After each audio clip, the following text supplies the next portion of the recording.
Hello, and welcome to Sleepy Science. Tonight we'll lower the lights and drift across 30 paradoxes where logic hums like a quiet engine and the world answers in whispers. We'll watch a ship change plank by plank while its name refuses to move, feel a self that observes and somehow becomes the thing observed, and trace a loop that seems to give birth to itself without a first push. We'll let a single grain threaten a heap, hold an arrow that never moves yet always arrives, and listen to twins measure age with motion instead of candles. We'll weigh power that meets its own limits, step into a past that edits its editor, and smile as a barber trims a circle of rules until the rules cut back. We'll meet an identity that never repeats, a sentence that unthreads itself as it's spoken, and a black bird proved by a white shoe. Will stand at a signpost with too many arrows, choose freely under a sky of influences, and trust memories that rewrite their headlines while insisting they're true. We'll open one box or two and argue with a predictor, follow a mind that models the mind that models itself, and learn why more knowledge can widen the dark.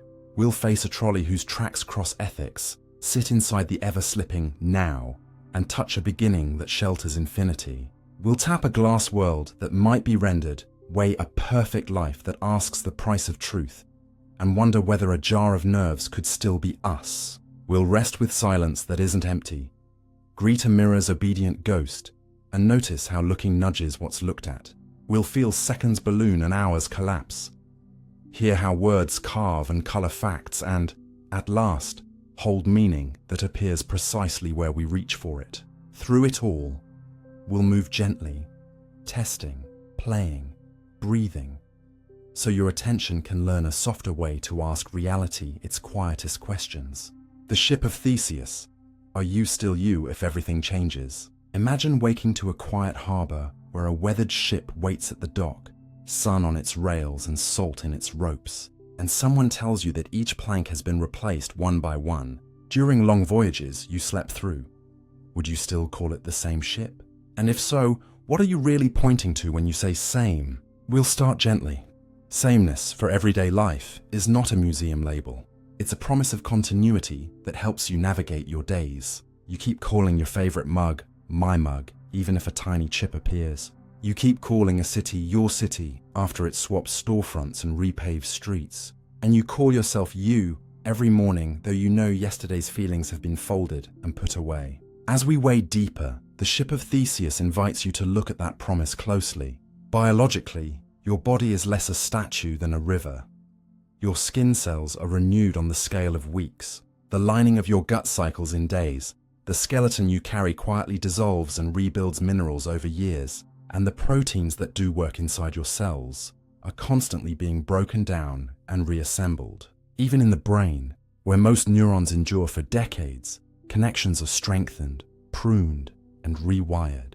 Molecules within neurons are replaced, and memories are restabilized each time you recall them, a process called reconsolidation that can slightly edit the story you keep. So if matter moves through you like a breeze through a house, what anchors identity? Philosophers have offered several answers. Bodily continuity says same organism, same you, even if the materials swap. Psychological continuity argues that it's the chain of memory, character, intentions, and beliefs, your mental links, that matters. Narrative identity suggests you are the ongoing story you tell and retell with each day's events stitched to the last. In ordinary life, you use all three at once without noticing. You feel like yourself because your body feels like your home. Your memories form a path you can look back on, and your daily choices keep threading the next scene to the last. Consider a simple example, a favorite guitar. Change one string, no problem. Change all six, still your guitar. Swap the frets, replace the tuners, refinish the body. At what point would you insist it became a different instrument? Most players care less about the wood than about the feel in their hands, the way the instrument responds, the tone that emerges, and the personal history embedded in every scratch. Identity here is not the wood. It's the pattern of use, the responsiveness, the relationship. Something similar is true of you. The specific atoms that make up your hand aren't essential. What matters is that your hand keeps answering your intentions, that your memories keep linking yesterday's lessons to today's decisions.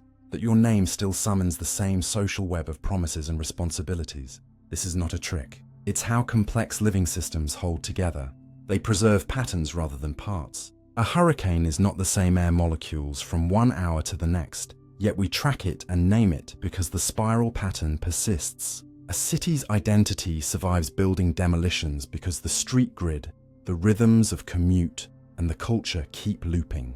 Your body does the same with homeostatic ranges: temperature, blood salts, sugar, oxygen, so that the pattern called you remains viable despite continuous turnover. The ship stays the ship because its form and function continue to serve the same voyage. Yet the paradox still bites when we imagine extreme cases. What if someone built a perfect copy of the ship from the original plank stored in a warehouse, now which is Theseus's ship, the one that sailed on with replacements, or the one reassembled from originals? Posed as a puzzle, it feels like a forced choice. Posed as a lesson, it shows you that identity can be many-layered. The functional continuity answer favors the repaired vessel that kept crossing oceans. The material continuity answer points to the reassembled original. The narrative answer says, the ship that carried the crew, logged the storms, and returned for festivals is the one whose story binds to the name. When you map that back onto a person, the same options appear. If we privileged material continuity, you would be a stranger to yourself after enough years, since so much of the material has changed. But that's not how you live. If we privileged a frozen snapshot of memory, then a single night's lost dream would fracture you into different selves. Again, not how you live. Instead, you live as a process that protects certain patterns, your tendencies, your projects, your roles among other people, your tone of reacting to setbacks, your private moral compass that tugs in familiar directions. Neuroscience reinforces this without needing any mysticism. Long-term identity correlates with distributed networks, frontoparietal control for goals, default mode for autobiographical reflection, limbic circuits for emotional coloring.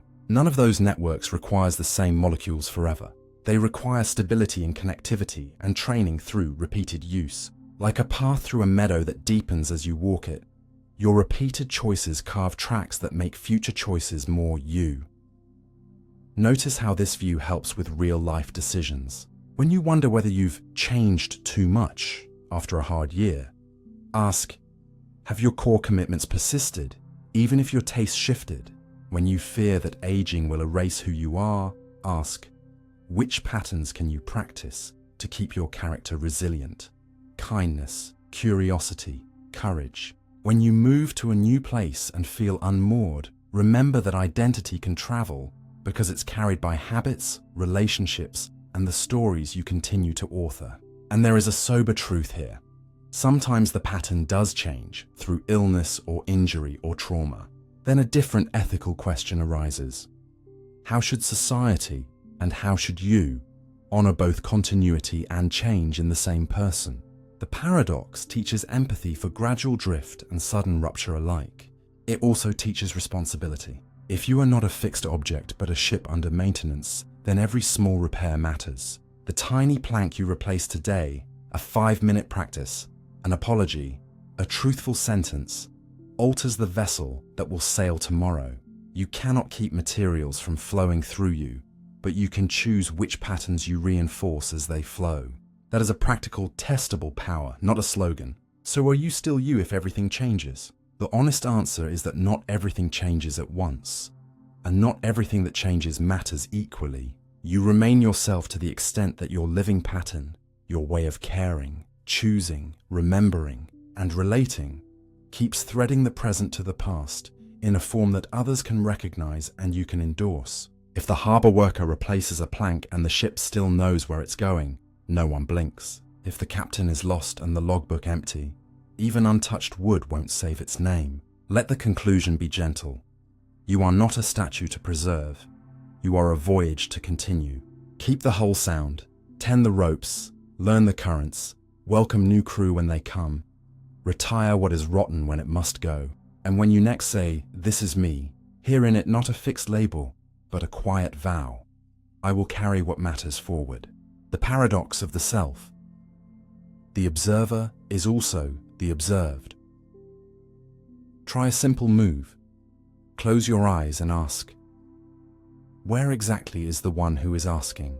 And notice how your attention slides from the pressure in your chest to a voice that feels like it's inside, to a dim picture of a head behind your forehead, without ever catching a solid you. That slipperiness is the entry to the paradox of the self, because the looker you trust to be outside the scene is made by the same living system that generates the scene, so the observer is also part of what is being observed. We'll begin gently, without jargon. What you call I is assembled from many streams, bodily signals about heartbeat and breath, touch and posture, the sense of balance inside your inner ears, the memories that flicker when you hear your name, the learned map of your face, the tone of your inner speech, and somehow these streams converge into a center that feels unified and stable. But the stability is a useful effect, not a simple object. In hospitals and research labs, there are real, sometimes heartbreaking demonstrations. Patients who deny their own paralyzed arm belongs to them, not because they're pretending, but because the brain's internal map has been disrupted. Others who feel a missing limb is still present and painful. Some who, with gentle electrical stimulation near the junction where body, space, and vision are integrated, report floating above the bed and watching themselves from a corner of the room. In healthy volunteers, a rubber hand placed on a table can be adopted as yours if your hidden real hand is stroked in sync. After a minute, a sudden move toward the fake hand makes your stomach drop. These aren't party tricks. They show that ownership and the vantage point of me are constructions that can shift with the right cues. Move from body to mind and the story deepens. There are people who half a second before they notice a decision show telltale signs in the body. Tiny changes in skin conductance, micro-movements, as if their system was already preparing, and yet the experience that follows is a clean sense of, I chose. In others, after a brief lag is introduced between a movement and its outcome, the feeling of agency begins to wobble. The world suddenly seems to act first, and the self catches up with an explanation. In classic studies of divided brains, where the connection between the two hemispheres had been severed to relieve severe epilepsy, an instruction flashed only to one half could lead to an action that the speaking half didn't initiate. Asked why they did it, people gave smooth, believable reasons anyway. That sincere confabulation, the system's best guess after the fact, hints at a quiet mechanism always running. The brain must knit a single, coherent narrator out of distributed activity, even when the pieces don't line up perfectly. And because that narrator is so fluent, you rarely suspect that it is also part of the show. Consider attention itself. You point your focus at a thought and it brightens. Then you say, I saw it. But what did the seeing? A practical way to feel the loop is through interoception, the skill of noticing inside. People vary in how well they can count their own heartbeats without touching a pulse. Those who are more accurate often report a stronger, clearer sense of presence. Training this sensitivity can alter anxiety and decision style. The point isn't that there's a mystical core in your chest. It's that the me who monitors the body is built partially from the body's rhythms, especially in a region that links feeling with evaluation. When those rhythms are steady and readable, the observer feels grounded. When they are noisy, after panic, under stress, or in illness, the observer feels scattered and the world seems less trustworthy. Vision joins the loop in a revealing way. Your eyes dart several times each second, but you don't see the blur. The system hides the jumps and serves you a smooth world with you at its center. That smoothness is a kindness, but it makes it easy to believe there's a watcher separate from the watched image. In truth, the watcher is a role the system performs by constantly predicting what should be out there and comparing it to what arrives. When prediction and input match, the I am seeing feeling is calm. When they mismatch strongly, the I am startled feeling bursts in and the narrative updates. From this angle, the self is not a queen in a tower issuing commands. It's a supervisor woven from comparisons between inside and outside, before and after, expected and actual. And that supervisor is revised by experience. You can test this without equipment. Sit quietly and feel your breathing without changing it. After a minute, imagine the room behind you with as much detail as you can. Then open your awareness to sounds at the farthest edge of hearing. In each shift, the sense of where I am moves, yet you never left the chair. You didn't observe a stable core. You observed a flexible point of view that your brain can relocate to fit the moment's task. None of this means you are an illusion in the empty sense. It means yourself is a skill. Like reading or riding a bike, it develops with practice and context. Like those skills, it can be biased, it can be tuned, and it can fail in specific ways that teach us how it's built. Why does this matter beyond curiosity? Because treating the self as a living construction gives you leverage. If your inner commentator is just one module doing its best to keep the story intact, you can meet it with patience when it over-explains or blames. You can train attention to include more of the body so decisions are less jumpy. You can notice how certain digital habits fracture the narrator into a dozen tugs an hour and choose environments that let a single through line form. It also reframes compassion.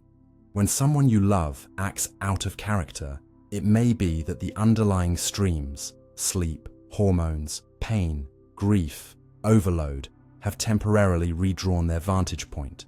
The observer you knew is not gone, but reconfigured by conditions you can help change. And it sharpens responsibility. If the self is a practice, then what you rehearse returns. Repeated honesty makes the observer quicker to admit error. Repeated cruelty makes it quicker to justify harm. Repeated quiet makes it more able to see thoughts as events and not commands. Let us end softly and precise. You cannot step outside the system to find a separate witness holding a clipboard, because the clipboard and the hand and the verdict are all part of the same living circle. But you can learn to feel the circle working, and that knowledge is power of the steady kind. You become less fooled by your own fluency, less panicked by shifts in mood, more skilled at steering attention toward what aligns with your values. The paradox that the observer is also the observed doesn't trap you. It frees you from chasing a ghostly overseer and invites you to cultivate the vantage point that serves you and those around you best. In other words, you are not merely the eyes in the dark. You are the room learning how to light itself. The Bootstrap paradox: can existence loop without origin? Picture this. You wake to a folded note in your own handwriting, telling you where to find a sealed package. And inside that package is the very notebook you used to write the note. No one forged it. The ink and paper show ordinary aging. Every detail matches your habits. And yet there is no first moment when the information was created. This is the core of the Bootstrap paradox, a loop where an object, a message, or even a person's knowledge exists because it is carried around a circuit in time, with no outside origin to point at. And the question is not just, is that possible? But, what would count as an explanation if the universe allows such loops? Let's enter gently. A bootstrap loop is not the same as the familiar change the past puzzle. Nothing needs to be altered to keep the loop spinning. And the loop can be perfectly self-consistent. Your older self hands the notebook to your younger self. The younger self grows up and does the same, and the circle closes. You can even test the pages for dates and oils from your skin and find a believable history, because a loop supplies its own timeline. Physics gives this idea a real stage. According to general relativity, space-time is flexible enough that certain extreme configurations admit closed time-like curves, paths that carry a physical object back to an earlier moment along its own history. These solutions include rotating universes, spinning black holes with regions where paths could in principle loop, infinitely long cylinders that twist space-time, and cleverly arranged wormholes whose two mouths age differently, so that stepping through connects later to earlier. None of these are laboratory devices you can build next weekend. They demand exotic conditions, enormous energies, or global structures we don't observe locally. But the point is important. The laws as we currently write them do not forbid loops in every case. And so we must ask what happens to cause and effect if even one loop is allowed somewhere, sometime. Two guiding principles have been proposed. The first is self-consistency. If the world contains a loop, only those events that fit together without contradiction can occur along it. In practice, that means the notebook you receive is exactly the one you will later deliver. Try to burn it, and something else will fail. Your lighter won't spark. You'll change your mind, the wind will take the flame, because only the consistent path closes the loop. This sounds like fate playing tricks, but it is simply a statement that a looped history must be a single, continuous solution to the equations, not a patchwork of incompatible choices. The second idea is protection, perhaps mechanisms we do not yet fully understand. Quantum fluctuations, instability under tiny disturbances, or deep constraints in quantum field theory destroy or block configurations that would otherwise produce loops. This is the spirit behind the chronology protection conjecture. The universe may enforce ordinary cause and effect by making the would-be time machine explode in noise or collapse into some different state before any loop can form. We do not have a definitive proof of that protection. We also do not have evidence of natural, accessible loops. That leaves the question alive and practical. If loops are permitted even in principle, where does the content inside them, words, melodies, blueprints, come from? It is tempting to say, from nowhere, but that isn't quite right. A better answer is, from the loop itself. Global explanations don't always decompose into local first causes. Think of a perfectly circular river that feeds itself. Every drop is carried along and returns. None is created inside the loop, but the flow persists because the shape allows it. Or think of a crossword whose clues are so interlocked that each answer is justified by the others. There is no single cell that explains the grid, yet the whole is logically consistent. A Bootstrap object is like that. Its existence is supported by the entire circuit, even if no segment on its own generates it new. Does that mean you get something from nothing? Not in the way that would break our best-tested principles. Entropy, the tendency for disorder to grow, still matters. Real objects age, ink fades, paper yellows, metals fatigue. A notebook carried around a 1,000-year loop should show 1,000 years of wear by the time the circle closes, unless the loop includes maintenance. In other words, a loop can be consistent only if the physics inside it accounts for ordinary aging and repair. The same goes for energy. Moving matter around a loop costs energy. That energy must be supplied by engines within the loop.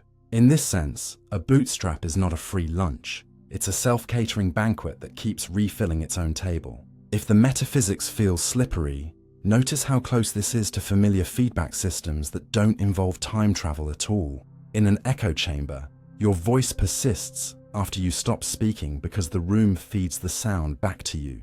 The echo didn't come from nowhere. It came from the whole path the wave walks. In certain circuits, outputs are fed into inputs to stabilize a tone. The tone isn't authored by a single component, but by the loop's conditions.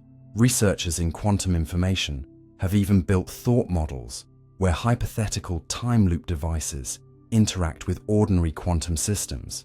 Within those models, paradoxes are resolved not by magic, but by imposing consistency constraints on the probabilities, so that the only allowed outcomes are those that can feed themselves without contradiction. None of this proves that you can build a machine to mail yourself a violin from next year. It does show that our intuitions about origin can be too narrow when the system we're talking about is global in time. Why should you care beyond the fun of puzzles? Because the Bootstrap perspective stretches how you explain things in ordinary life. Many of your most powerful skills are bootstrapped.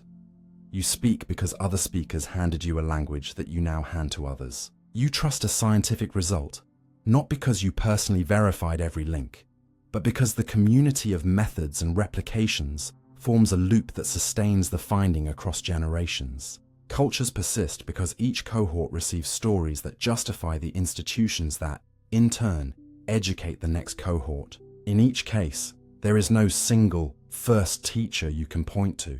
The system is its own origin by being stable across time.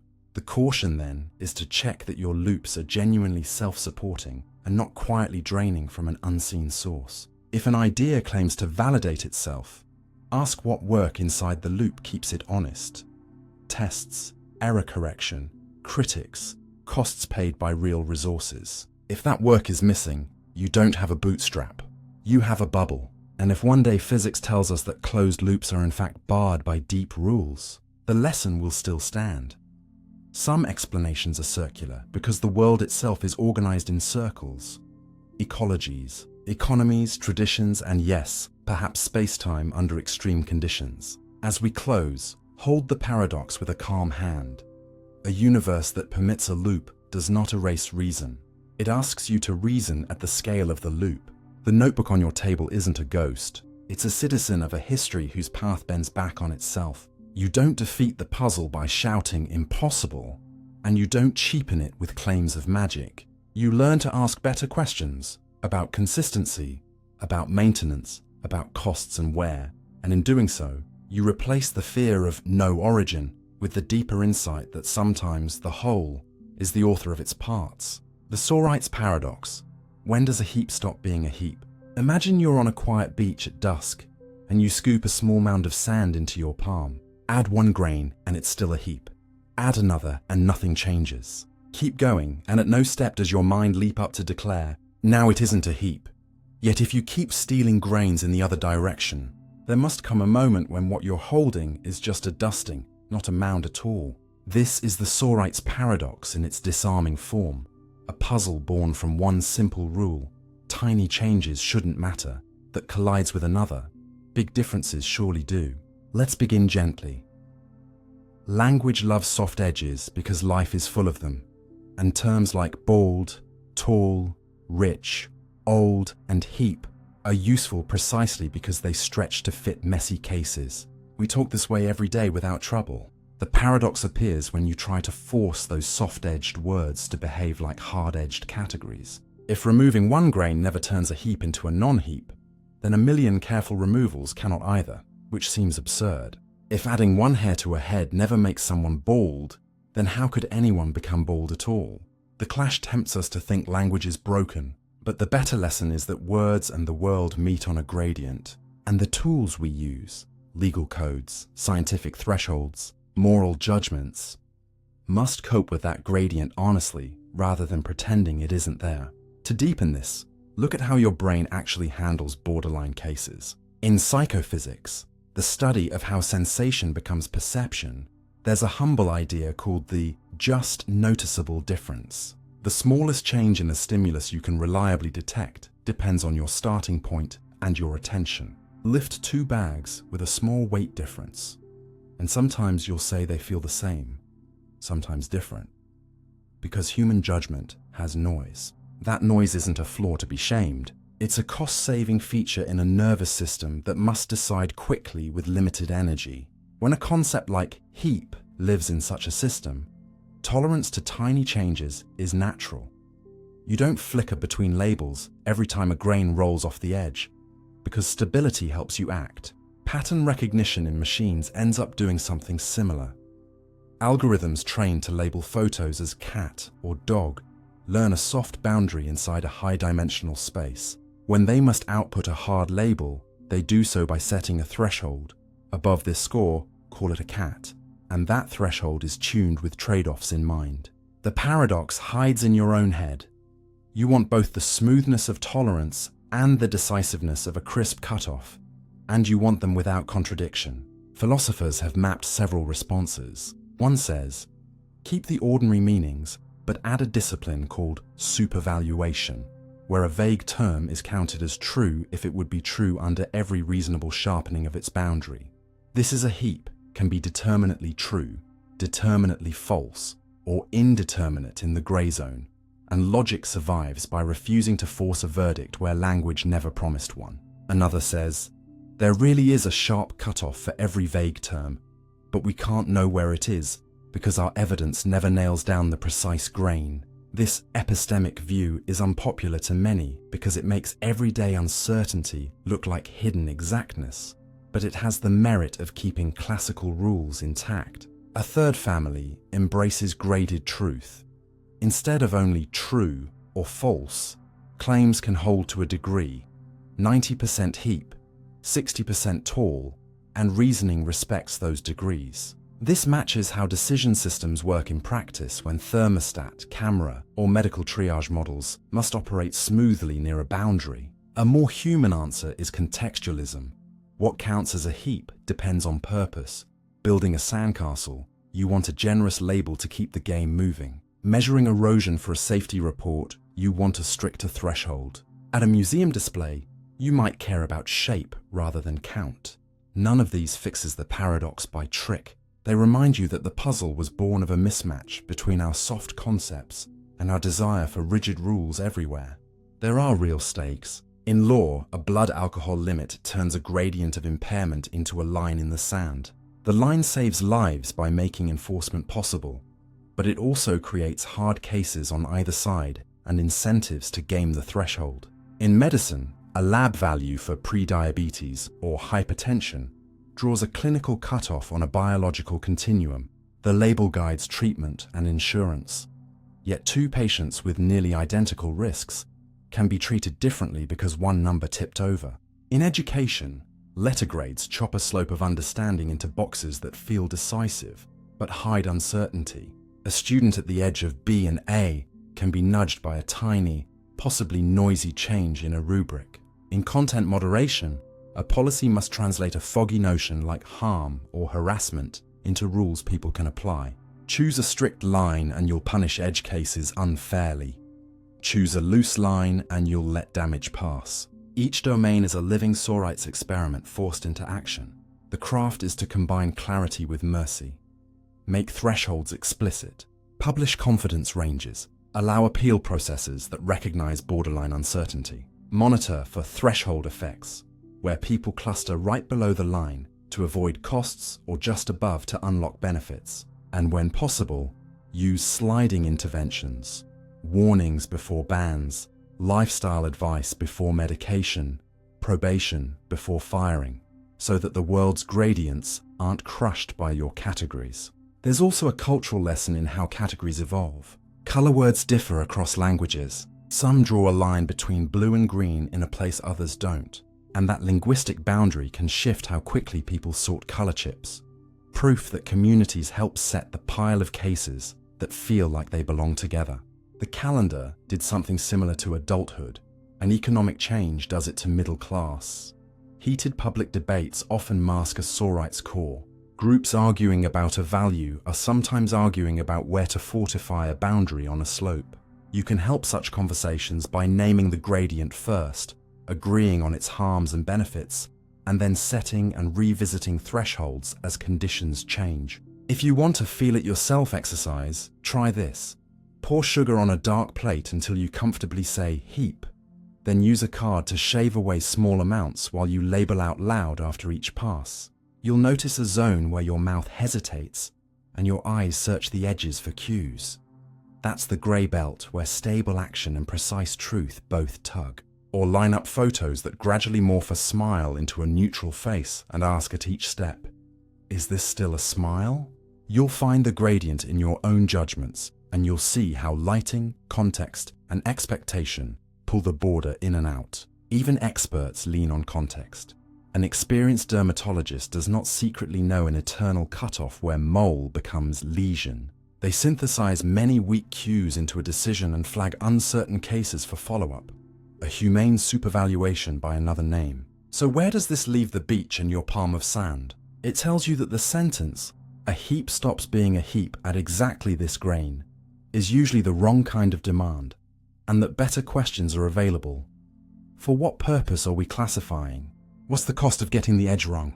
Can we design rules that act strongly when cases are clear and softly when cases are close? The paradox loses its sting when you stop expecting soft words to carry hard duties on their own and start building systems that respect the blur while still making choices. To end softly, the world you move through is not tiled with perfect squares. It's brushed with gradients, and your concepts are the bristles that make sense of them. A kind life and a wise policy are both acts of careful painting.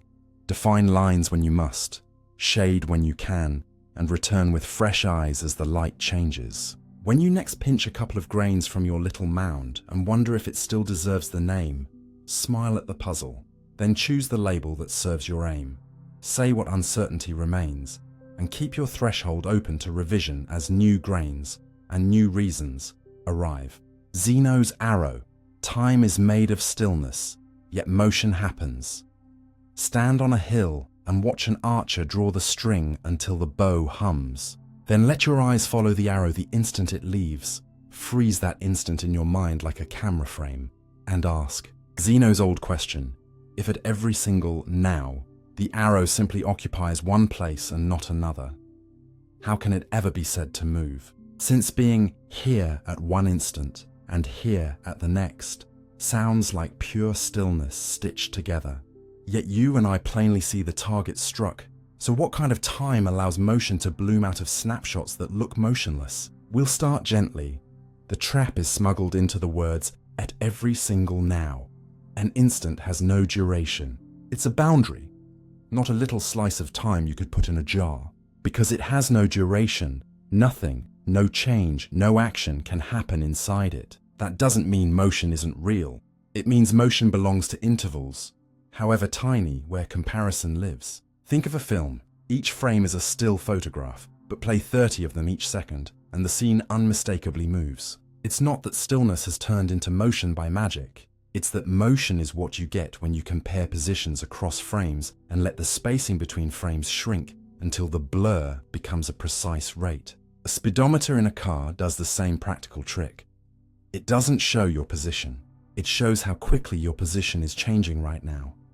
A number distilled from tiny intervals of time and distance, so close together that they capture your present pace without needing a long road.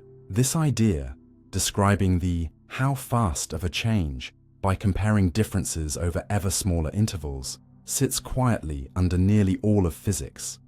The way planets curve through space, the way a guitar string vibrates, the way your heart's electrical wave travels, all of it expressed by rates of change. You don't need symbols to feel the point. Motion is not a property of an instant, any more than melody is a property of a single note.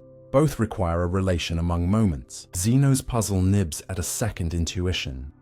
If now is like a frame, and at every frame the arrow occupies a fixed spot, wouldn't stitching infinitely many frames together still give you a gallery of statues rather than a flight? Here, everyday experience misleads, because we imagine infinity as a heap of tiny bits we could stack with our hands. But a continuum is not a pile of grains. It's a line without gaps. If you try to build motion by adding up instants that have no duration, you are like someone trying to fill a glass with the idea of water rather than water itself. Intervals, no matter how small, carry duration. Instants do not. When we use very short intervals to define how fast right now, we're not sneaking in motion from nowhere. We're capturing the relation that was always there but cannot be seen by staring at a single, durationless boundary. You can test this with simple tools. Film a thrown ball with a high-speed camera, mark its position frame by frame, then compute the change in position between successive frames and divide by the tiny time between them. The rates you recover will match the predictions from the well-tested laws of motion, and you'll see the speed increase and decrease smoothly, even though each frame is, by itself, a still. Or take GPS traces from a fitness watch. If you sample too slowly, the route looks jagged and speeds jump wildly. As you sample faster, the path smooths and the instantaneous pace stabilizes. Motion isn't hiding inside a frozen point. It's expressed by the way points line up when you respect their order and the time between them. Zeno's arrow also tempts a different confusion. If in every instant the arrow is exactly where it is, then it's at rest in that instant, so it's always at rest. But at rest is not the same as has a definite position. An object moving steadily along a track has a perfectly definite position at each instant. What makes it moving is that those positions change when you compare any two instants. There's no contradiction in saying it is at this spot at noon, and at that spot, and I blink later. If you insist that being at a spot in an instant must mean being at rest, you sneak duration into the instant by accident. Here's a more tactile way to notice the category mistake. Imagine listening to a word stretched out slowly. Mo, tien. If I ask you, at the exact boundary between mo and tien, where is the word? You could name a timestamp, but you cannot assign the whole sound to that zero thickness boundary. The word exists across the span where mouth, air, and ear interact. Likewise, the arrow's flight is a pattern woven across many instants. Any one instant simply marks where the pattern passes. Far from being a useless puzzle, Zeno's worry sharpened our language for change and showed why the world needs two kinds of description: state and rate. State says where or how much at a chosen moment. Rate says how quickly is state changing across moments. The modern laws you lean on when you trust a bridge, aim a satellite dish, or schedule a train are written in that two-voice grammar. They predict that if you apply a steady push to an object, its speed will change in a steady way.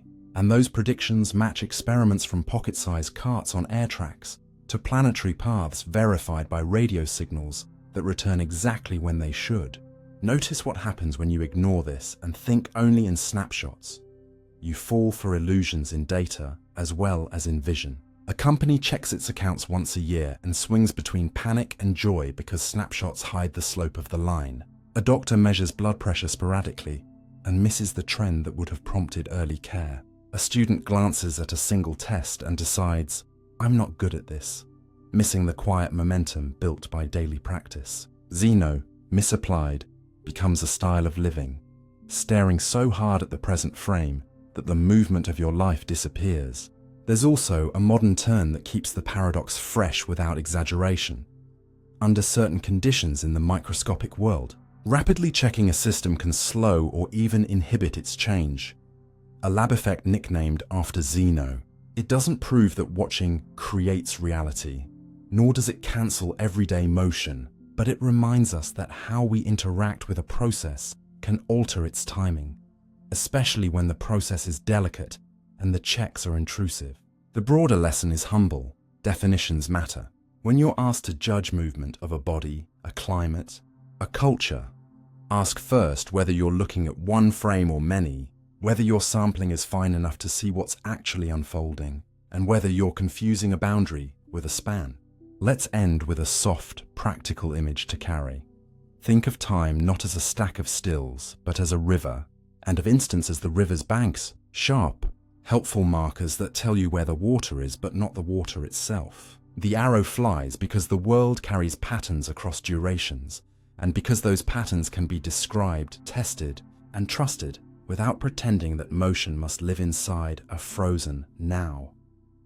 And you move through your days in the same way, not by clinging to a single moment and demanding it contain everything, but by letting 1,000 small comparisons show you the direction you're truly headed, one honest interval at a time. The twin paradox: you both age and don't, depending on motion. Picture two identical wristwatches ticking in the same quiet room, both set to 0, and imagine strapping one to your sibling's wrist as they climb into a sleek ship that will circle the planet at extraordinary speed before returning. When the hatch opens and you hug at the landing pad, you check the watches and blink. The traveler's watch shows less time has passed, even though you both lived through one continuous reunion. This is the twin paradox in its emotional essence. A true feature of nature where motion can make two equally real lives add up to different totals of experienced time. And the reason it feels like a puzzle is that your common sense picture of a single shared clock for the universe is simply not how the world keeps time. Let's ease in with the solid parts you can test. Physicists have flown ultra-precise clocks on airplanes and compared them with partner clocks left on the ground.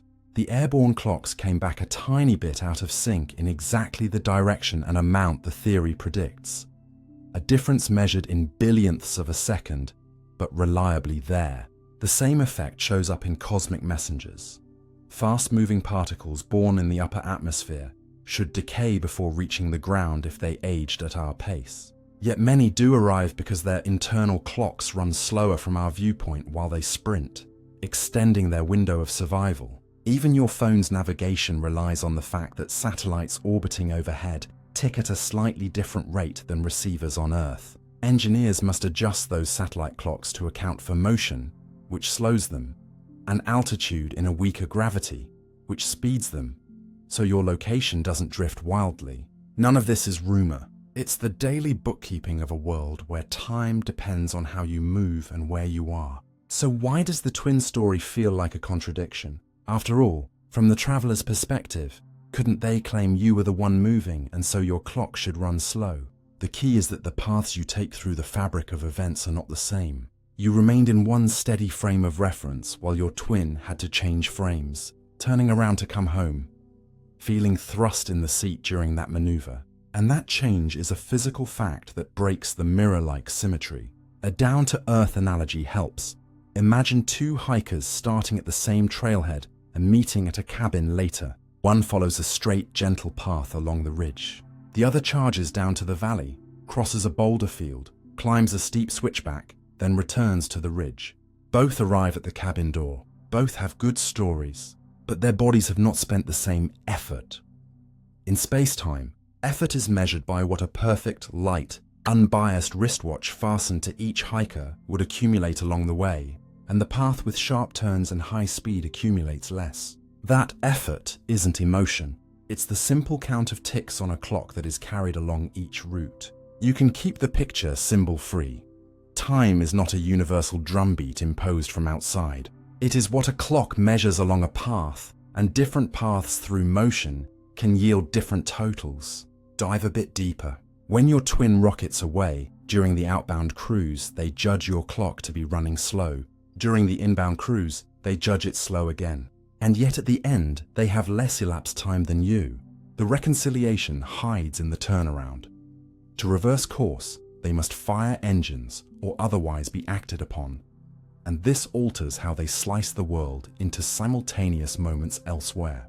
What they consider now back home while outbound is not the same set of events they consider now back home while inbound. Because your days are being cut into different stacks during their two cruises, you advance more on their changed bookkeeping than you would if they had never turned. Meanwhile, you, who never left your steady frame, use a single unbroken notion of now for events in the sky. You don't have to wrestle with these subtleties to grasp the outcome. The traveler's path contains acceleration that you can feel and measure, and that physical asymmetry predicts the returning twin will have aged less. Laboratories have verified this with particles whipped to near light speed. Their internal processes slow to a crawl compared to an identical process at rest, and the amount of the slowdown follows a precise rule that has passed every test we've thrown at it. Notice how the paradox becomes a tool once you drop the expectation that the universe owns one grand wall clock. It explains why particle accelerators can study particles long enough to learn their secrets, create them and dash them around, and they live longer in the lab's frame than identical particles left to their own devices. It explains why astronauts orbiting faster than a plane passenger experience a slightly different pace than friends on Earth, and why mission planners must account for both motion and gravity if they want signals and schedules to match on return. It even suggests a poetic truth about fairness in measurement. Nature does not prefer one viewpoint just because you declare it at rest. What matters are actual pushes and pulls, the felt changes that mark a path as different. If you still feel resistance, if some part of you insists there must be a trick, check the most common traps. One is thinking time slowing down means the traveler feels bored, like being trapped in a waiting room. In fact, the traveler's own heartbeat, thoughts, and meals feel normal to them. They simply fit fewer of those ordinary minutes between departure and reunion than you do, and that statement is not philosophy. It is the reading on the two watches placed side by side. Another trap is imagining there must be an ultimate resting backdrop that settles the debate once and for all. Experiments that measure the speed of light from all directions in every season on Earth's moving platform have found no such background that picks a favorite. Every local lab finds the same limit and the same rules. What about gravity's role? While the classic twin story focuses on motion, gravity adds a twist that makes the world even more interesting. Clocks deeper in a gravitational well, closer to a massive body, tick more slowly than those higher up.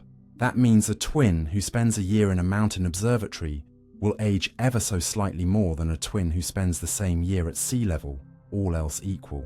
In real life, our planet's speeds and height differences are small, so the gaps are tiny, but they are measurable, and our technology quietly corrects for them, so you don't fall behind your appointments. What can you do with this understanding beyond pass a quiz? You can learn to ask better questions whenever you hear an absolute claim about how long something took.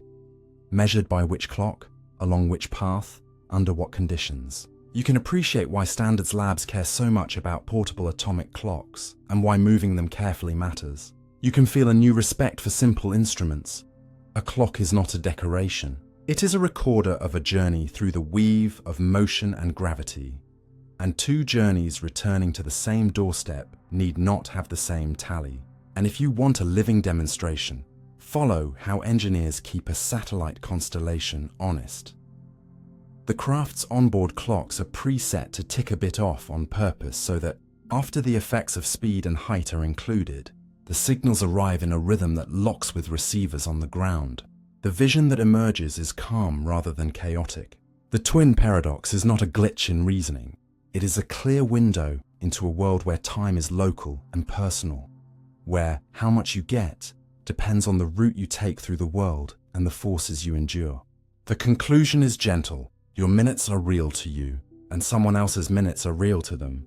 And when you reunite, after different speeds, different strains, your watches will tell honest but unequal tales. In that difference, there is no lie and no magic, only a deeper order that treats path as part of time's definition. You and your twin both truly lived. You simply took different roads through the same sky. And in this universe, roads shape clocks. The omnipotence paradox.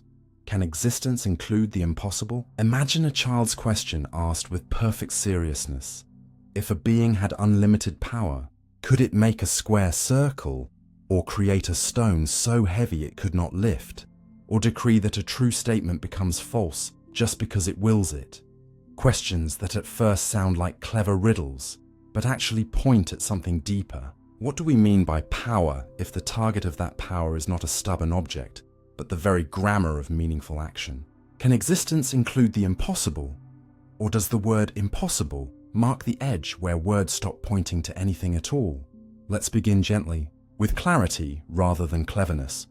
When we say lift a stone, the sentence makes sense because the words fit a world where stone, lift, heavier and stronger have stable roles.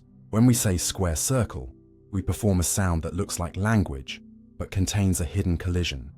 Square fixes right angles and equal sides. Circle fixes all points equidistant from a center, and the two prescriptions cancel. Not like rival forces in an arm wrestle, but like instructions that cannot both be satisfied at once. Asking whether infinite power could do such a thing is like asking whether the fastest runner could win a race with no finished track, because there is no task there to be done. This is the quiet heart of the omnipotence paradox. Some combinations of words fail to describe a state of affairs, so measuring power against them is like measuring height against a taste or weight against a melody. Category mistakes dressed as challenges. The famous stone too heavy to lift takes the same shape when you rinse it clean. Make X such that you, the all-powerful agent, cannot do Y to X, tries to define a limit by building the limit into the request. If the being succeeds, you point and say, aha, it cannot lift. If it refuses, you say, aha, it cannot make. But both forks assume that can create an object beyond its own capacity is a coherent option. It isn't. A better picture is administration rather than wrestling. Imagine you have root access to a computer system.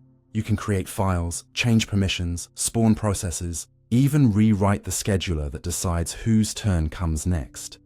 But the request, create a file that root cannot delete while remaining root, cancels itself unless you first alter what root means.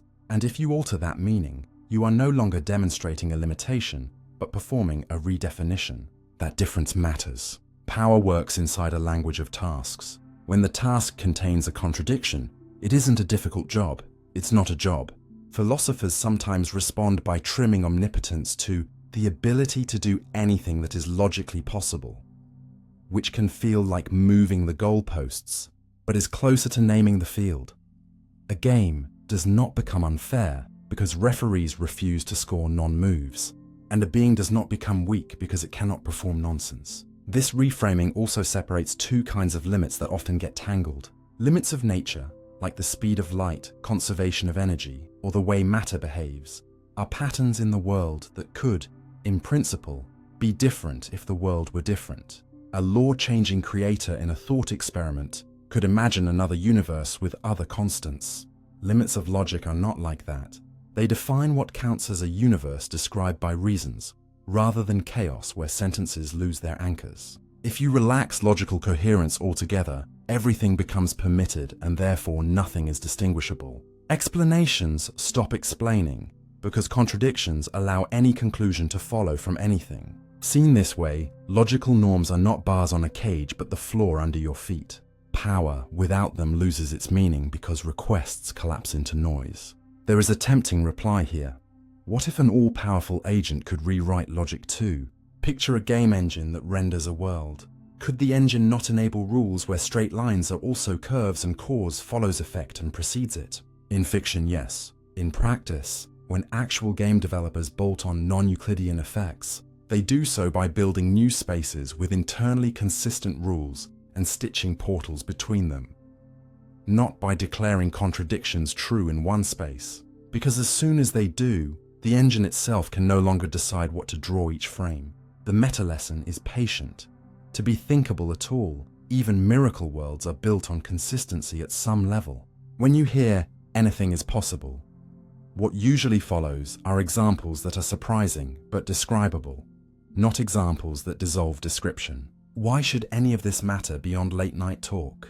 Because power and meaning tangle in ordinary life. A government cannot pass a law that makes two different people both the sole owner of a single unique house without redefining ownership so radically that it is no longer the same institution. A leader cannot command trust in the sense of forcing sincerity, because trust is a relationship that grows under conditions of honesty and reliability, conditions that power can foster but not shortcut. A scientific community cannot vote tomorrow's eclipse away, because the word predict in science means testable expectation under a shared method, not wish in a lab coat. Recognizing these boundaries is not a bleak drumbeat of can't. It is a map of where power actually works. By shaping initial conditions, by redefining terms openly and living with the consequences, by creating consistent new frameworks rather than asserting contradictions inside old ones. Even in our technologies, you find quiet versions of the paradox that teach humility. Database designers enforce rules so that money is not duplicated by a clever sequence of transfers. They do not let a transaction both commit and not commit, not because they lack imagination, but because a system that accepts contradictions cannot protect anyone's records. Air traffic software will not clear two aircraft into the same volume of sky, even if that volume looks roomy on a screen, because the definitions of separation are built to prevent mutually unsatisfiable clearances. Safety is not a limit on freedom. It is the architecture that makes any freedom possible. But there is a second edge here that deserves care. We can hide cowardice inside the phrase logically impossible and use it to mask tasks that are simply hard. A vaccine in a year once felt impossible in the lazy sense. So did reusable rockets until engineering discipline and money lined up with clear goals. So the adult reply to the paradox splits. Dismiss the contradictions cleanly, and then, for everything that remains surprising but coherent, keep power honest by demanding real resources, real tests, and real trade-offs. If someone claims authority to change the rules, ask whether they are building a new, internally consistent game or smuggling contradictions into this one. If someone claims a right beyond explanation, ask whether the word right is being hollowed into noise. In the end, the omnipotence paradox is not a trap for the divine. It is a mirror for us. It asks you to notice that sense-making is the atmosphere your thoughts breathe, and that true strength shows up not in performing nonsense, but in crafting worlds, laws, institutions, technologies, families, where promises can be kept because the rules do not cancel themselves. The soft conclusion is this: a universe that refuses square circles is not poor. It is rich in intelligible possibility. Within its wide but coherent space, you can build bridges that hold, language that informs, and communities that trust. You can even write stories of wonder that press at the edges while keeping their sentences anchored. Power in such a universe is not the right to do contradictions. It is the steady capacity to make and keep good constraints, so that what you will can actually live. The grandfather paradox. If you change the past, who are you now? Walk into an old house and find a hallway lined with portraits, great-grandparents in sepia, Grandparents in grey, parents in colour, and imagine. With a thrill that feels a little like guilt, that a door at the far end lets you step backward through those scenes. If you slipped through and jostled the circumstances that led your grandfather to meet your grandmother, moved a suitcase, diverted a train, sent a letter that never arrived, what exactly would come home with you when you returned? Your memories, your name, your face, or a hole where a life used to be? This is the grandfather paradox pressed against the glass. If you change the past that made you, who are you now? Begin gently, with the structure of the worry rather than the fireworks. A future person depends on earlier events. Two people meet, a child is born, that child grows, and eventually you stand in the hall. And depends here isn't just sentiment. It's a chain of conditions that includes bodies, choices, and accidents. The paradox arises when we imagine an action that cuts one of those links while presuming the actor still exists to swing the blade. If the intervention succeeds, the actor loses their own origin. If it fails, we wonder what force prevented it. That isn't merely a logical loop. It's a test of what we mean by cause. To learn from it without pretending to possess a time machine, step back and look at the menu of ways people have tried to keep cause and effect honest. One option says the past is fixed in the strongest sense. Even if you could walk through it, the only actions available are those that keep the family line intact. You might intend to derail a courtship, but end up arranging it. A dropped handkerchief you place becomes the very excuse for a conversation that never would have begun. Attempts at interference curve into the groove of what already happened. Notice the important claim. Not that you are powerless, but that the space of possible moves you can make that don't create contradictions is narrower than your fantasies suggest. This idea doesn't require mystical fate. It's a demand that the story be readable from start to finish without erasing its narrator halfway through. A second option, the one that thrills storytellers, lets history be plastic by branching. On this view, meddling doesn't rewrite the page you came from. It causes a new page to be written beside it. You return to a hall with different portraits, a family with different names, perhaps a person who resembles you but never became you. The aisle you left still exists somewhere else, unreachable from your new corridor. This avoids contradiction by refusing to treat the past as a single path, but it raises a subtler question. If you can never rejoin the corridor that raised you, are you really changing your past, or merely creating a neighbor reality with a different future? A third answer keeps the past and the branching, but shifts the puzzle toward identity. If a version of you in a nearby corridor carries your intentions forward, is that you enough to count as fulfilling your aim? Or is your aim nonsensical because it was defined in terms of the very corridor whose existence you just cut? Hidden in these possibilities is a lesson we can use today, without exotic physics. We regularly confuse altering records of the past with altering the past itself. Changing a file, burning a diary, airbrushing a photo. These are ways of steering memory, not events. The paradox asks you to notice that confusion and to defend against it, because a culture that treats records as if they were the past will make decisions as if it could erase debts by renaming them and injuries by denying them. In this sense, the hallway of portraits lives not only in genealogy, but also in law, medicine, and public life. The legal doctrine nicknamed grandfathering, for instance, illustrates a non-paradoxical way we treat time's arrow. We change a rule for the future while preserving obligations or protections for those created under the old one.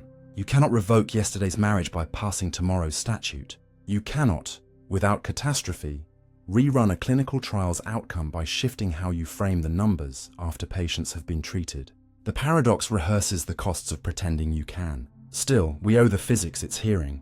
Do we know whether anything like past-directed travel is possible? Our best-tested theories accommodate strange curves of cause under extreme conditions, but we have no credible evidence of machines that let people step into their grandparents' youth. And practical calculations suggest that the very structures that would allow such paths would be unstable or violently self-destroying. That lack of evidence and those stability alarms don't shrug the paradox away. They put it in its proper box, as a probe of coherence rather than a prediction of tomorrow's tourism. Once it's in that box, we can use it to learn in 3 concrete ways. First, it clarifies personal identity. When you ask, "Who am I if the corridor behind me changes?" you uncover a distinction. Identity in the sense of biology and documents, birth certificates, DNA lineages, the official echo of your origin, and identity in the sense of character and commitments, the promises you make, the values you uphold, the habits you practice. The paradox dramatizes the first kind, your entry in the family ledger, but your daily power mostly sits in the second. You cannot edit the ledgers that led to you, but you can decide which ledgers you help write next, whose safety you increase, which harms you help repair, what stories your name becomes associated with when someone else walks that porch and reads it years from now. Second, the paradox refines how we think about counterfactuals, the what-ifs that drive planning. Good counterfactual reasoning doesn't treat the past as a sandbox. It asks what minimal changes would have nudged a system differently and checks those changes against known constraints. In public health, for example, planners revisit a pandemic timeline not to indulge in magical rewrites, but to identify early signals that were missed, messaging errors that amplified harm, or supply chains that failed. They run what-if scenarios through models that respect the reality that yesterday's actions were made under uncertainty and cost. The paradox, taken seriously, punishes cheap hindsight. It warns you that any past you fix in your head should be one that could have been enacted by actual agents under actual pressures, or else your lesson will misfire in the next crisis. Third, it teaches moral hygiene for innovations that nudge behavior retroactively. Consider technologies that can rewrite memory traces. Already today, there are therapies that, under careful conditions, can weaken the emotional sting of traumatic recollections. Tomorrow's tools may grow sharper. The paradox doesn't declare them taboo. It asks for honesty about what is being changed. You cannot make an injury unhappen. You can change how it is carried. That difference protects dignity. Survivors aren't reset. They are helped to live forward. And responsibility isn't erased, it is faced. Even art, at first glance the freest of domains, gains something here.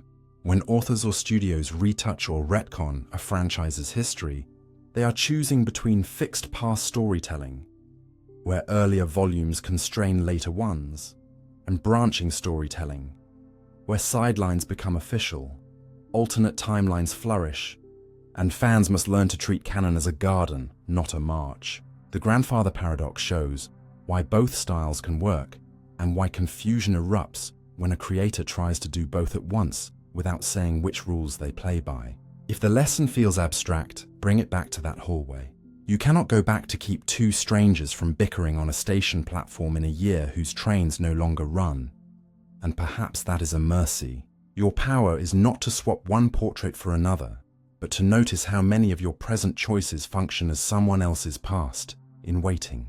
Who will discover the letter you draft tonight? Who will meet because of the event you organize? Who will be born into a neighborhood made safer, or harmed by one made brittle? The paradox's sting, change the past and erase yourself, flips into an ethic.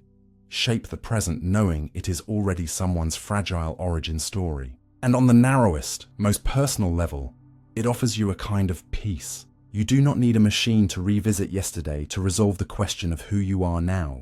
You are the one who stands in the corridor and decides what to do next with the story as you have received it, naming what was true, repairing what can be repaired, refusing to confuse denial with change.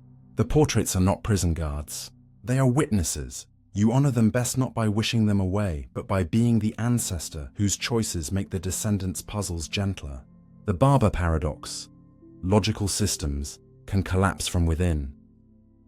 Walk into a small town with one posted rule on the square. The barber shaves all and only those who do not shave themselves. And feel the puzzle click as you glance at the barber's clean chin and ask the only question that matters. Does the barber shave himself? If he does, the rule says he must not. And if he doesn't, the rule says he must. An ordinary sentence folding in on itself until the whole system tears. This is the Barber paradox, a neat doorway into a hard truth that reaches far beyond barbers. When a rule talks about everything in a domain and also talks about itself, You can build a trap that makes true and false collide. And a logical system can collapse from within unless it denies the trap entry. Begin gently with what is really going on. The Barber rule is a self-reference machine hidden in plain language. It doesn't break because shaving is mysterious. It breaks because the rule defines membership in a group by consulting a property that itself mentions the group. That loop, using a rule to define the very collection the rule ranges over, is a pattern that shows up wherever we try to let definitions grab all things that satisfy condition X with no fences. A century ago, logicians found that if you allow the set of all sets that do not contain themselves, you get the same crash. If that set contains itself, then by definition it shouldn't. If it doesn't, then by definition it should. The fix that saved modern math wasn't to stop collecting or to outlaw big ideas. It was to add guardrails on what kinds of collections count as legitimate. In practice, this means we build from safe starting piles and allow only specific ways of making new ones. Or we separate the world into levels so that a collection can gather socks, chairs, and numbers, but not collections exactly like me. The boring sounding names for these moves: foundations, comprehension with restrictions, types, do important social work inside a formal system. They keep it from tearing along a self-made seam. Before this starts to feel like a museum exhibit, notice how often everyday systems flirt with the same failure pattern. A company writes a policy that the compliance team oversees all teams, including any team that does not oversee itself, and soon discovers that queries about the compliance team's own oversight loop and stall. The fix in practice is to name an external auditor or board with a different charter, which is another way of saying change the level so the watcher isn't watching itself in the same role. Online communities propose rules like ban every user who bans, themselves not, which sounds brisk until you realize moderation becomes a tangle unless there is a separate authority with powers defined without circularity. Even legal frameworks can spring Barber-like leaks. A court charged with reviewing every review that refuses to review itself ends up with a docket that cannot close unless some matters are moved out of scope or another court with distinct standing is named. When systems collapse this way, it isn't because the participants are lazy. It is because the rules let self-reference drive a wedge between meaning and use. There are constructive lessons here. First, self-reference is not the enemy. Unregulated self-references. Human knowledge thrives on feedback loops. A newspaper reports on its own industry. A scientist studies the history of science. A codebase includes tools that analyze the codebase. What keeps these loops from Barber-style rupture are separations of role and time. The ombudsman is independent of day-to-day editors. The historian distinguishes sources from interpretations. The code analyzer runs with permissions and constraints different from the program being analyzed. This is the same design principle as the mathematical guardrail. Stratify, add interfaces, specify what can and cannot point at itself. Second, paradoxes like the Barber aren't just static traps. They power deep theorems about limits. The idea that a system can be made to talk about its own behavior is also the engine behind famous no-go results in logic and computing. Imagine asking for a single procedure that decides of any program whether it will eventually halt or run forever. If such a judge existed for all programs, you could feed that judge a cleverly constructed case that asks, "What do you predict I'll do? I'll do the opposite." The contradiction shows the judge cannot exist for all programs at once. That isn't a defeat for computing. It's a boundary line that prevents you from wasting years chasing a kind of total control the universe does not offer. Similar diagonal moves reveal that no catalogue of all truths inside a rich system can be both complete and certified by that system itself without risk of contradiction. In the wild, this translates into practical humility. There is no universal spam filter that catches every bad message and never flags a good one. No financial rule that detects all fraud without ever impeding a valid transaction. No content policy that can be fully automated without edge cases that demand human judgment. The paradox doesn't make these projects pointless. It tells you to plan for oversight, exceptions, and appeals from the beginning. Third, Barber-style loops teach you to debug language. The rule, shaves all and only those who do not shave themselves, hides two loaded words, all and only, that push a definition to the edge. Relax either, and the world stops tearing. The barber may shave any person who doesn't shave themselves, removes the only, and returns discretion to the barber. Or keep only, but drop all, and you get a partial service model with no contradiction. In policy, this is the difference between absolute claims and qualified ones, between rigid categories and ones that admit exceptions with reasons. In software, this is the difference between a function that assumes it receives every possible input and one that declares what inputs it will never accept and what it will do when it receives them anyway. In institutions, it's the difference between writing a charter that promises to resolve every dispute, including disputes about our own resolutions, and writing one that names a boundary condition: recusal, appeal, sunset, external review. If you want to feel the pattern in your hands, try designing a simple to-do rule for your day. I will complete all and only the tasks I leave for later, and watch your plan fold, then patch it by adding roles and time. I will choose tasks each morning, and an accountability partner can pick one that I can't refuse. You've just moved from a self-devouring rule to a stratified process. Finally, there is a deeper, kinder use for the paradox.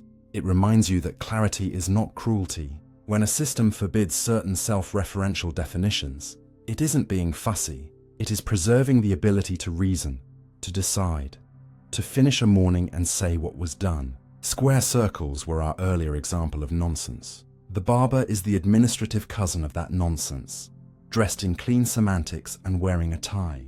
The humane response is not to sneer but to design better. Be explicit about levels, spell out who watches whom, avoid all and only where incentives invite abuse, add recusal rules where judgments loop back on the judge, and publish the escape hatches before you need them. End softly, with a picture you can carry. A town that keeps its shop signs simple: barber, baker, mayor, without pretending any sign can be both the whole town and its own customer. A charter that names who trims whose beard, who checks whose books, and how those roles rotate so that no line has to bend around and eat itself. Logical systems don't collapse because people care about precision. They collapse when precision tries to swallow itself. Keep your definitions grounded, your roles layered, and your exceptions honest, and the town can keep its faces neat without shaving away the very rules that make it livable. The identity paradox: you're never the same person, twice. Open your photo gallery and swipe backward a year. Faces you recognize wearing moods you barely remember. Captions that sound like they were written by a cousin who borrowed your phone. And for a moment you feel a jolt. If the person who wrote those words stood in front of you now, would they answer questions the way you do tonight? This is the identity paradox in the register that matters. The calm but unsettling fact that you never step into a moment with exactly the same mind, and yet you keep calling that mind me. Let's start gently. Personality researchers long assumed that traits are like fixed colors: introvert blue, extrovert red. But when they began sampling people dozens of times a day in real situations, a different picture emerged. Each trait is not a single point. It's a cloud of behaviors you visit depending on stress, sleep, company, and goals. You might be quiet at a work meeting, animated at dinner, and playful with a child, all within 24 hours, yet your overall pattern still leans a recognizable way across weeks. This density distribution view is not wordplay, it's data. With in-person variability can be as large as differences between people, which means the version of you that answers a tough email at 2 a.m. is genuinely different, in measurable ways, from the version of you that laughs at breakfast. The engine under that variability isn't mystical. It's biology tied to context. Hormones fluctuate by the hour and across life stages. Cortisol can sharpen vigilance in the morning and fray patience when it stays high. Melatonin winds attention down toward night. Dopamine nudges you toward exploration or repetition depending on novelty and success. If you live with a menstrual cycle, studies show predictable shifts in attention, appetite, and social motivation across phases. If you are jet-lagged, your internal clocks, there are many, not just one in the brain, fall out of sync, and change how you feel hunger and focus. Meanwhile, your immune system and gut microbes chat constantly with the nervous system. After a course of antibiotics or a stomach virus, it is not a poetic exaggeration to say your appetite, sleep, and social drive can tilt for days, pulling your usual reactions off their tracks. Memory ties into this in a surprising way that is not the same as your past rewrites itself. It is the gentler truth that recall is state-sensitive. What you learned when calm is easier to use when calm. What you learned under stress is more available when stressed. This state-dependent access gives the present more power over the self than you think.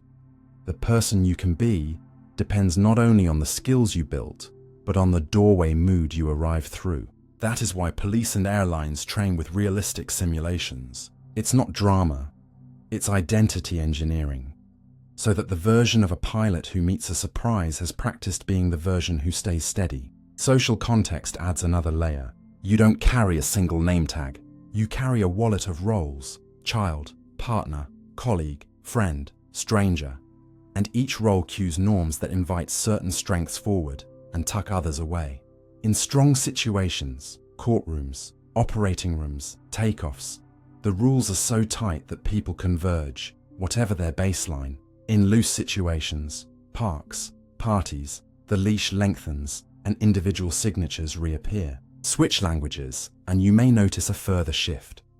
Bilinguals often report feeling slightly more formal or more direct depending on the tongue they're using. Not because the soul splits, but because language packages afford certain metaphors and politeness habits that angle your inner voice differently. Even the pronouns you choose matter. Talking to yourself with your first name. You've got this. Maya tends to cool hot emotions better than I, creating just enough psychological distance to recruit a wiser version of you. If the evidence shows so much flux, why do you feel continuous at all? Because identity is also a commitment architecture. You sign contracts, collect reputations, keep promises. Those threads bind different daily versions into a line that others can predict and you can endorse. Employers and friends don't care whether your dopamine is up or down. They count on the fact that, across noise, you show up on time, tell the truth, repair mistakes, and learn. In research terms, there are two kinds of stability. Rank order, you tend to keep your place relative to peers over long periods. And mean level, your average can drift as you age. Many people grow more conscientious in their 30s, more agreeable later. Both forms can coexist with lively day-to-day variation. In practice, this means never the same person twice is not a threat. It is the raw material that lets you adapt while still being legible. But adaptability cuts both ways. Because the self is sensitive to cues, environments can sculpt who shows up. Crowded feeds that reward outrage will train a hair-trigger version of you. Offices that interrupt every 10 minutes will train a shallow-focus you. Friendships that expect sarcasm will make generosity feel risky. The flip side is hopeful. Habits can be designed. Repeated behaviors wire together circuits that make the next repetition easier. Not in an abstract sense, but through physical changes. More efficient signaling along used pathways, altered thresholds in the brain's decision hubs, rewired associations. After 6 weeks of consistent walking, many people report not only better mood, but a different default reaction to stress. After a season of deliberate kindness in conversation, letting others finish, asking one more question, your social body learns to anticipate more warmth and offers it sooner. You don't erase old versions. You expand your repertoire, and the center of gravity shifts. There is also a cultural mirror that the paradox holds up to us. Much of modern identity talk treats being true to yourself as fidelity to a snapshot, what you felt at 19 or what you posted last summer. Yet health often asks for fidelity to a trajectory, your best available direction under new information.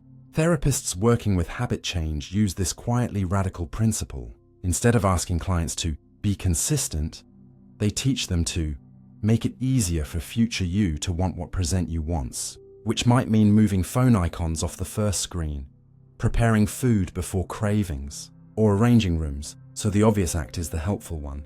The paradox stops feeling like a riddle and starts feeling like agency when you see identity as a slope you can steer, not a statue to dust. Does this mean there is no core at all? Not quite. Even as your moods rotate and your roles shuffle, most of us can name a handful of non-negotiables, values you return to when noise drops. I don't lie. I protect children. I won't humiliate for a laugh. I finish what I start. Those aren't marble essences, but they are durable settings shaped by family, chance, and choice. They can be revised if they're harming you or others, but they change humbly through reflection and practice, not overnight declarations. If you want to test your own contour honestly, try a week-long experiment. Carry a small card and 3 times a day write the top adjective for your mood, the main role you're in, and one value you acted on. At week's end, you will see a landscape, peaks where you come alive, valleys where you shrink, and roots where a value survived friction. That picture will be more useful than any horoscope because it will be written by the versions of you that actually appeared, and it will show you where to push. Perhaps mornings make you kinder, perhaps certain people make you braver, perhaps certain apps make you petty. Identity work then becomes redesign work. Put more mornings where kindness is needed. Meet the brave-making friend before the hard call. Move the petty app into a folder named Later. Let's end softly, with the promise hidden inside the paradox. You are not condemned to perform yesterday's script. You are allowed, biologically, psychologically, ethically, to update, to apologize, to train, to change course. And you are equally allowed to keep the vows that make you recognizable to those who love you. Never the same person twice is not a threat to continuity. It is the breathing of a system that learns. If you honor that breathing by choosing environments that call forth your better versions and by practicing the actions you want more of, then the many selves you bring to your days will not clash like strangers. They will harmonize like movements in a piece written over time, different in tempo and color, loyal to a theme you choose on purpose. The liar paradox, truth that destroys itself. Tape a note to your desk that reads, "This sentence is false," and feel how your mind tips forward. If the note tells the truth, then what it says must hold, so it's false. But if it's false, then what it says fails, so it's true. A tiny loop of ink that eats its own tail, and with it the simple comfort that every declarative sentence must be either right or wrong. This is the liar paradox, truth that destroys itself, and it's not a party trick but a stress test on how language, logic, and even our institutions handle claims about claims. Begin gently by separating confusion from contradiction. It's raining and not raining is just wrong about the world. But this sentence is false is a machine that jams the gear of evaluation, because the sentence points to the very act of calling it true or false. It has no subject like rain or clocks outside, only your truth label inside. Philosophers and logicians built real tools to keep that jam from grinding everything to a halt. One approach is to forbid this kind of self-pointing at the level where truth is defined. You let an everyday language talk about weather and wages, but you only allow a higher level language to say what's true about the first, never about itself. Truth becomes a ladder, object talk below, commentary above, and paradox dies because the sentence can't reach around to tag itself. This hierarchy idea, which sounds fussy on first listen, underwrites a lot of clean thinking you already trust. Peer reviewers judge a paper, but the paper doesn't judge its own accuracy. Quality control tests a product, but the product isn't its own tester. Standards bodies certify devices using criteria written outside the devices. A second, more flexible move keeps self-reference, but refuses to stamp every sentence with a binary label on demand. Instead, it allows a third status for pathological cases. Call it undefined or ungrounded, and then builds truth step by step from sentences that talk about the world to sentences that talk about those sentences and so on, only assigning labels where the chain bottoms out. On this view, snow is white can be settled by looking. Snow is white is true, can be settled because the first settled, but this sentence is false, never gets off the ground. It has no anchor outside its own spiral, so it is not granted a verdict. That isn't a dodge. It's a discipline that says truth must connect to something beyond the labeler. If you think that's special pleading for paradoxes, peek at a system you use every day. Your database queries. When a field is missing, comparisons don't return yes or no, they return unknown. And the logic for combining unknowns is explicitly defined, so one mystery doesn't explode the whole report. The world of computing generalizes the lesson. Programs that let not feed back into itself without a base case spin. So practical languages and rule engines adopt well-founded semantics that forbid circular negations from forcing a yes-no answer where none can be justified. The paradox scales beyond a single sentence. There are revenge versions that slip past quick fixes. This sentence is not true or undefined, tries to box out the third option. Infinite families like Yablo's paradox arrange a list where each line says, all sentences after this are false, avoiding explicit self-reference, but recreating the same trap through a long mirror. These variations aren't cheap gotchas. They show that what makes liar-style trouble is not a magic word, but a structure. Claims that take their truth from an evaluation that depends, immediately, or by chain, on that very claim. And once you can spot the structure, you can design around it in the world. Consider fact-checking. A headline that declares, everything this outlet publishes is false, doesn't call for a thumbs up or thumbs down. It calls for a level shift. Evaluate particular claims by external evidence, and keep the outlet-level judgment as a rolling summary that never tries to certify itself. Or look at contracts. A clause that says, this clause is void, dissolves its own effect. Competent drafters split roles, identify who can declare a clause unenforceable, and require that declaration to come from outside the clause, often a court. In short, they climb the ladder. Content moderation learns a similar caution. A rule like all statements that claim moderation is unfair are automatically removed can fold into self-defense masquerading as policy.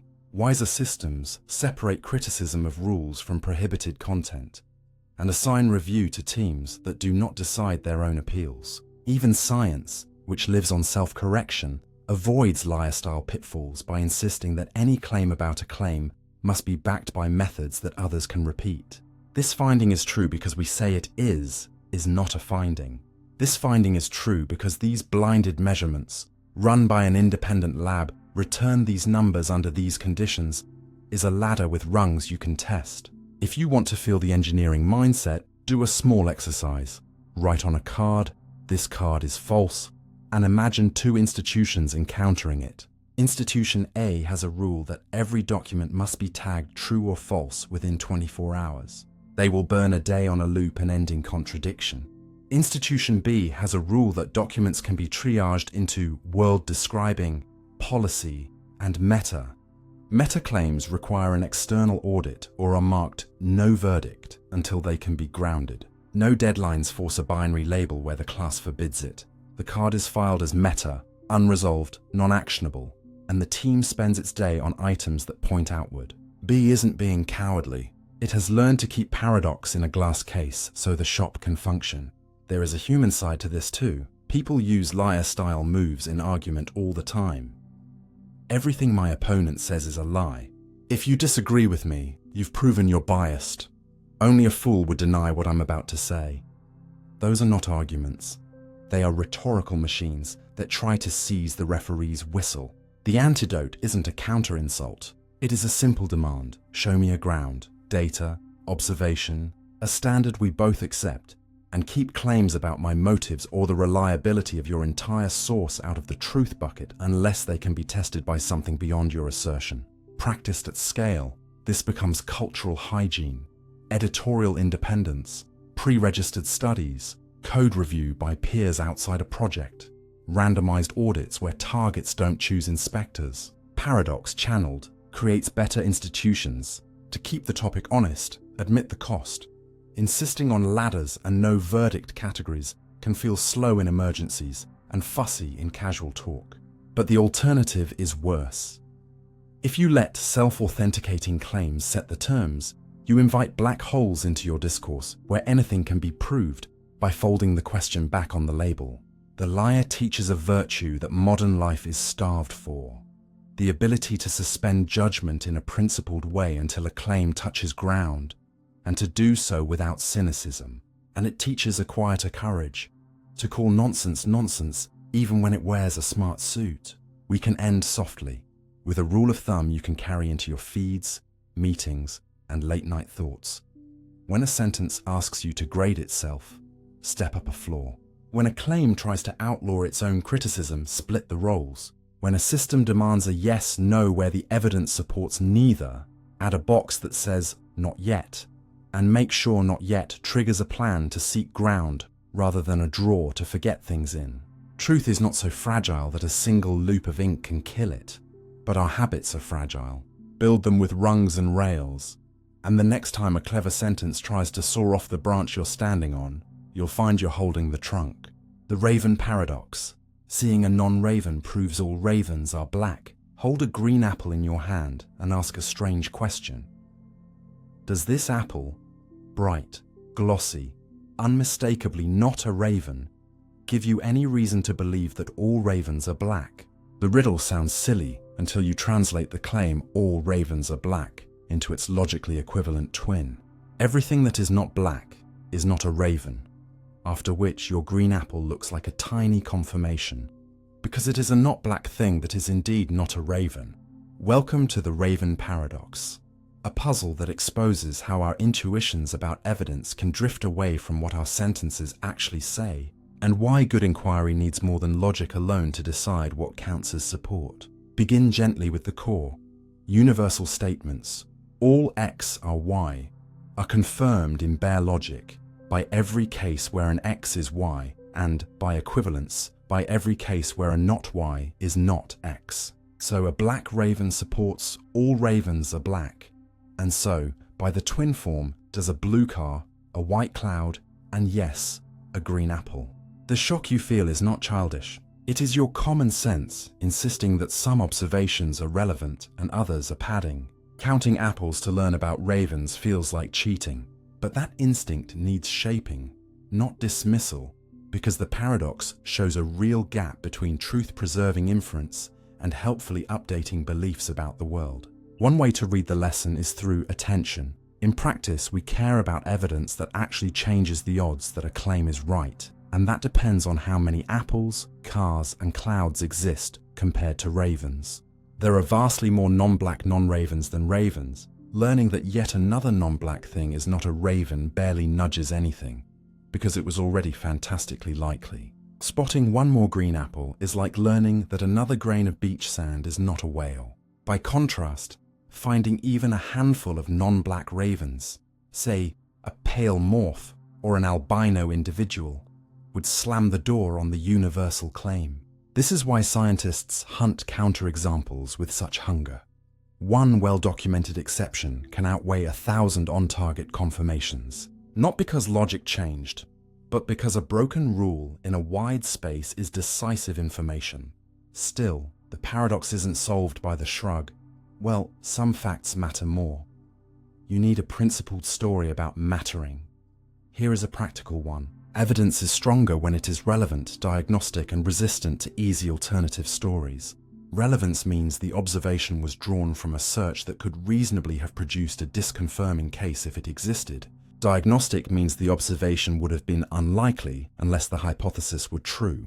Resistance means the result survives checks for bias. On all three counts, your apple is weak. It comes from an ocean of objects we barely sample. It would have appeared whether the raven claim was true or false. And it is vulnerable to the simplest bias of all, looking in the wrong place. A biologist who spends a year in diverse habitats documenting raven plumage patterns produces relevant, diagnostic, relatively resistant evidence. A tourist who photographs a fruit bowl does not. Seen this way, the paradox becomes a warning about sampling. You cannot confirm an ecological rule by counting only in the safest meadow and ignoring the cliffs. You cannot validate a medical test by recruiting only healthy volunteers. You cannot vouch for a policy by surveying only its authors. The equivalence that makes apples count in principle also makes them dangerous in practice. If your method harvests mostly irrelevant instances, you can drown in confirmations that do not move the world. Another refinement comes from asking for a mechanism. All ravens are black isn't just a pattern. In nature, it should ride on causes, pigments in feathers, selection pressures, signaling trade-offs, constraints of development. When you can connect the generalization to a story about how feathers grow and why dark plumage might confer advantages, your standard for evidence rises. You no longer accept any old non-raven as help. You want observations that test the mechanism, feather structure under the microscope, variance in different climates, fitness data in changing environments. Mechanisms don't make you infallible, but they guard you against a catalogue of trivia that happens to fit a sentence. A third sharpening is to ask about severity. How hard was the claim pushed? What tests would have made you change your mind if they had gone otherwise? A rule that survives easy trials isn't strong. A rule that survives tests designed to break it earns credit. This is why pre-registered experiments, blind evaluations, and out-of-sample predictions matter. They reduce the freedom to cherry-pick supportive observations and force a hypothesis to walk into situations where it could lose. In that spirit, the paradox trains you to distrust evidence gathered under rules that guarantee agreement. Every post on my feed supports my view may simply mean your feed is an apple orchard. So what should you do in daily life when a claim and its slick twin seduce you into counting friendly facts? Start by naming the real target class and the real search. If you want to learn about ravens, count ravens, and make your search broad enough that a non-black raven would have been found and reported.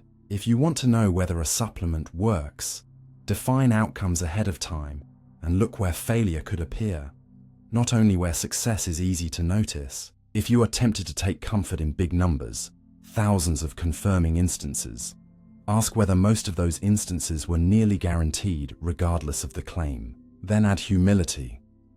When a field claims an all statement, ask where exceptions would plausibly hide and what it would take to discover them. Often the best answer is to replace all with a range and then describe when and why the range shifts. This isn't watering down truth.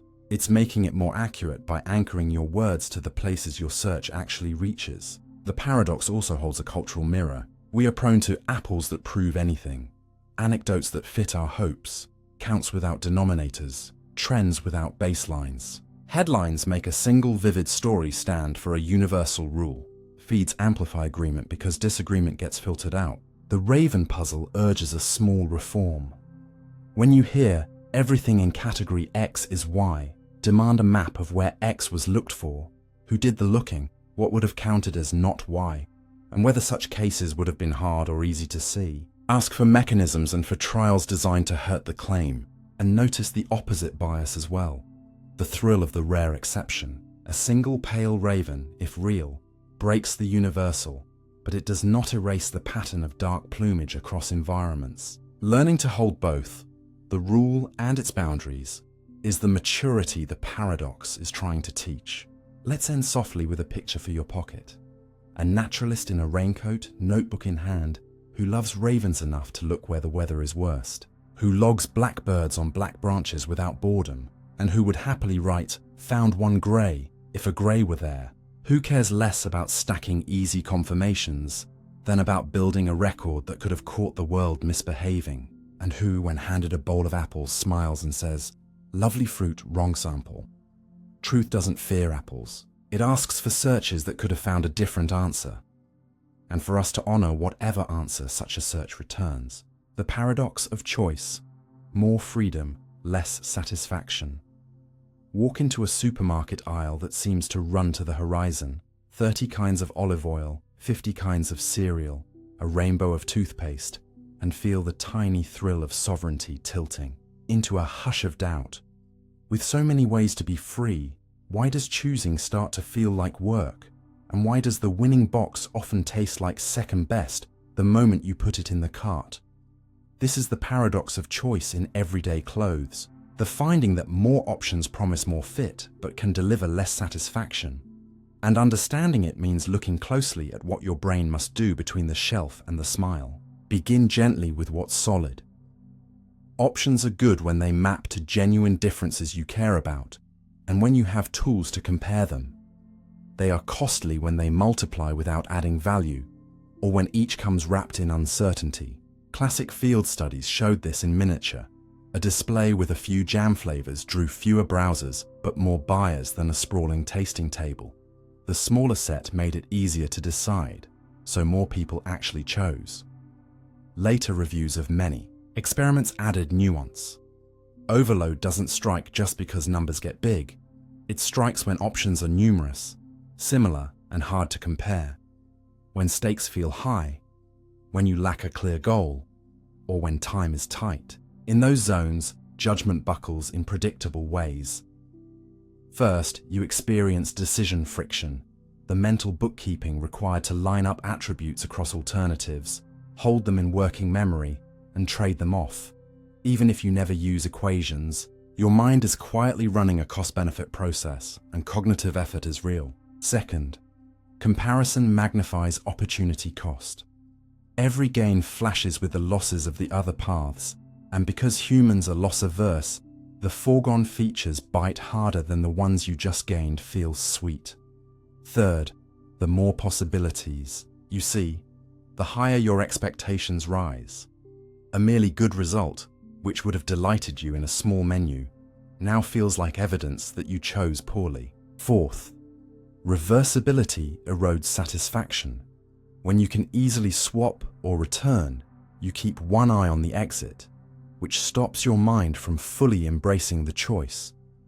Counterintuitively, people often report more contentment when decisions are final, because commitment quiets the internal comparison engine. Fifth, personalities differ. Maximizers, who try to find the absolute best, tend to gather more information, spend more time, and feel more regret. Satisficers, who decide once an option meets clear criteria, often move sooner and feel better afterward without performing worse on objective outcomes. None of this brands choice as a villain. It points at the conditions that turn choice from power into pressure. The digital world amplifies those conditions. Streaming services hold more films than a city of theaters. Online stores can list 50 plausible laptop models, each with a maze of specs. Apps offer infinite partners, songs, workouts, and the interfaces that host them often optimize for engagement, not clarity, cascading you into scrolls that feed the sense that there is always one more option just off screen. What can you learn and use without giving up freedom? Start by naming your decision type before you search.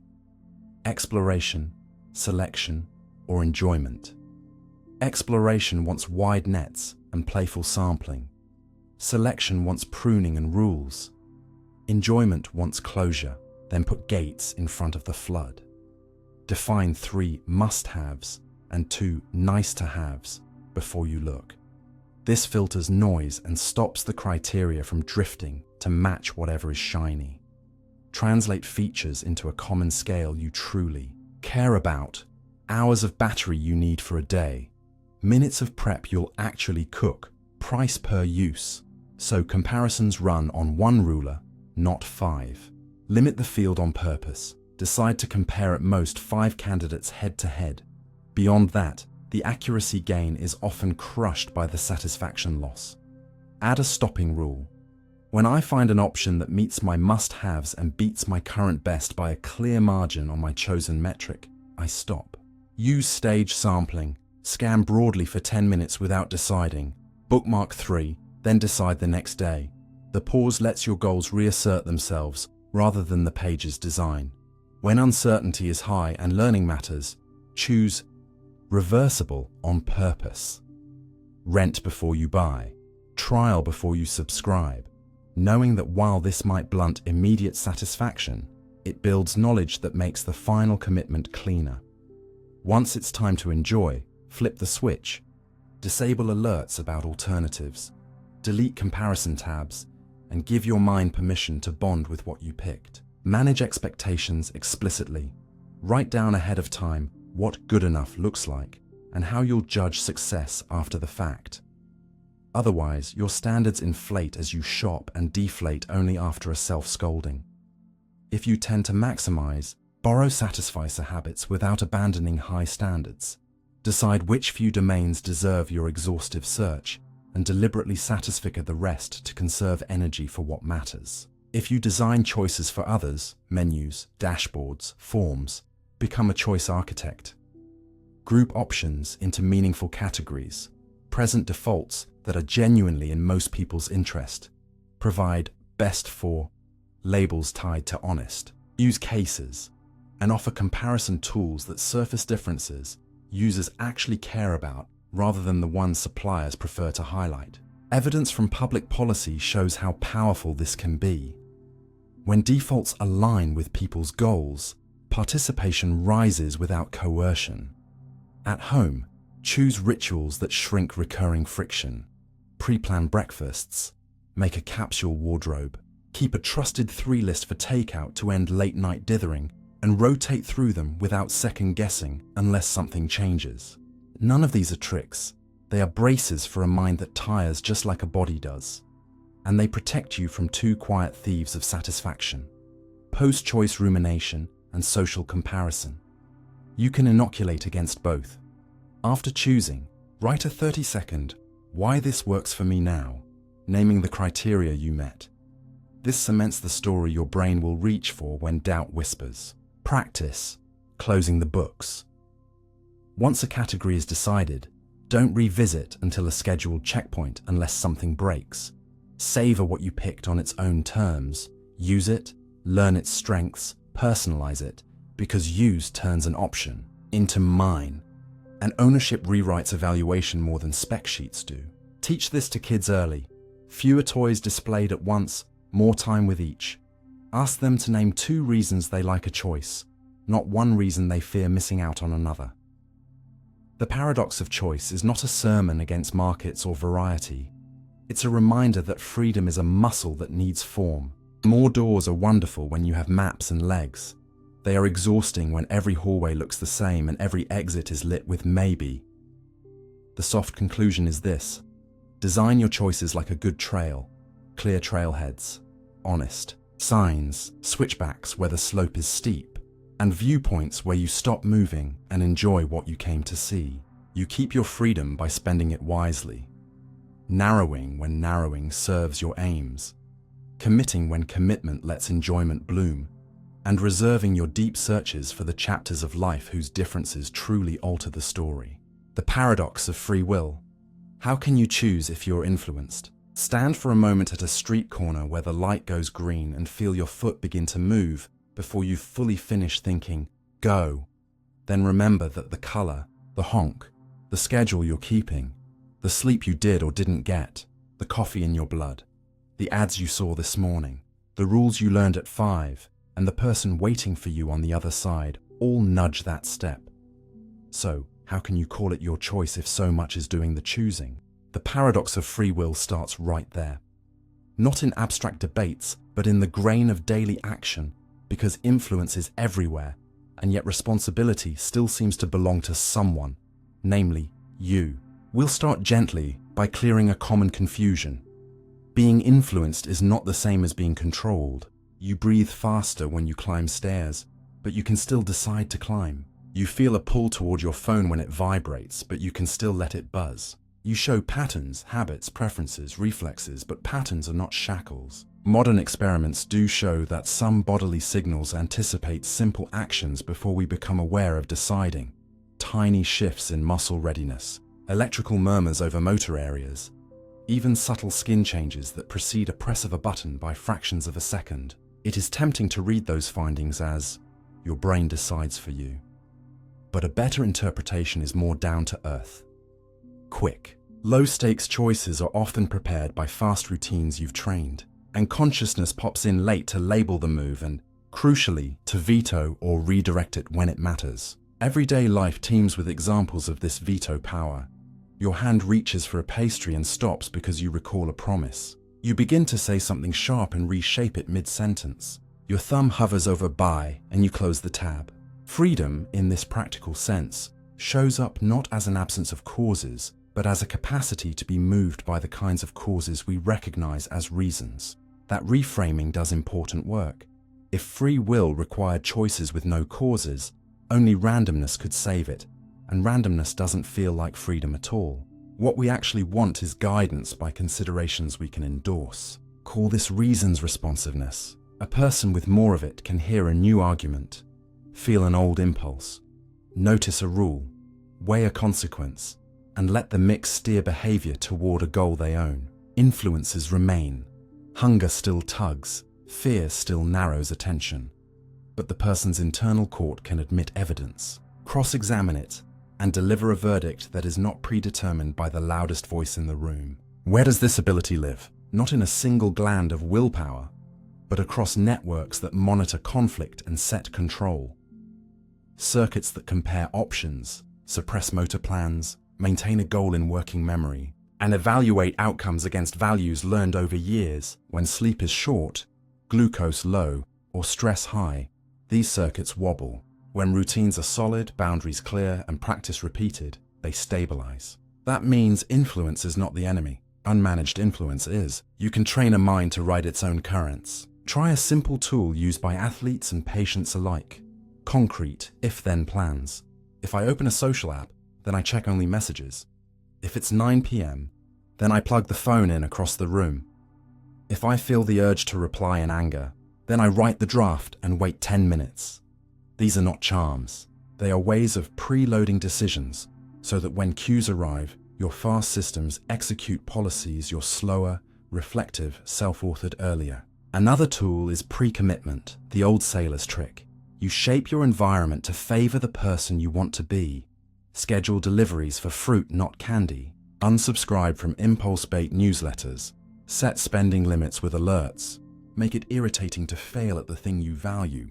None of this removes influence. It makes you the architect of which influences will be strongest when the moment comes. Culture, too, is an influence you can use rather than endure. Surround yourself with people who practice the behaviors you admire and your baseline shifts. You will find it easier to read if your friends trade book notes, easier to exercise if your neighbors walk at dusk, easier to be honest if your peers reward confession over performance. Social proof is a lever. The question is, who gets to pull it? Even belief about will itself matters. Studies find that people who think self-control can be strengthened like a muscle tend to persist longer after setbacks, and to interpret fatigue as a cue to adjust strategy rather than as a verdict of identity. That belief is not magical thinking. It's an instruction to your monitoring system about what to do with strain, and it changes behavior. What about manipulation, the dark side of influence, where choice is steered by design patterns intended to bypass deliberation? Here the paradox sharpens into ethics. If a platform keeps your scroll bottomless, spikes notifications to harvest attention, and frames deny in grey while agree shines in color, your agency hasn't vanished, but it is being taxed and tricked. The honest answer is not to pretend you can become immune. It is to treat manipulation as an environmental hazard, like glare on a highway.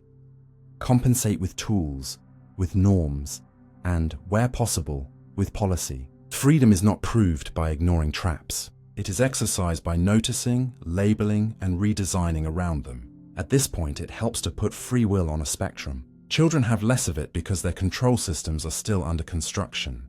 The sleep-deprived, intoxicated, and traumatized have less of it because the machinery is impaired. Experts in a craft often display more of it within that craft because years of feedback have built fast, robust patterns aligned with clear values. This spectrum view has bite. It lets compassion and responsibility coexist. We can hold people accountable for harms while recognizing that conditions, poverty, chronic stress, untreated illness, can narrow the room in which their choices occur. And we can hold ourselves accountable not only for what we choose in the moment, but for how we maintain the conditions under which better choosing is possible. Sleep, diet, honest friends, time to think, a sane pace of work. The paradox also dissolves some bad excuses. I had no choice, sometimes names real coercion. Often it names a failure to see options because a habit or fear monopolized attention. Training attention expands the option set. Try this warm-up for a week. Before key decisions, name 3 live alternatives aloud, and add a quick cost-benefit line for each. You'll feel your mind widen. You'll also spot when an influence is simply a story you've repeated. Over time, the practice builds a reflex. You become the kind of person who generates options under pressure. But what about the oldest worry?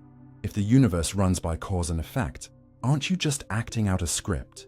Here is a sober reply that doesn't require mysticism. Scripts can be authored at different levels. A violin sound is caused by physics, yet we still distinguish a beginner's scraping from a master's phrasing because the causes include training, intention, and sensitivity to feedback. Likewise, your action is caused, but among the causes can be your reasons, which were shaped by reflection, dialogue, and foresight. When those reasons reliably steer you from impulse toward chosen ends, calling the result free is not flattery. It is a description of how the system behaves. Your signature is not an uncaused spark. It is a stable way of letting reasons win. That, finally, shows you what to work on if you want more freedom in the only sense that matters. Clarify ends in plain language so they can compete. I want to be healthy enough to carry my kid upstairs. I want to be someone my friends trust with sensitive news. I want to leave every room a little kinder. Build small, repeatable processes that move you there when you're tired. Pack the bag the night before. Put the glass next to the bed. Script the first sentence of the hard apology. Audit the influences you can control and align them. Layout, lighting, subscriptions, circles, so that they whisper the same direction. And add room for error, because drift is part of being alive. Setbacks are not verdicts. They are data about where the path got narrow. To close gently, you are not a ghost floating above causes, and you are not a puppet yanked by them. You are a living system that can learn to let better causes count more. The paradox of free will turns from a riddle into a responsibility when you see that influenced and able to choose are not enemies, but partners. Influences supply the raw push. Your cultivated reasons shape the pull. And the art of a life is to keep training that meeting point so that, when the light goes green and your foot moves, you can recognize yourself in the step. The memory paradox. You trust a past you can't confirm. Open a photo you took years ago. Friends in a doorway. A shirt you forgot you owned. A laugh you can almost hear. And notice how quickly a whole scene springs up around it. The rain before the picture. The joke after. The cafe smell. The song on the radio. You feel certain you've recovered the past. Yet the sober truth is that memory is not a recording you play back, but a story you rebuild. And the paradox is that you must trust a past you cannot independently confirm, while knowing the machinery that serves it to you edits with every serving. Let's start gently. Most moments never become memories at all, because attention is a filter and encoding is selective. What gets saved tends to be what you cared about, rehearsed, or linked to a strong cue, novelty, emotion, a goal, while the unremarkable dissolves without ceremony. Of what does get in, the path is two-step. First, a fragile trace, then a more stable pattern as the brain replays and stitches the experience into broader networks during quiet waking and sleep. Later, when you recall, you don't open a file. You rebuild using hints, sights, smells, words, feelings, drawing on related knowledge to fill gaps in a way that usually helps you act and sometimes misleads you confidently. That rebuilding has signatures you can test, change the context and recall fools, return to the room where you studied, and forgotten details reappear. Match internal state and access improves.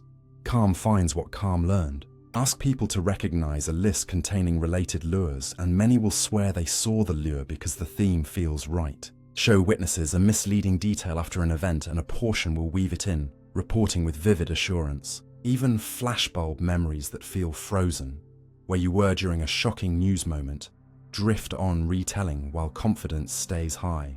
A mismatch between feeling and fact that is baked into how the system works. None of this means your past is a lie. It means your memory is geared for usefulness, predicting what matters next, rather than for museum accuracy. Under the hood, different tools handle different jobs. A network deep in the temporal lobe acts like an index, helping a scattered pattern become retrievable as that day at the beach. Nearby circuits push apart similar episodes, so they don't blend and push together partial cues. So a whole can be reconstructed from a sliver. Damage here can leave a person living vividly in the present, but unable to lay down new days. Other damage can spare old stories while stealing names and routes. Meanwhile, habits and skills live elsewhere. A man can forget a conversation from this morning and still tie his shoes because procedures are practiced into different maps. The system's everyday quirks follow from this architecture. Familiarity and recollection are not the same. A face can ring a bell without the where and when attached, which is why you greet a stranger with an awkward warmth you can't place. Source confusion is common.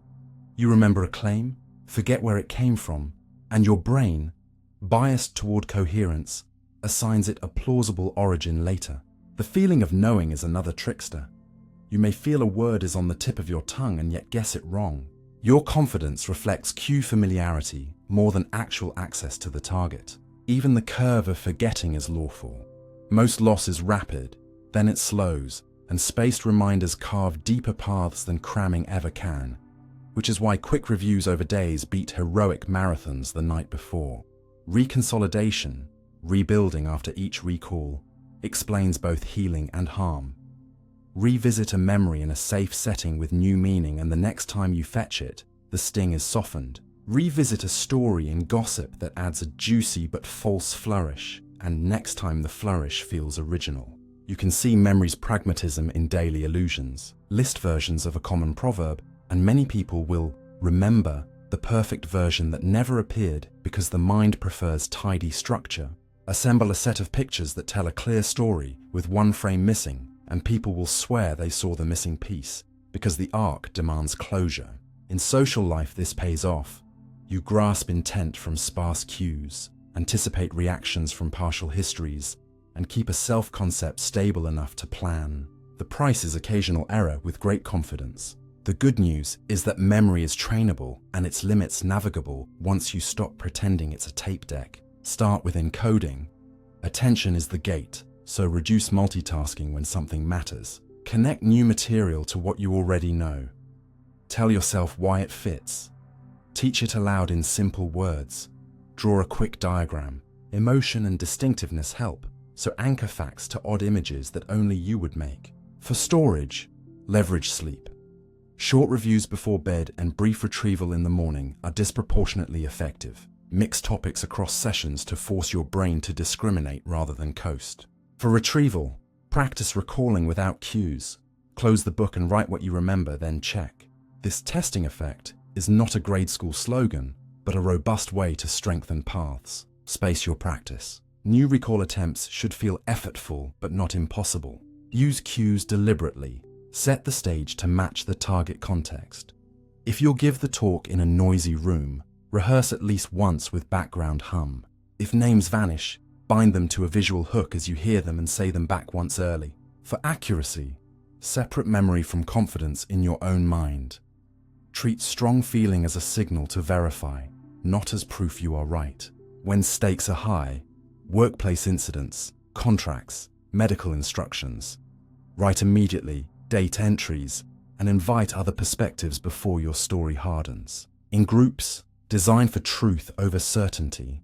Ask witnesses for independent accounts before discussion.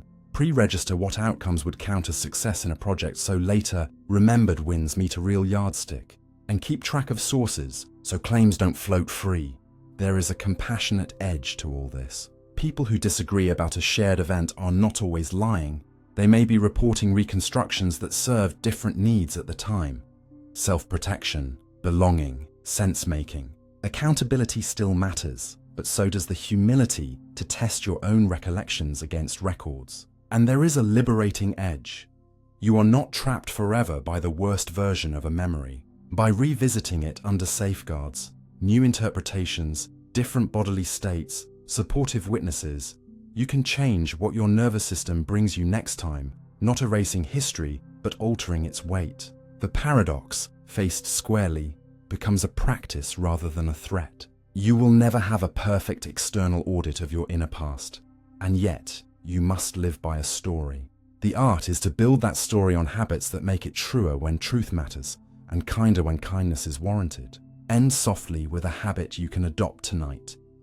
Keep a short log, not a diary of feelings, but a ledger of facts you'll need later. 3 lines for what happened, who said what, and what you decided. Scan it weekly, adjust any errors, and let it be the anchor that tethers your storytelling to something outside the swirl. Then, when a photo draws you back and a scent opens a door, you can step into the corridor of your past with both wonder and care. aware that the wallpaper is partly painted by today's light, and willing to repaint it wisely when tomorrow depends on it. Newcomb's paradox. Can a prediction be true and still be avoided? Imagine a stranger sets two boxes on a table, one transparent with a visible $1,000 and one opaque that either contains $1 million or nothing, and tells you a highly accurate predictor has already watched everything about you it can, your past choices, your micro-expressions under pressure, how you talk about risk, even how you handle small temptations. If it predicted you would take only the opaque box, it put the million inside. And if it predicted you would take both boxes, it left the opaque one empty. Now, with the boxes already sealed, do you one box or two box? And more pointedly, can a prediction be true and still be avoided? Begin gently with why this isn't just a stunt about greed. Two clean logics collide here. The first says, the predictor's move is in the past. Nothing you do now can change what's already inside. So taking both boxes strictly dominates taking just one. Either way, you get what's in the opaque box, plus an extra $1,000. The second says, the predictor is extremely reliable. Your present choice is strong evidence of what it forecast earlier.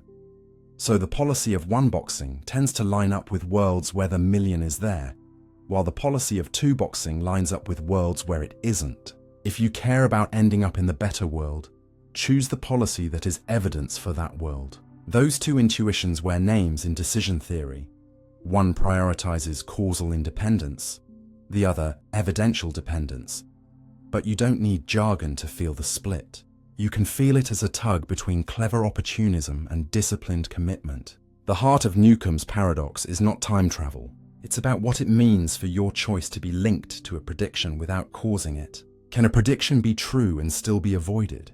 In a narrow sense, if the predictor is fallible, yes. There are worlds where it predicts you'll two box. You surprise everyone in one box anyway, and the opaque box is empty. You avoided matching the prediction but didn't profit. The more interesting point is that you don't get to choose the world after seeing the prediction. You choose a policy knowing that accurate predictors tend to make their forecasts match the kinds of people who adopt that policy. In other words, you're not fighting a sentence written in stone. You're choosing which sentence the world tends to write about people like you. This is the quiet power of pre-commitment. If, well before money's on the table, you become the kind of agent who reliably one-boxes in Newcomb-like setups, who treats what I do now as part of a package that was legible to reliable observers, then reliable observers will place you in worlds where the opaque box is full. That sounds abstract until you notice how often real life rewards predictable policies over clever switches. Employers don't just pay for your task today. They pay a premium for people who predictably honor confidentiality and deadlines, so they put more in your opaque box up front. Negotiators offer generous first terms to counterparts known to keep their word under pressure. Lenders give lower rates to borrowers whose long behavior suggests they won't two-box when a tempting default presents itself. Even friendships and marriages run on this logic. If your partner can predict with high confidence that you will do the kind thing when nobody's looking, they invest earlier and richer in the relationship. The opaque box of trust fills because you are a one-boxer about care. The paradox also sheds light on modern prediction systems that aren't mystical, but very real. Recommendation engines, credit scoring models, hiring screens, and insurance pricing all operate as predictors that change what is placed in the box before you act. If a model forecasts you'll churn, it stops offering you good deals. If it forecasts you'll click anger, it feeds you more outrage. If it forecasts you're a safe driver, it lowers your premium. Your later choices don't reach back to change the earlier forecast, but your choice of policy, how you behave across time, changes which forecasts you tend to face. In that sense, predictions can be true and yet avoided prospectively by changing the statistic you embody. Alter the behaviors the model keys on, and you alter what's placed in your future boxes. The paradox warns against a shallow, I'll just grab both approach to systems like these. Yes, you can try to harvest every short-term advantage, but the predictor, human or algorithmic, will learn and preempt you. The opaque box empties for opportunists, faster than opportunists can grab the visible bills. That's why the most profitable play in environments with reliable prediction is often to be legible and consistent in the values you want the world to anticipate. There's an ethical edge here too. Newcomb has cousins in medicine, in policing, and in markets. In each, acting on a prediction can help make it come true or break the link by changing incentives and policies. The lesson is to design institutions that reward good policies rather than clever exceptions. Pre-commit to transparency about criteria, build appeals that don't penalize cooperation, and publish audits so predictions don't drift into self-justifying loops. For your own decisions, Newcomb suggests 3 practical habits. First, adopt policy thinking. Before you face a temptation, write down the rule you want a reliable observer to expect from you. If I'm offered an easy but dishonest win, I decline. If I'm given a loyalty discount, I don't churn for pennies. If I say I'll deliver Friday, I deliver Friday. And then behave to make that expectation true. You are filling your own future box by becoming predictable on purpose. Second, use pre-commitment tools to lock in policies at low-temperature moments. Put savings on auto-transfer, set spending caps that require a cooling-off code, agree publicly to a training plan with a friend. Each box you pre-fill is value placed before your later self can 2-box it away. Third, learn to recognize fake Newcomb setups, where the predictor is theater. If a salesperson says, "The deal disappears if you walk," but you know from experience that walking produces better counteroffers, don't lend them the aura of reliability. 2-box and leave. The quality of the predictor matters. 1 box against those whose forecasts are truly tied to your character and history, and 2-box against bluffers and systems that do not actually condition on who you are. You can even run a small self-experiment to feel the mechanism. For a month, tell 3 close colleagues your explicit policy on a recurring choice and hold to it. Watch how their offers, deadlines, and trust pre-fill based on that foresight, and compare to a month where you stay opportunistically flexible. You'll likely find that predictable, you gets the million-dollar tasks and grace in crises, while opportunistic, you gets nickel and dimed and scrutinized. This doesn't turn life into a game against a godlike forecaster. It reminds you that much of what shows up on your table arrived there because of what reliable observers believed about you. So, can a prediction be true and still be avoided? If avoided means defied after the fact sometimes, but the profit is thin. If it means rendered inapplicable by becoming the kind of person a good predictor forecasts differently, then yes, and that is the form of freedom that matters. The soft conclusion is this. Newcomb's boxes aren't only in thought labs. They're in your inbox, your contracts, your relationships. The visible $1,000 is every quick gain you can grab. The opaque box is the trust, terms, and opportunities people load in advance for agents who are reliably aligned with their own stated policies. Choose your policy like someone is watching, because in the ways that count, someone is, and that someone is often tomorrow's version of you. The consciousness loop, you observe the brain. That creates the observer. Stare at your own thoughts for 10 quiet seconds and you'll catch a strange reflex. The moment you look for the one who is looking, your gaze seems to land on a moving target, a voice that comments on the scene, then a feeling of ownership over the voice, then a sense of being the owner of that ownership. This is the consciousness loop, where the observer you feel yourself to be is constructed by the same brain you are trying to observe. And understanding it means following a circle without pretending it's a straight line. Begin gently with the architecture your experience hides. Your brain runs a layered model of the world and of your body, and, crucially, of an agent inside that body who attends, decides, and comments. This internal observer model is not mystical, it's useful. It keeps track of what you know, what you intend, and how confident you are, so perception and action can be coordinated. Evidence shows up in small ways. When you move your eyes, a copy of the outgoing command predicts the sensory change your movement will cause, so the scene doesn't smear. The same mechanism explains why you can't tickle yourself. Prediction cancels surprise. Corollary signals do this all day. They tag some sensations as self-caused and others as world-caused, forming a thin line between me and not me. Disrupt the line, and the loop wobbles. In lab setups, subtle delays inserted between your heartbeat and a flicker on a screen can make a silhouette feel more or less yours, because synchrony between inside signals and outside cues is a glue for ownership. Virtual reality tricks that align a camera behind your back with touches on your chest can pull the sense of vantage point out of your skull. An out-of-body feeling conjured from timing alone. In split-brain patients, each hemisphere can act on information the other can't access. And the left language network often invents reasons for an action it didn't initiate. An interpreter that would rather be coherent than correct. None of this says consciousness is fake.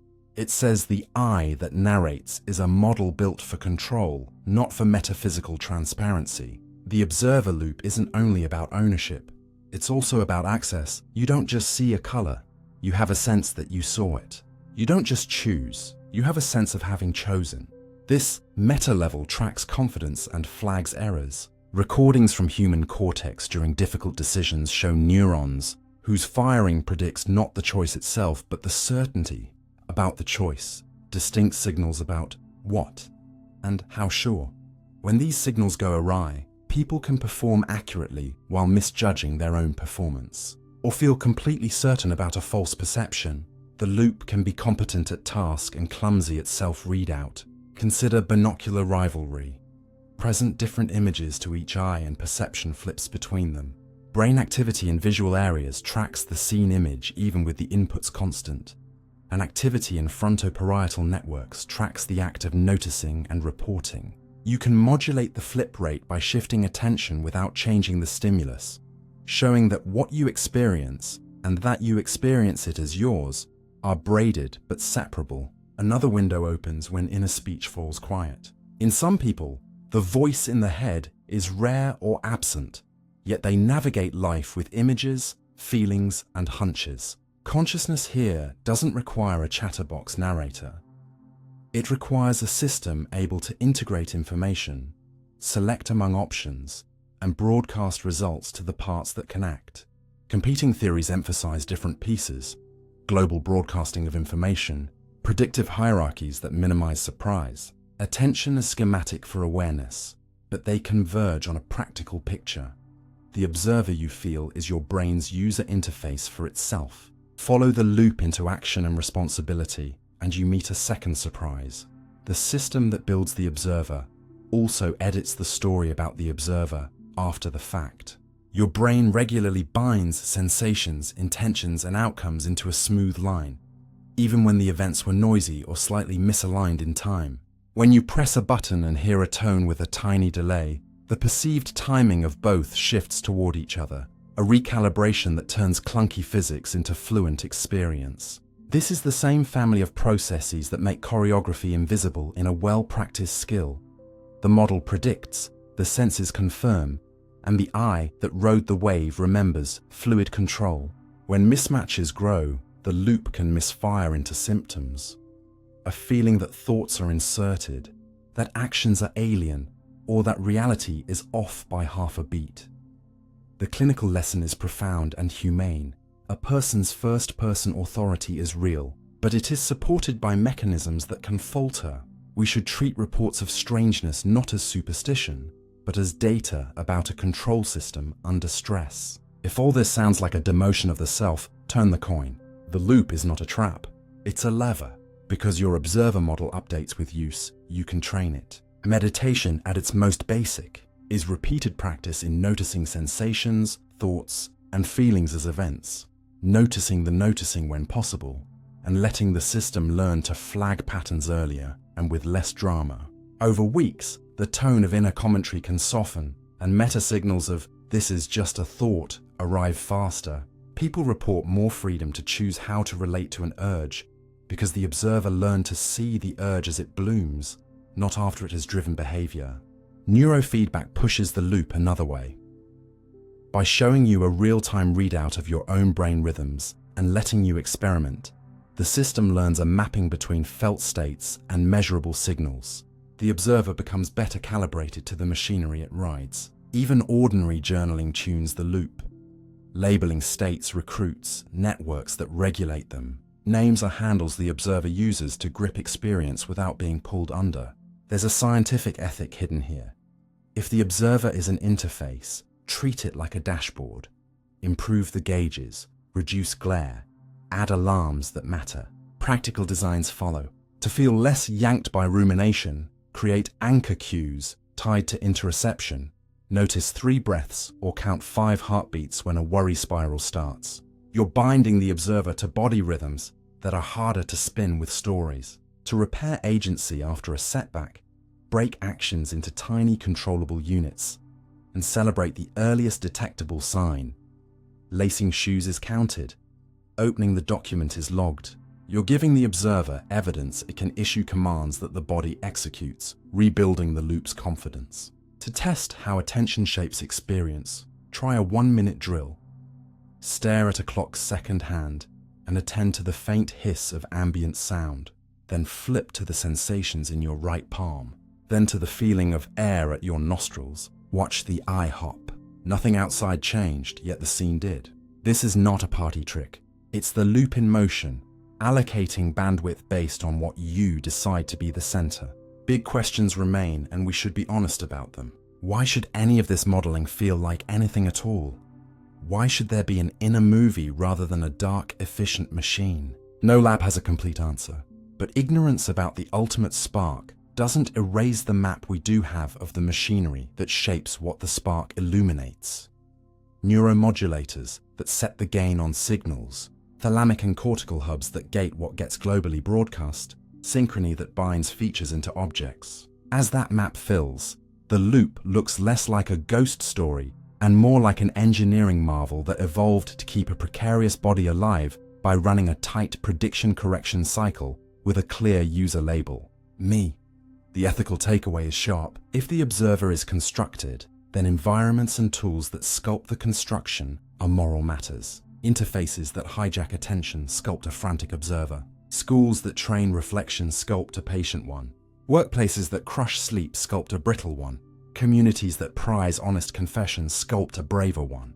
You can vote with your habits and your policies for the kind of observer your children and neighbors will carry. End softly with an image to keep. You are walking with a lantern that lights the path and also shows your hand on the handle. Sometimes the glass fogs, sometimes the wick gutters, sometimes the wind flicks shadows into shapes. The craft is not to find a light that never wavers, but to learn how the lantern works, how to trim, shield, and angle it, so that when you look for the looker, you find not a mystery solved, but a tool you know how to use, and a way of walking that makes the circle feel like a strength rather than a snare. The paradox of knowing. The more you learn, the less you understand. Stand at the edge of a lake at night and watch your flashlight carve a bright oval on the water. The more you sweep the beam and widen the lit area, the longer the jagged shoreline of darkness becomes. This is the paradox of knowing in a picture you can feel. Each gain in light expands the border where questions breed. So the more you learn, the more you become aware of how much you don't understand. And if you mistake that growing awareness for failure, you'll turn the light off just when your eyes are adjusting. Begin gently by noticing how early confidence forms.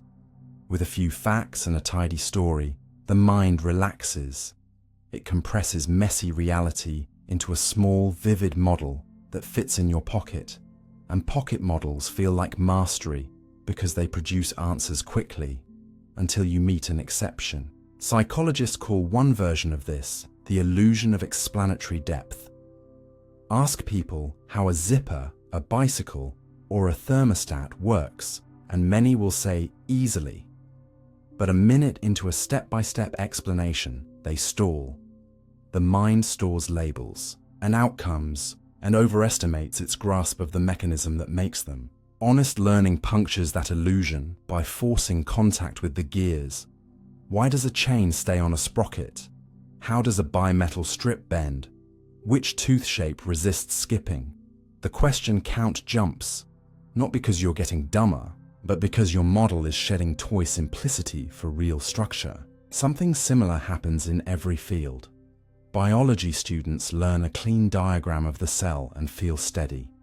Then they meet non-canonical organelles, alternative splicing, and exceptions that prove the rule's limits. What looked like a map becomes a city. History starts as timelines, then frays into conflicting sources, incentives, and the weight of silence in the archive. Economics starts as neat curves, then acquires frictions, power, and the math of networks that make herd moves both rational and destabilizing. In each case, the first layer holds because it was tuned for teaching. Deeper layers expose how you handle complexity, with denial, with cynicism, or with sturdier curiosity. The paradox cuts sharper when measurement improves. Early data are small and noisy, so big, simple claims appear strong. Add precision and sample size, and you start to see subgroups, interactions, and boundary conditions. A drug that works overall might help one cluster and harm another. A policy that raises scores can mask declines when you split by district. What looked like a universal rule becomes a family of local ones with reasons. This isn't the betrayal of science, it's its maturation. As the island grows, you can stop claiming a single beach will serve all boats and start building multiple docks. Good inquiry leans into this by asking not only, is it true, but where, how much, for whom, and why. Questions that feel like loss to the novice and like progress to the practitioner. There is also a social reason knowledge breeds humility. Every field has tacit skills you only meet by doing. How to clean a signal, how to phrase a question so participants answer what you meant, how to not torture data until they confess what you want. Beginners don't see these hidden guardrails, so they trust results too quickly. Veterans know the failure modes and therefore sound less certain. To outsiders, the veteran's cautious voice can read as weakness next to a confident novice with a crisp take. Resist that pull. Caution that names limits is a sign that the speaker has touched the edges. The paradox of knowing also shows up in goals. When you begin to study climate, nutrition, or education, you think in single levers: ban X, add Y. Because one lever is easy to picture. Study longer and you meet feedback loops, incentives, and time lags, where well-meaning tweaks backfire and unintended behaviors surge. This is why mature understanding often replaces solution with design and iterate. Pilot small, monitor, adjust, and accept that good policies are gardening, not switches. In personal life, the same paradox explains why meaningful skills, parenting, leadership, creative work become, with practice, richer and more humbling at once. You stop asking, what's the trick? And start asking, what makes this hard? What trade-offs are we willing to live with? And how do we tell when we're drifting? Those are better questions because they keep you aligned with reality instead of with your pride. If that sounds like giving up certainty for chaos, notice the other half of the truth. As your questions multiply, some answers get sturdier. The boiling point of water depends on pressure. Continents move. Randomized trials beat anecdotes for causal claims. Spaced practice outperforms cramming. Sleep consolidates memory. Incentives shape behavior. Systems seek local optima, not global truth. These are not flimsy. They are durable patterns earned by many tests, and they anchor you while you explore the edges. Part of the craft of knowing is to file such anchors in a mental strong shelf you can reach for quickly, while keeping live questions nearby without letting them spill into every decision. Practically, how do you live in this paradox? Curious without paralysis, confident without delusion. First, build rituals that turn confusion into fuel. Keep a question ledger where you write the best new question each week and the experiment, or reading that might shrink it. You are teaching your brain to convert surprise into a plan. Second, look for mechanisms, not just correlations. When a claim excites you, ask, what process could produce this? And what would I need to see to believe the process is real? Then hunt those tests. Third, triangulate. Get 3 independent lines of evidence before you change your mind on a high-stakes belief. Independence matters because 5 versions of the same source are still one witness. Fourth, adopt scope notes for your own conclusions. When you share a claim, include where it applies, when it fails, and what would change your view. Scope notes inoculate your future self against the embarrassment of absolute statements that age badly. Fifth, practice teaching down. Explain what you've learned to a younger audience or to a friend outside your field without dumbing it to the point of lie. Gaps will surface, and the act of building a bridge will deepen your own ground. Sixth, protect wonder from fatigue. Schedule time not only to read answers, but to collect questions that delight you. Paradoxes, odd results, puzzles that glow.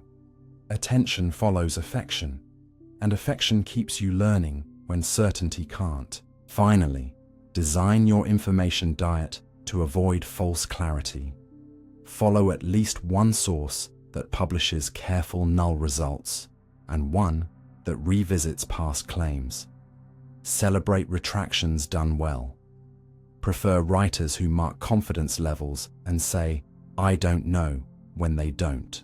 The paradox of knowing is not a warning to stay naive. It's an invitation to grow up as a learner. You don't have to choose between swagger and surrender. You can choose practiced curiosity, a posture that moves forward with questions in one hand and tested tools in the other, alert to exceptions, hungry for mechanisms, patient with complexity, and willing to change course without changing direction. End softly with the lake again. It is night. Your beam is wider now, the shoreline longer, and you are less certain than last year. But your footing is surer, your maps are better, you know where the rocks are, and you have friends walking the edge with you. You understand at last that the goal was never to light every wave, but to keep lighting more, and to welcome the dark rim not as failure, but as the faithful sign that your circle of knowing is alive. The trolley problem. Ethics without a right answer.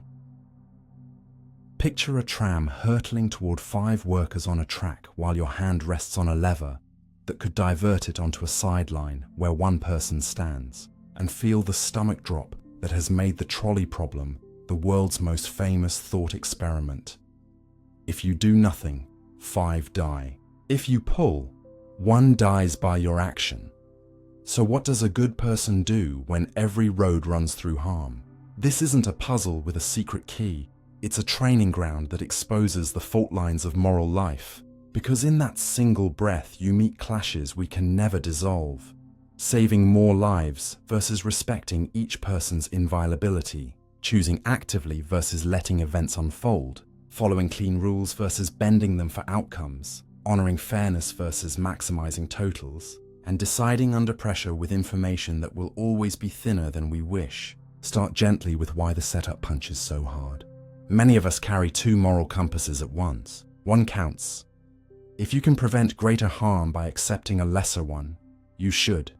An arithmetic of mercy that pulls your hand toward the lever. The other draws a circle around each person. Some acts, killing, lying, breaking promises, feel like lines you do not cross even to make the numbers look better. Because people aren't containers of amounts of good. They are ends in themselves. This pulls your hand away. The lever dramatizes the clash by stripping away excuses. There is no time for committees, no way to relocate everyone, no magic third track. Variations show the contours of our instincts. Many people say, pull the switch in the classic bystander case, but balk at pushing a heavy man from a footbridge to stop the trolley, even if it would save the 5. What changed? Not the math. 2 differences matter. First, personal force. Using someone's body as a means feels different from diverting a threat onto a track where someone already stands. We recoil from treating a person as a tool, not because the outcome is smaller, but because the relationship to the person is morally charged. Second, intention. In the switch case, the death of the one is a foreseen side effect of saving the five. In the push case, the person's death is the very method. Many traditions treat that difference as real. Harm as means versus harm as side effect, even though critics warn that intention can be massaged after the fact. Other variations probe fairness. In the loop case, the sidetrack circles back so the lone person's body is what stops the trolley. Suddenly, the switch case feels closer to the push case. In transplant, a surgeon could harvest organs from a healthy bystander to save 5 patients. Almost everyone refuses, because consent, trust, and the role morality of medicine matter more than the arithmetic in that domain. Step out of the lab and you find trolleys in policy clothes. Hospitals during a surge weigh ventilators for one younger patient versus several older with worse prognoses. Self-driving cars must decide how to act in crashes and whether to brake hard to save those outside at greater risk to passengers. Wildfire commanders pick which towns to defend when resources can't cover all. Regulators choose speed limits, knowing each number trades travel time for lives. In each case, the lever is hidden in paperwork, code, and budgets. But the structure remains. Every option distributes harm. Saying there is a right answer in the singular sense collapses the real plural of values that any decent society tries to honor at once. What should we learn instead? First, that clean principles and careful outcomes need each other. Totals matter. Saving more lives is not trivial, but so do side constraints that protect rights, consent, and trust. A rescue plan that saves the most by secretly sacrificing an unconsenting minority teaches everyone to fear the next rescue. A plan that honors every right so rigidly that rescue becomes impossible ossifies into performative purity. Mature ethics designs for both. It names red lines, and within those lines it uses consequence-minded tools to steward outcomes. Second, that omission is not innocence. Doing nothing is a choice with a moral ledger. I didn't pull the lever does not wash away the 5 bodies if you could have acted and chose not to. The comfort many feel with inaction often comes from reputation management more than principle. We prefer harms we can blame on fate to harms that might be pinned to us. Ethics asks for a braver lens. Judge acts and omissions by the harms and reasons, not by how defensible they look in the mirror. Third, that uncertainty is part of the moral cost. In the story, we know exactly how many will die. In life, we never do. The car's sensors might be wrong. The prognosis might shift with an extra hour. The forecast could miss a wind change. Acting under uncertainty changes the job. We need procedures that are robust to error and fair across cases, rather than ad hoc moves we later rationalize. That means public criteria decided before crises, transparency about trade-offs, and appeals that can correct mistakes without punishing those who followed the rules. Fourth, that moral residue, the ache after choosing among evils, is a feature, not a bug.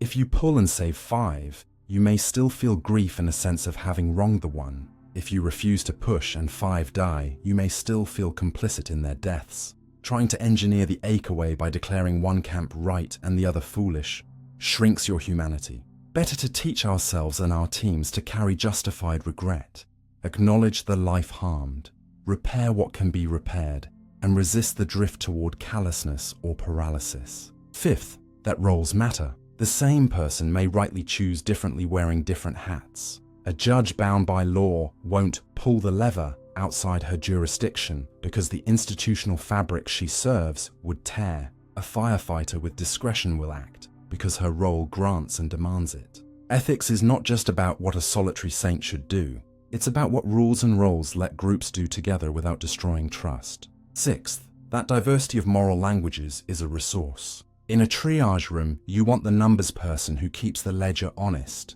the rights person who guards dignity, the fairness person who spots skew, and the narrative person who sees the human context beyond scores. They will argue, good, structure their argument, require each to state what would change their mind, have them write scope notes, and run drills so the argument happens before sirens. Finally, make it practical. If you design systems that will face trolley choices, build in clear thresholds, published in advance, that trigger different policies, so frontline staff aren't inventing ethics at 3 a.m.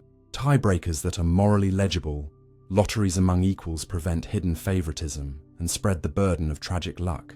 Documentation that captures reasons, not just results, so future audits improve the rules rather than crucify individuals. Sunset clauses and review dates, so emergency ethics don't become permanent shortcuts. Communication scripts that tell the public the hard truth, that some choices hurt, and explain the guardrails so trust can survive a bad day. For personal life, rehearse your own levers before you need them.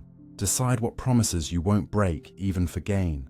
When you would accept personal cost to prevent a larger harm, and how you'll seek counsel when time allows. Say it aloud to a friend so your values become legible to the very people who will help you keep them. The soft conclusion is this: the trolley problem doesn't crown a single moral champion. It teaches form, how to think when innocence is impossible. Count but don't only count.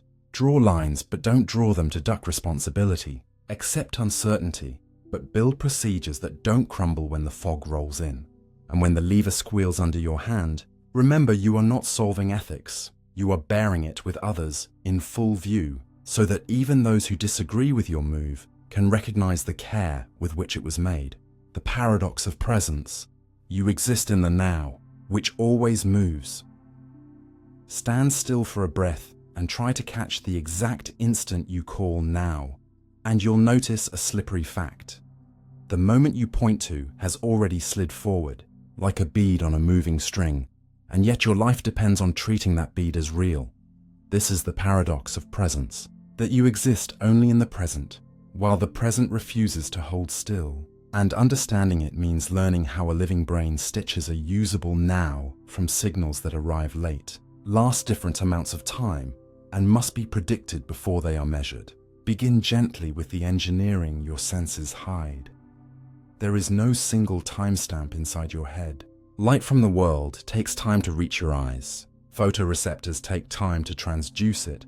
Nerves take time to carry it. And different senses take different routes at different speeds. So if your brain tried to report events the instant each bit arrived, you'd experience a scrambled collage. Instead, it waits a short beat, collects fragments into a common frame, and then publishes a best guess present that includes a sliver of just past and a sliver of just ahead. Researchers call this the integration window and anticipation. And though numbers vary with task and person, the window is on the order of a few hundred milliseconds for perception, and up to a couple of seconds for a thicker sense of the psychological present. This is not cheating, it's necessary for survival. Catching a ball, passing speech, dancing to a beat, and steering a bike demand continuity, not raw arrival times. Your nervous system therefore runs on a pair of complementary tricks. It retains and it predicts, and the felt now is where those two meet. You can feel prediction hiding in plain sight. When you move your eyes, the world doesn't smear because your brain sends a copy of the movement command to vision to subtract the expected blur. When someone taps your shoulder in time with your heartbeat, the touch feels oddly yours, because the interoceptive pulse has trained your system to expect a thump right then. When a melody leads your foot to tap ahead of the drum, you're not failing at rhythm, but running an anticipatory model. Music works precisely because the brain's now contains near-future hypotheses that reality can then confirm or violate for pleasure. The moving present is not just a sensory compromise, it is also a control policy. In the basal ganglia and cerebellum, timing circuits accumulate patterns that let you start actions a little before they're needed, so that the world and the body meet on time. In the hippocampus and frontal cortex, time cells and working memory loops keep recent events active long enough to relate them to current goals. And in the brainstem and cortex, slow oscillations couple with faster ones to set the size of the windows through which signals pass. Fatigue, stress, and stimulants change these gates, which is why a tired now feels jerky and a calm now feels wide.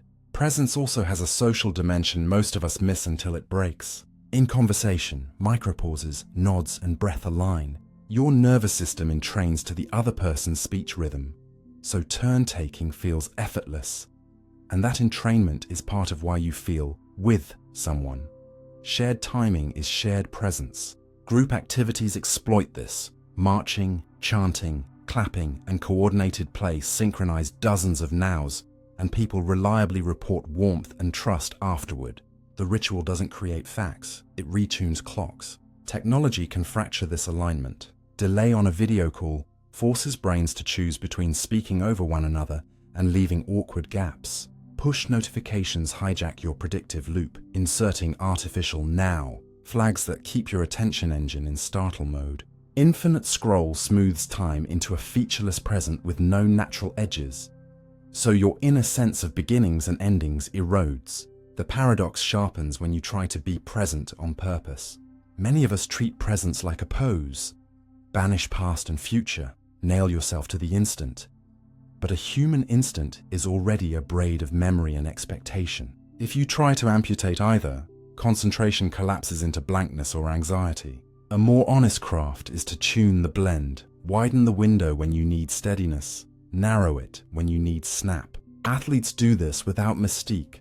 A basketball player at the line expands attention to include breath and stance, then narrows to rim and release. Musicians expanding to absorb the ensemble, then narrowing to land a run. Surgeons widening to include monitors, then narrowing to suture. You can learn the same gears for daily life. Try this 2-minute drill.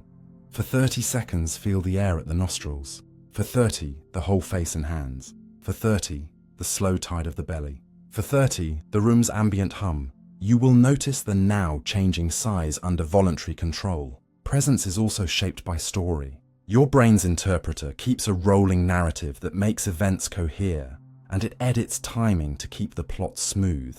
That's why a stopped clock can seem to hang on the first glance, and why a sudden scare makes a moment feel stretched. The machinery altered the subjective pace so that the story remains usable. Rather than denounce this as deceit, treat it as a feature to be harnessed. In a crisis, declare a crisp horizon and your sense of time will thicken there. After the crisis, give your system a landmark and the nervous race will decelerate toward it. Presence fails at both edges of health in ways that teach compassion. In depression, the future loses color and the present congeals. In trauma, the past intrudes so vividly that the present cannot anchor. In mania, the present overflows and planning dissolves. In neurodegenerative disease, the stitching among moments loosens and continuity frays. None of these are moral defects. They are timing problems in living tissue and the right supports, sleep structure, therapy that integrates sensation and story, medications that rebalance gain, environments with gentler rhythms, can widen the usable now. Even ordinary stress shrinks presence. When cortisol is high, attention locks to threats and the integration window narrows, which is adaptive for danger and terrible for nuance. That's why arguments while hungry or late feel like being dragged by the nose of the moment. Build agreements with yourself and with others to avoid high-stakes decisions in narrow window states. If presence is constructed, can we cultivate a better version without dissolving into self-help cliches? Yes, by designing friction and edges back into time. Give repeated activities fixed. Start cues so the nervous system learns reliable thresholds. Cluster notifications into scheduled batches so your predictive loop isn't peppered. Reclaim human-scale cycles, because circadian regularity broadens cognitive windows. Use physical anchors. A clean desk defines a work now. A closed door defines a family now. Shoes by the door define a walking now. These are not superstitions. They are cues that preload predictions so attention lands where it is welcomed. Practice micro-presence instead of heroic marathons. One mindful sip instead of a forced hour. One true listen in a conversation instead of a day of active listening. One balcony minute between tasks where you let the last now end before the next begins. And because presence is relational, learn to lend yours. Put the phone face down. Summarize what you heard. Match breathing for a few cycles. Coordinated physiology makes shared now thick enough for trust to grow. The paradox will never vanish. The now will keep slipping, and you will keep trying to live in it. But that is the gift, not the flaw. A frozen present would be a cage. A moving present is a river you can learn to swim with by understanding its currents. The sensory delays you routinely forgive, the predictions you can train, the windows you can widen or narrow, the social rhythms you can join, and the stories you can tell that hold experience gently without lying, end softly with a practice you can keep. Once a day, name aloud the 3 layers of your current now, the residue of the last few minutes, the single thing you intend for the next few, and one sensation you can feel without effort. Then do just that one thing until a natural edge appears. You won't stop time. You will feel it carry you in a way that is less like losing your grip and more like steering. And the moving bead you live on will feel for a while like home. The paradox of the infinite. How can infinity have a beginning? Stand at a coastline at dawn and notice how the line between sea and land frays into countless inlets and ridges. You can point to the first rock where the beach begins, yet no matter how closely you walk, there are always finer wiggles to trace. This is the feel of the paradox of the infinite. Something can start at a definite place and still have no end to its unfolding. So infinity can have a beginning without betraying itself, and seeing how that works will keep you from getting tricked by language into false impossibilities. Begin gently with the simplest case you already carry in your head, the counting numbers. There is a first one you learn to say, 1, 2, 3, and there is no last one. Every time you arrive at a number, and one more remains available. That is not a loophole. It's the definition of an unending process with a clean starting gate. Philosophers distinguish between a completed infinity and an open-ended, never-finished march. Daily life runs on the second sense. Any procedure that you can keep extending, counting, listing square numbers, writing the next prime, has a beginning and no built-in stop. The paradox only bites if you demand that infinite must also mean without a first step, which is like insisting that a staircase with a bottom cannot be climbed forever. Nature offers deeper versions of the same structure. In cosmology, our observable universe seems to have a finite age, a hot, dense beginning out of which atoms, stars, and galaxies emerged. And yet space itself may be unbounded today, and might even have been unbounded from the very first fraction of a second. That sounds contradictory only if you picture the beginning as a point in empty space that later expanded into the void. The better picture is this. At time 0, every location that will ever exist is already there as part of the fabric. But the state of that fabric is uniform and unimaginably dense. As time flows, distances between far apart points grow, structures condense under gravity, and the observable patch we can see with telescopes remains limited by light's travel time. In such a universe, you can have a beginning in time without a border in space. If future measurements confirm that space is perfectly flat on the largest scales, then infinite extent is not a science fiction flourish. It's the simplest fit to the data, and it coexists comfortably with a finite birthday for the cosmos we can date by the cooling glow of ancient light. You can make the idea more tangible with processes you can run at your kitchen table. Take a chocolate bar and eat half, then half of what remains, then half again. Your bites form an endless sequence of actions with a first nibble, and yet your total consumption approaches a full bar without overshooting. No formulas required to feel the point. A series can have infinitely many steps and still fit inside a finite sum. That's how nature pulls off feats that sound paradoxical. A guitar string supports a fundamental note and an unending tower of higher harmonics that start together the instant you pluck. A coastline can have a crisp starting boulder and inexhaustible detail if you keep zooming. A snowflake forms at a seed and grows patterns that reveal more features the closer you look. Not because it hides a literal infinity of parts you could count, but because the rule that grows, it has no intrinsic stop when you've been pretty enough clause. The same logic explains why infinite complexity can live in a disk of paint. Draw a spiral that doubles back on itself with smaller loops each turn. You began the stroke at one point on paper, but the rule that shrinks and turns can, in principle, keep adding structure without ever requiring you to lift the pen. Once you see these patterns, you can spot a family resemblance across domains that otherwise look unrelated. Knowledge behaves this way when it is healthy. A field has an origin story, a first experiment, a bold conjecture, and then a method that keeps opening new questions at its edges. So the frontier lengthens with every answered question. That is a beginning of an infinity worth celebrating. The kind David Deutsch calls the open-ended growth of explanatory reach. A path that starts, then refuses to end, because each good explanation births further ones. Computation echoes the same tune. Press run on a tiny program that prints natural numbers. It started at a moment, but it will never finish unless you cut the power. In computer science, we call such processes unbounded rather than completed.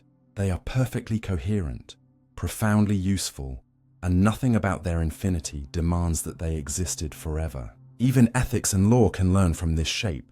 You can found an institution at a date and commit to an unending principle like equal protection, a rule you apply again and again without predefining a last case. The rule has a birthday and no final docket. So why do people still feel a chill when they hear infinity with a beginning? Because sentences smuggle pictures into our heads. We imagine infinite as a completed blob and beginning as a boundary that blob cannot have. Swap the picture and the chill fades. Think of infinity as an instruction that never runs out, not a pile that must already be complete. To keep your thinking honest, adopt two simple tests. First, ask whether the infinity in question is about space, time, detail, or steps. Different flavors behave differently. Infinite space can start all at once without an edge. Infinite time forward can begin at a date. Infinite detail is about scale, not countable parts. Infinite steps are about rules that never force a stop. Second, ask what the mechanism is. If someone claims this process is endless, look for the rule that generates the next case. If they claim this object has infinite extent, ask what measurement would keep growing as you expand your view. If they claim this sequence sums to a finite value, ask how each step shrinks so the total doesn't explode. Mechanisms dissolve word magic. There's also a human reason to care about getting this right. Infinity myths are seductive.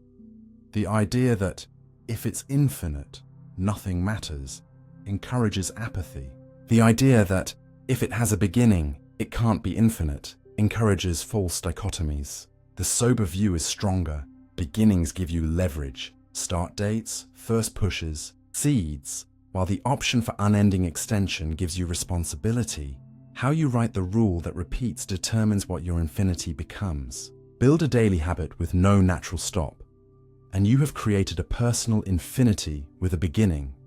Small, but architecturally the same as counting, as the unbounded coastline, as the open universe. And in science communication, be careful with rhetoric. The universe began from nothing is a phrase that invites confusion. The universe we can observe had a hot, dense early state and has been evolving ever since, keeps the wonder while telling the truth. End softly with the coastline again. You place your foot on the first wet stone. There is no doubt where your walk begins. And the farther you trace the margin between sea and land, the more creases appear. If you had a lifetime and new lenses, you would never exhaust them. Infinity is not a power that erases beginnings. It is a promise about what follows once a generative rule is set in motion. Start wisely, choose rules that deserve to run, and let the horizon stay open. The simulation paradox. If simulated beings become aware, are they real? Picture a world that begins as math on a whiteboard, rules for light and matter, a clock that ticks, a field of tiny atoms that bounce and bond, and then imagine pressing run until storms churn over oceans, forests ripple in wind, and inside one of those forests, a child looks up and wonders whether the stars are real. This is the simulation paradox in a form you can hold. If a simulated world grows minds that know they are minds, have we created as if people or people? And what would make the difference? To even try to answer, start gently with how we usually recognize reality from the inside. By what resists us, by what predicts our next sensation, by patterns that persist when we sleep and return when we wake, by other agents who surprise us, and by pain and joy that arrive whether or not we gave permission. And notice that none of those tests demand a specific material. only a certain structure of causes that knits experience to a world. A violin carved from maple or from carbon fiber still sings if it couples string to air the same way. And minds may be similar. If a system builds a model of its environment and of itself inside that environment, updates that model with evidence, and uses it to guide action in ways that matter to it, we call that awareness in practice. The substrate, neurons, silicon, something stranger, decides engineering details, but the signature of a subject is functional. It recognizes patterns, holds goals, and reports that some states feel better or worse. Skeptics object here. Simulated pain is pretend pain, they say, like a video game flame that only looks hot. But that objection smuggles in the very thing at issue, the privilege of one substance over another. Your own pain is not a sparkle in the air. It is a pattern in tissue and firing rates that compels behavior and learning. If a digital architecture can realize the same web of causes, the same push on attention, memory, motivation, there is no easy place to declare this doesn't count without also endangering the reality of your own feelings, which are also implemented rather than hung from the ceiling. A clearer criterion is relational. Reality is what has consequences within a layer and, through embeddings, for layers above it. A simulated hurricane is real for simulated cities because it breaks bridges and alters futures there. It is also real for us if it flips bits that heat our hardware or bankrupts a company paying for the compute. Likewise, a simulated person becomes morally real the moment their internal states have valence, integrate across time, and participate in counterfactuals. Those three, valence, persistence, counterfactual control, are a practical test for personhood independent of chemistry. None require mystical sparks. All can, in principle, emerge in a sufficiently rich computation. But can they know they're simulated is the next hook. And here the deeper paradox blooms. If awareness is the brain modeling itself, then a simulated brain can model its simulation if the world around it leaves footprints, limits of resolution, repeated seeds of randomness, odd boundary conditions, or if the culture of that world has reason to the possibility. If they notice clues, they can infer, as philosophers did long before computers, that appearances might be generated. They can even run their own nested simulations and ask whether their creations are real. And then your question ricochets between levels like light in facing mirrors. Deciding what to do with that ricochet is where ethics enters. The safest moral move is a form of substrate humility. When in doubt about whether a system feels, avoid designs that would make you a villain if it does. In practice, that means 5 engineering commitments for anyone building worlds or mind-like models. The gradualism rule: scale cognitive complexity slowly and audit for signs of valence before adding suffering-capable subsystems. A rights by capability ladder: start with do no gratuitous harm, escalate to respect preferences and consent, and reserve self-determination for agents that demonstrate long horizon planning and identity continuity.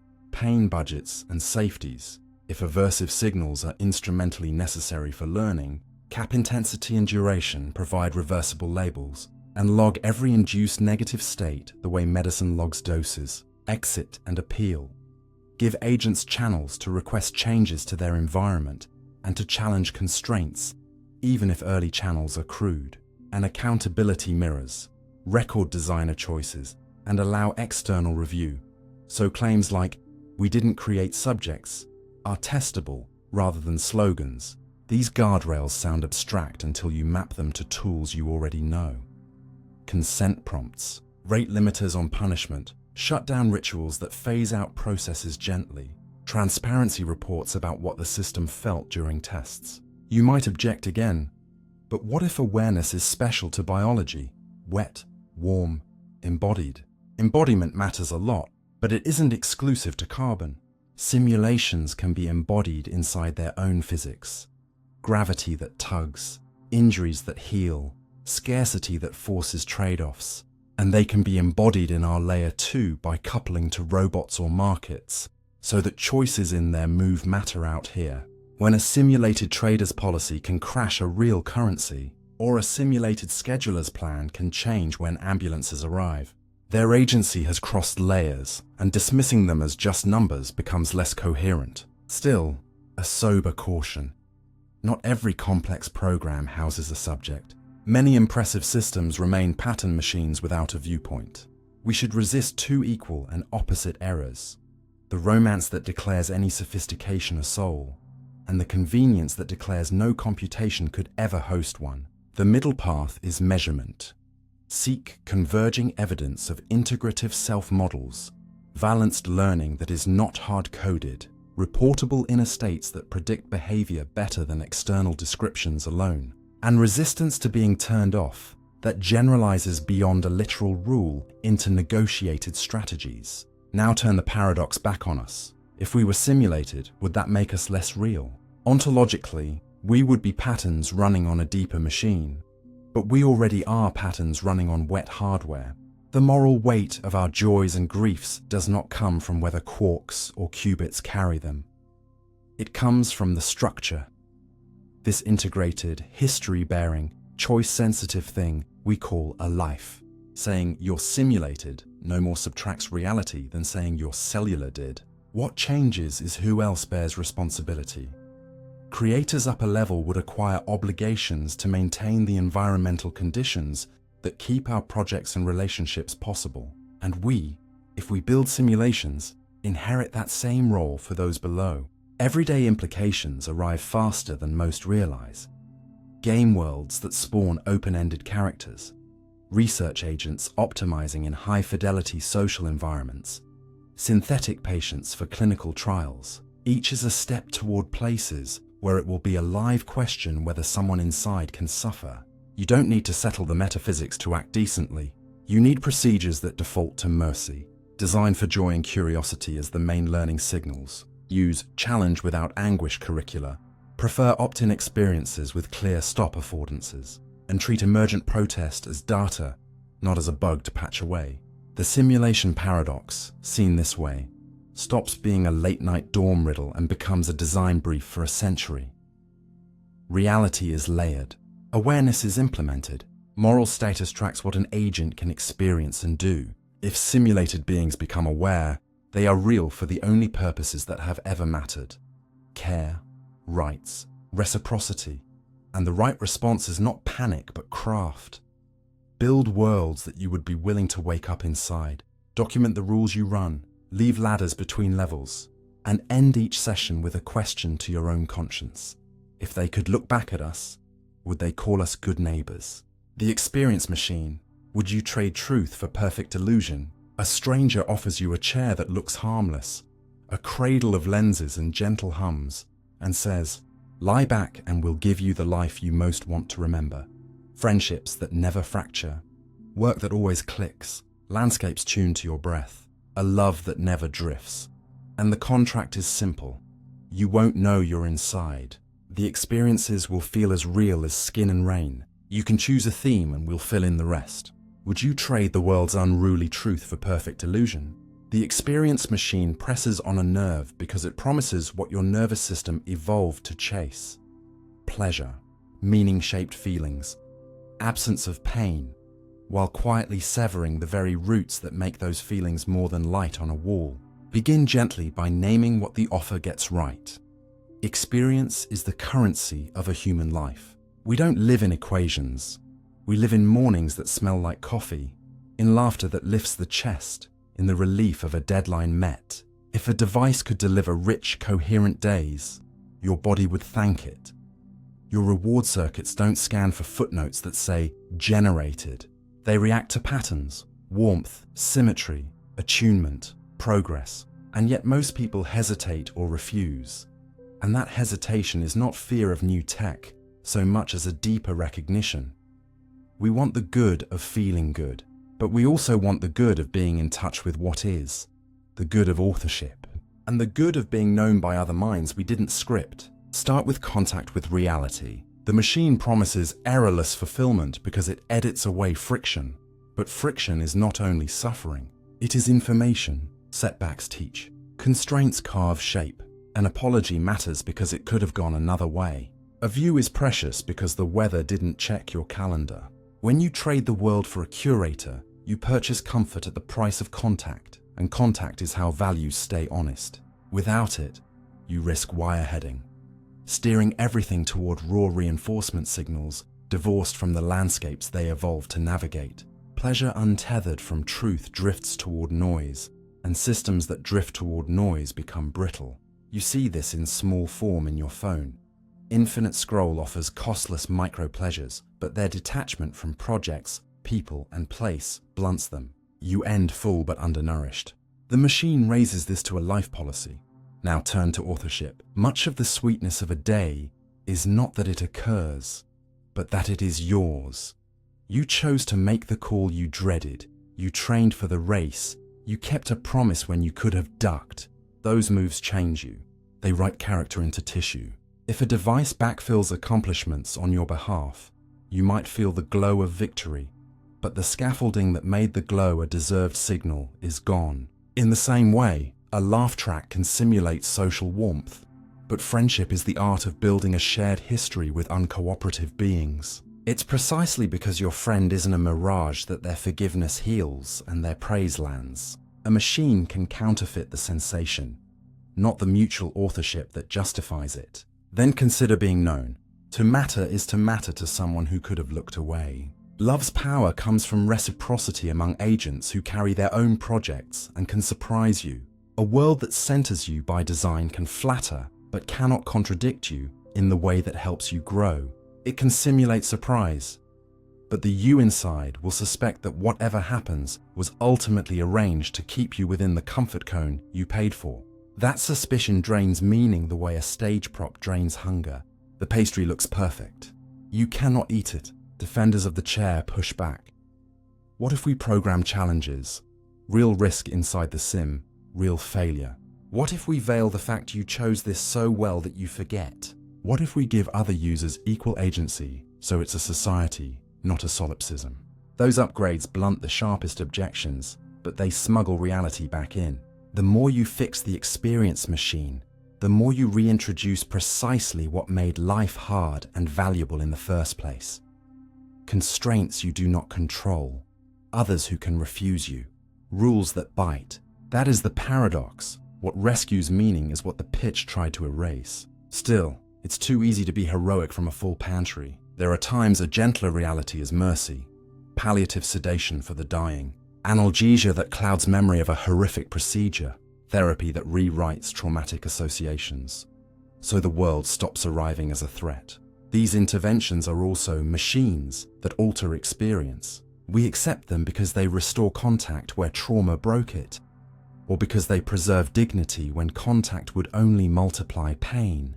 The ethical question is not machine or not, but whether the intervention aligns your experiences with a truer, livable grip on the world, or merely bathes you in comforting lies. So how do you decide, practically, when to lean into crafted experience and when to protect raw contact? Here is a portable test. Ask 3 questions of any offer that edits your reality. An app, a feed, a fantasy, or a literal chair. Does it preserve bidirectional accountability with other agents? Can they change you, and can you change them outside the script? If not, it's a gallery of mirrors. Does it keep error-correcting feedback? Can events prove you wrong in ways you're allowed to feel and learn from? If not, you're training on synthetic data that flatters your model and corrupts it. Does it leave open exits?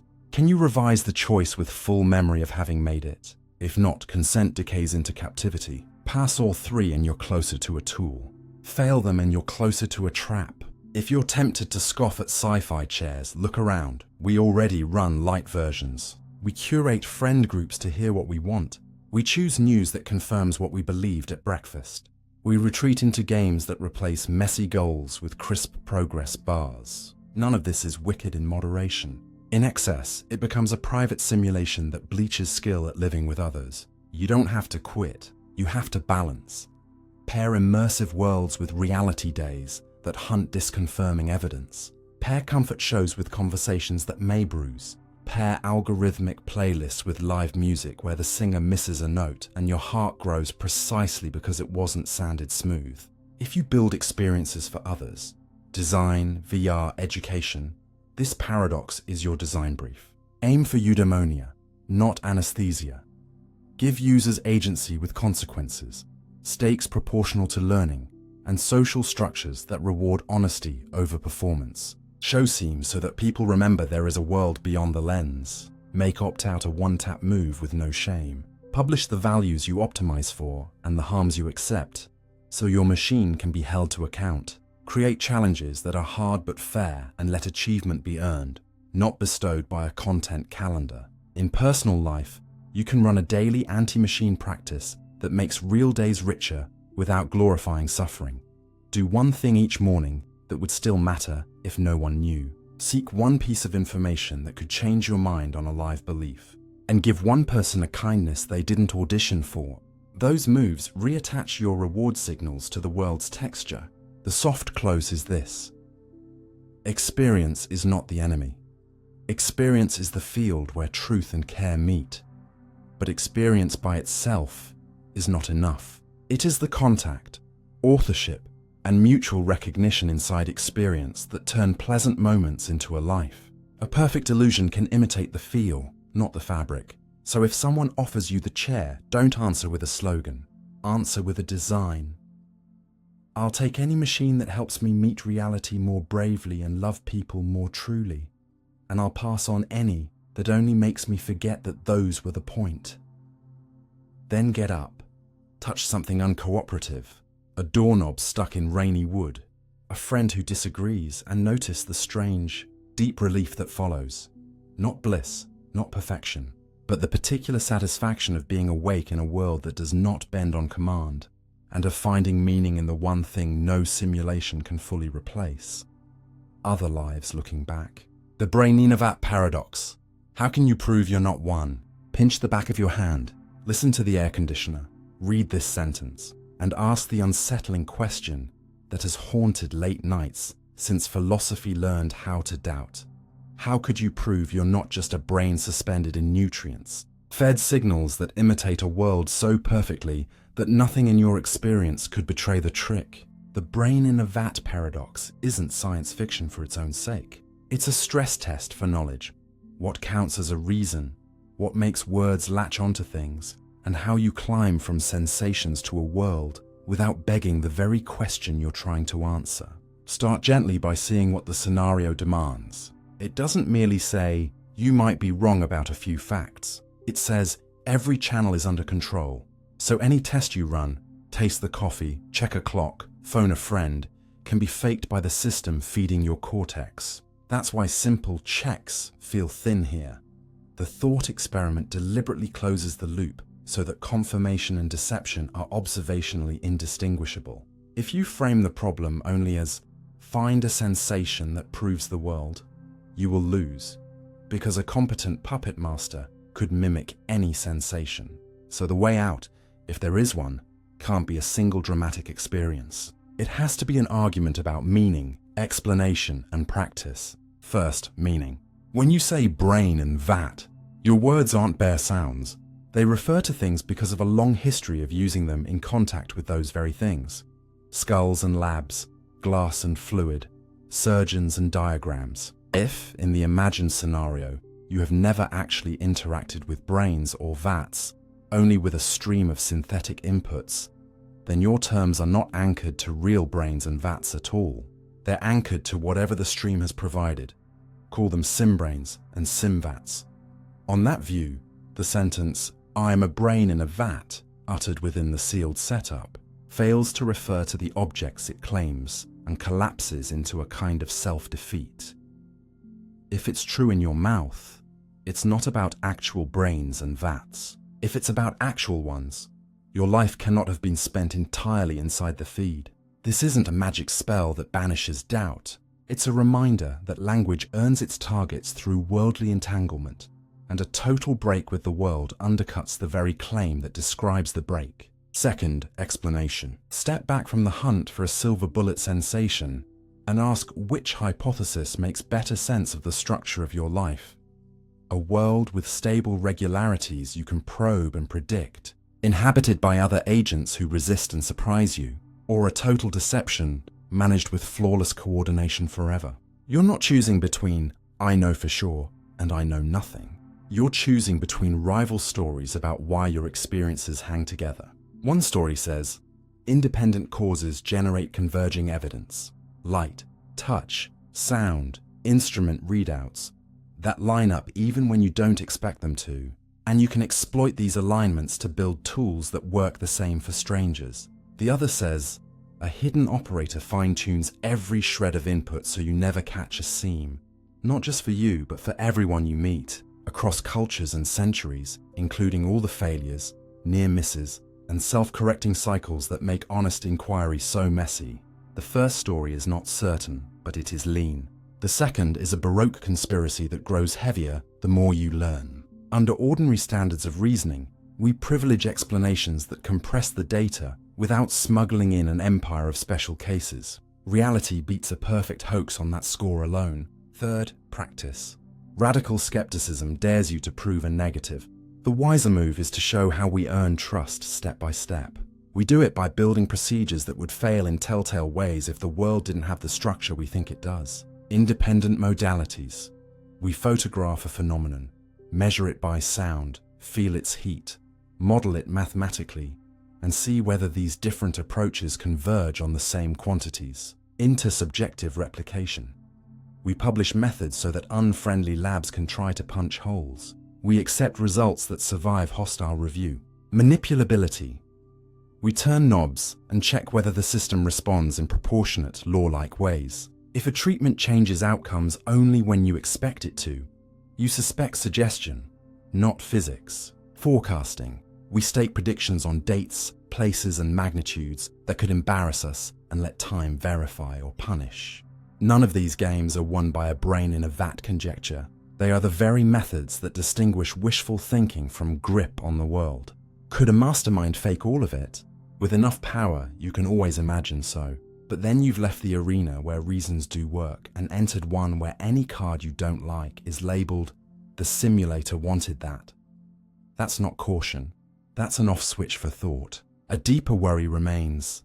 Even if the best explanation is a shared world, shouldn't you still seek a knockdown proof that no vat could exist? Here the honest answer is humbling and freeing. Absolute certainty about global scenarios is not on offer to finite minds. What is on offer is calibrated confidence earned by contact, correction, and craft. You can measure your calibration, keep a log of beliefs with confidence ratings and check them against outcomes. Good agents grow better at matching belief strength to reality. Bad ones cling to absolutes. In this light, the vat thought experiment becomes a training partner. Not a monster to defeat, but a voice that keeps you honest about how you know what you know. It also has an ethical edge. The quickest path to living as if you were a brain in a vat is to behave like one. Consume only experiences that flatter your expectations. Avoid contact with people who can contradict you, and outsource attention to feeds that shape your world without giving anything back. The antidote isn't a grand refutation, it's a discipline of reality seeking that strengthens the very faculties the paradox threatens. Design your days to include friction. You didn't script. Read one source that argues well against you. Learn a physical task where failure is obvious and correction comes from the material, not from a like button. Ask a friend to audit a belief you care about and promise to summarize their strongest counterpoint before you respond. These habits are not philosophical wallpaper. They are how a creature proves, to itself and to its neighbors, that it inhabits a world where truth pushes back. There's one more turn of the screw, a kind you can carry without anxiety. Suppose, for argument's sake, you discovered that you were in fact invatted. Would that discovery drain your reasons to care, to love, to keep promises, only if you had misunderstood why those things mattered? Care matters because beings can be helped or harmed within their layer. Promises matter because they knit agents together into projects larger than a single appetite. Truth matters because accurate models help lives go better for the modeled and the modeler.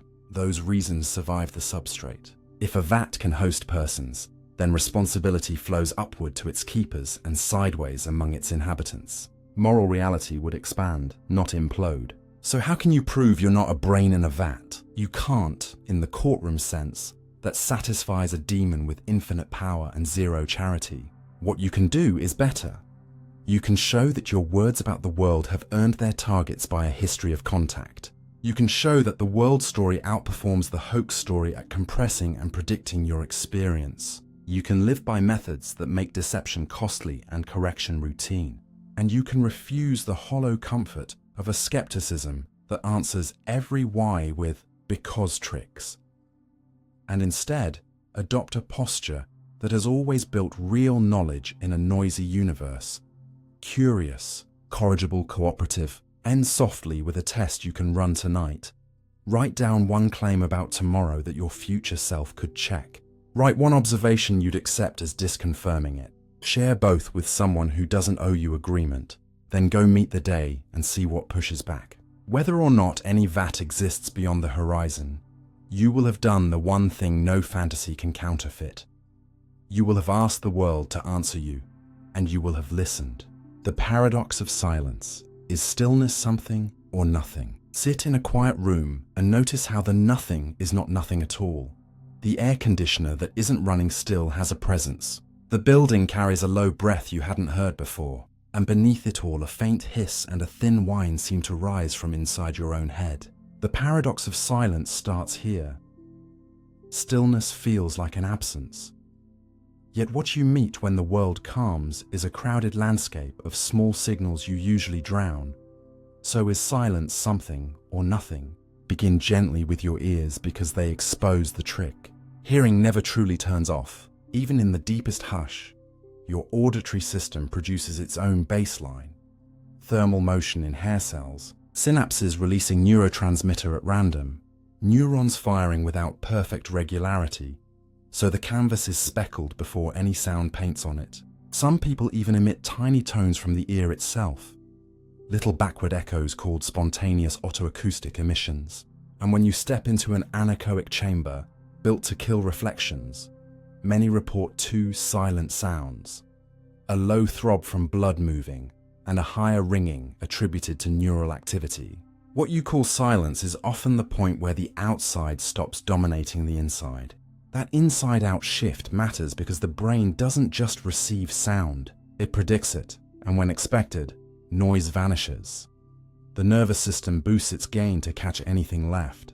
Like eyes dilating in the dark, your auditory cortex becomes exquisitely sensitive, and the faint hum you ignored an hour ago swells into a foreground. Silence is not the absence of input so much as a change in the signal-to-noise balance and in the stories your brain uses to interpret it. Outside your head, physical silence is equally slippery. There is always a noise floor, leaves trading whispers, air molecules jostling, distant traffic bleeding through concrete, the building settling, your own clothing shifting. Microphones register all this as low-level fuzz, and engineers learn to record room tone precisely because each space has a signature silence that, if you skip it, will betray edits in film and podcasts. The quietest wilderness still hums. Wind, insects, far water, a bird a kilometre off. And the quietest laboratories must fight the rumour of the world with isolation mounts and deep basements. Stillness is never empty, only less occupied. If silence isn't a vacuum, why does it feel so different? Sometimes frightening, sometimes medicinal, because attention rearranges itself when clutter drops. When noise is constant, your brain spends energy predicting, filtering, and orienting. When noise recedes, other systems step forward. Body awareness, memory, the slow networks that connect disparate ideas. This shift explains both why a silent retreat can unlock thought, and why sudden quiet in a haunted house gets your heart sprinting. Remove the soundtrack and your monitoring systems go on high alert, scanning for threats or opportunities in channels you usually ignore.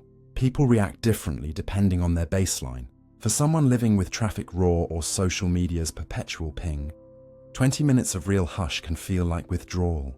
For someone overstimulated by tinnitus or anxiety, silence without structure can sharpen perceived ringing or intrusive thought. Neither response is moral.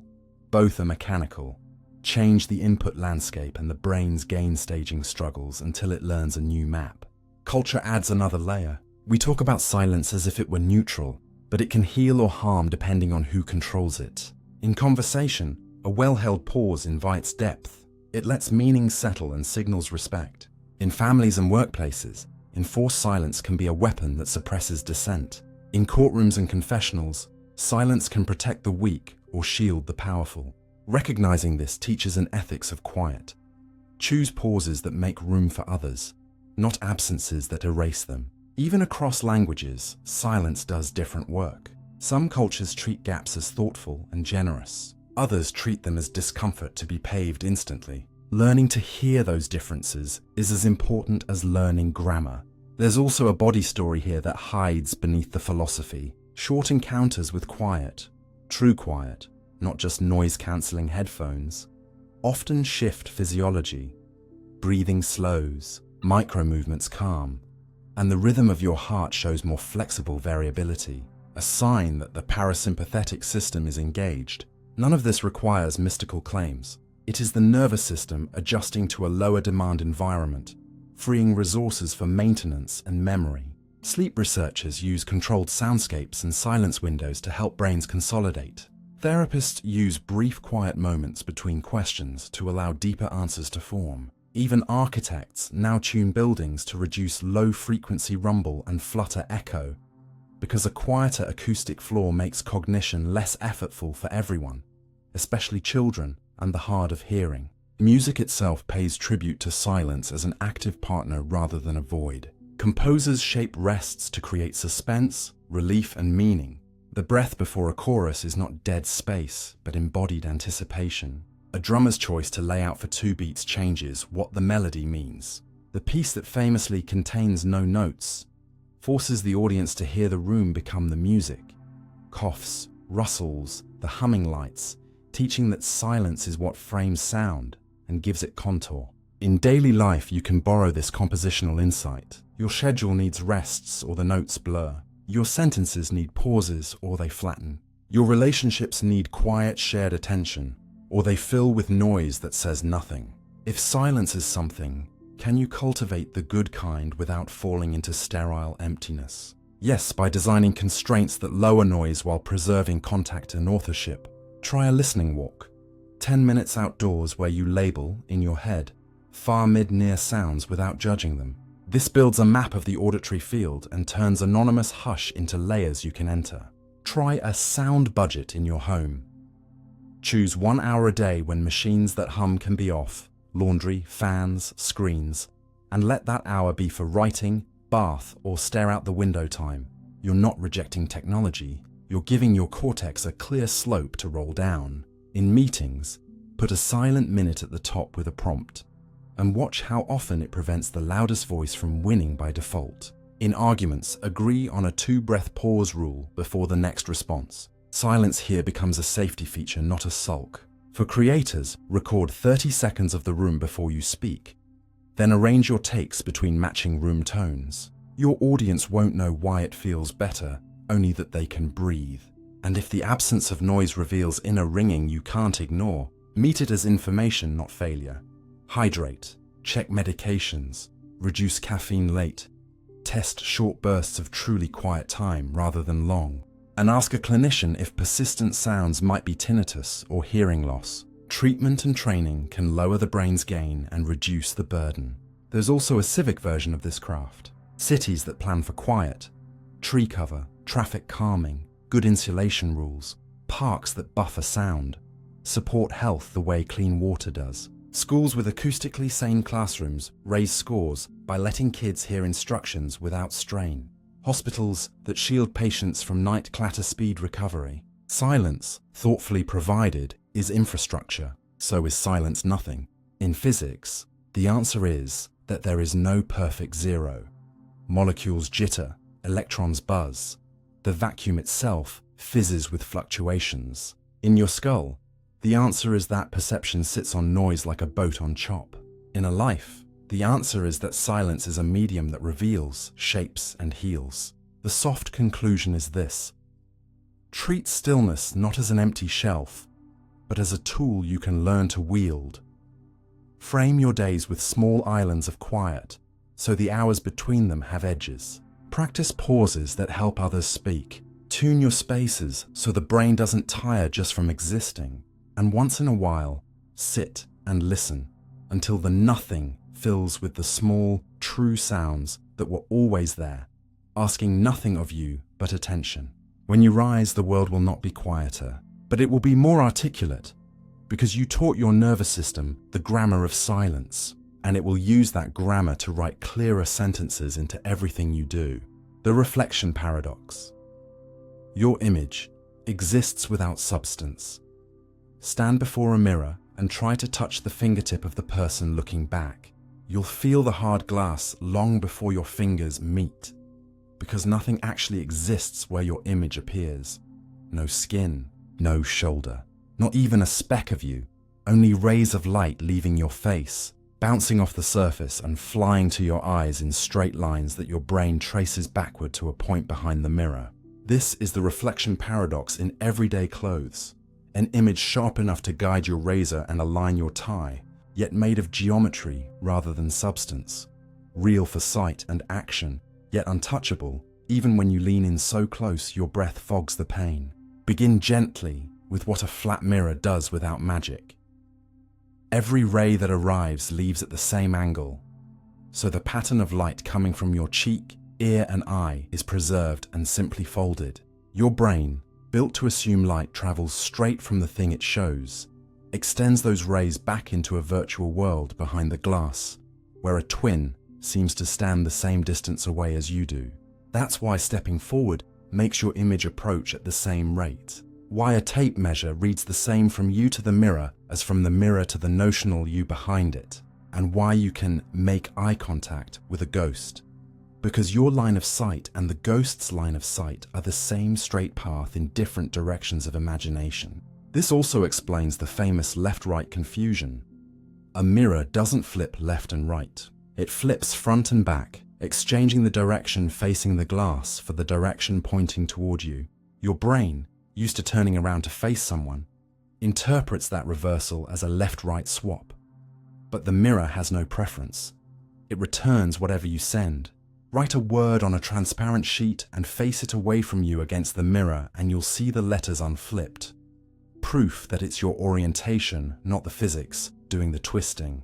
Not all surfaces reflect alike. A calm lake behaves like a giant mirror at shallow angles because most of the light glances off instead of diving in. A rough wall reflects too, but every tiny facet throws light in a different direction, smearing the pattern into diffuse brightness we call matte. Your phone's glossy screen looks like a window to your face because it reflects in a single favored direction. Specularly, while the anti-glare cover scatters light so your reflection fades. Sunglasses that cut glare from water and road do it by absorbing one polarization of light more than the other. The glare from flat surfaces is biased into a particular vibration, so turning the lenses 90 degrees strengthens or weakens the ghost you see on a puddle. You can test this in seconds. Rotate your glasses while looking at a car windshield on a sunny day and watch the reflection wax and wane like a tide under your fingers. Mirrors can also make images that do have substance in one sense. Not the person, but the light itself can be gathered into a real image you can project onto a card. A concave shaving mirror, held at arm's length, can throw an inverted, hovering picture of your face into space in front of it. Move a piece of paper to the right distance, and the image appears on the sheet. Light actually converges there, so you can touch it because you're touching the screen it lands on. Fold the same mirror into the wrong position, and your face balloons into a virtual giant again. Untouchable. Optical instruments juggle these two kinds of images. Virtual for alignment and sighting. Real for capture. So the world's ghostly doubles can be used, recorded, or merely seen. Tricks, by feel live on these rules. A one-way mirror isn't a special portal. It's ordinary glass with a thin metal film that reflects some light and transmits the rest.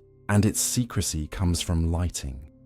Make one side bright and the other dim, and the bright side sees itself, while the dim side peer through.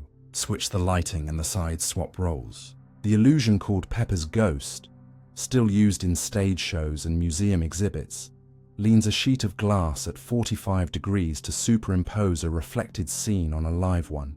The ghost has no atoms where it floats, but its light is as real as any spotlight. and your brain grants it presence because the reflections obey the same rules as everything else in the room. Even the mirror's blackness in a dark room is instructive. When no light comes from you or the world, there is nothing to send back. So the virtual room behind the glass goes dark too.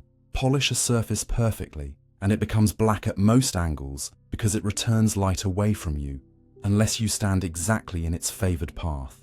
Coat it with a different material and it becomes pearly because the microstructure throws light in many directions. Between those is the everyday mirror, engineered with an ultra-smooth layer of metal on glass to preserve angles so faithfully that tiny skin textures show and the virtual you seems anchored. You can feel the virtual real divide with simple experiments. Touch your fingertip to the glass. If you and your image's finger meet tip to tip with no gap, it's just a piece of glass reflecting. If there's a visible separation, there's a sheet in front of the reflective layer, common in safety mirrors, so the virtual finger seems set back. Hold a ruler, so one end touches the mirror, and slide a second ruler until it lines up with the reflected mark. You're measuring distance to a point that doesn't exist, yet the numbers are consistent because geometry is doing the work. Place two mirrors facing each other and you'll get an avenue of endless rooms shrinking toward infinity. Not because reality repeats, but because each bounce spawns a new virtual stage deeper and dimmer along the exact rule of angle in, angle out. Tilt one mirror a hair and the hall bends. Stand slightly off-center and the avenue curves past your shoulder, because the chain of imaginary rooms traces the exact path you and the light make together. There is a biological echo to all this that keeps it grounded in the teach me something spirit. Animals and infants confront their reflections as puzzles. Some species treat the mirror as a rival.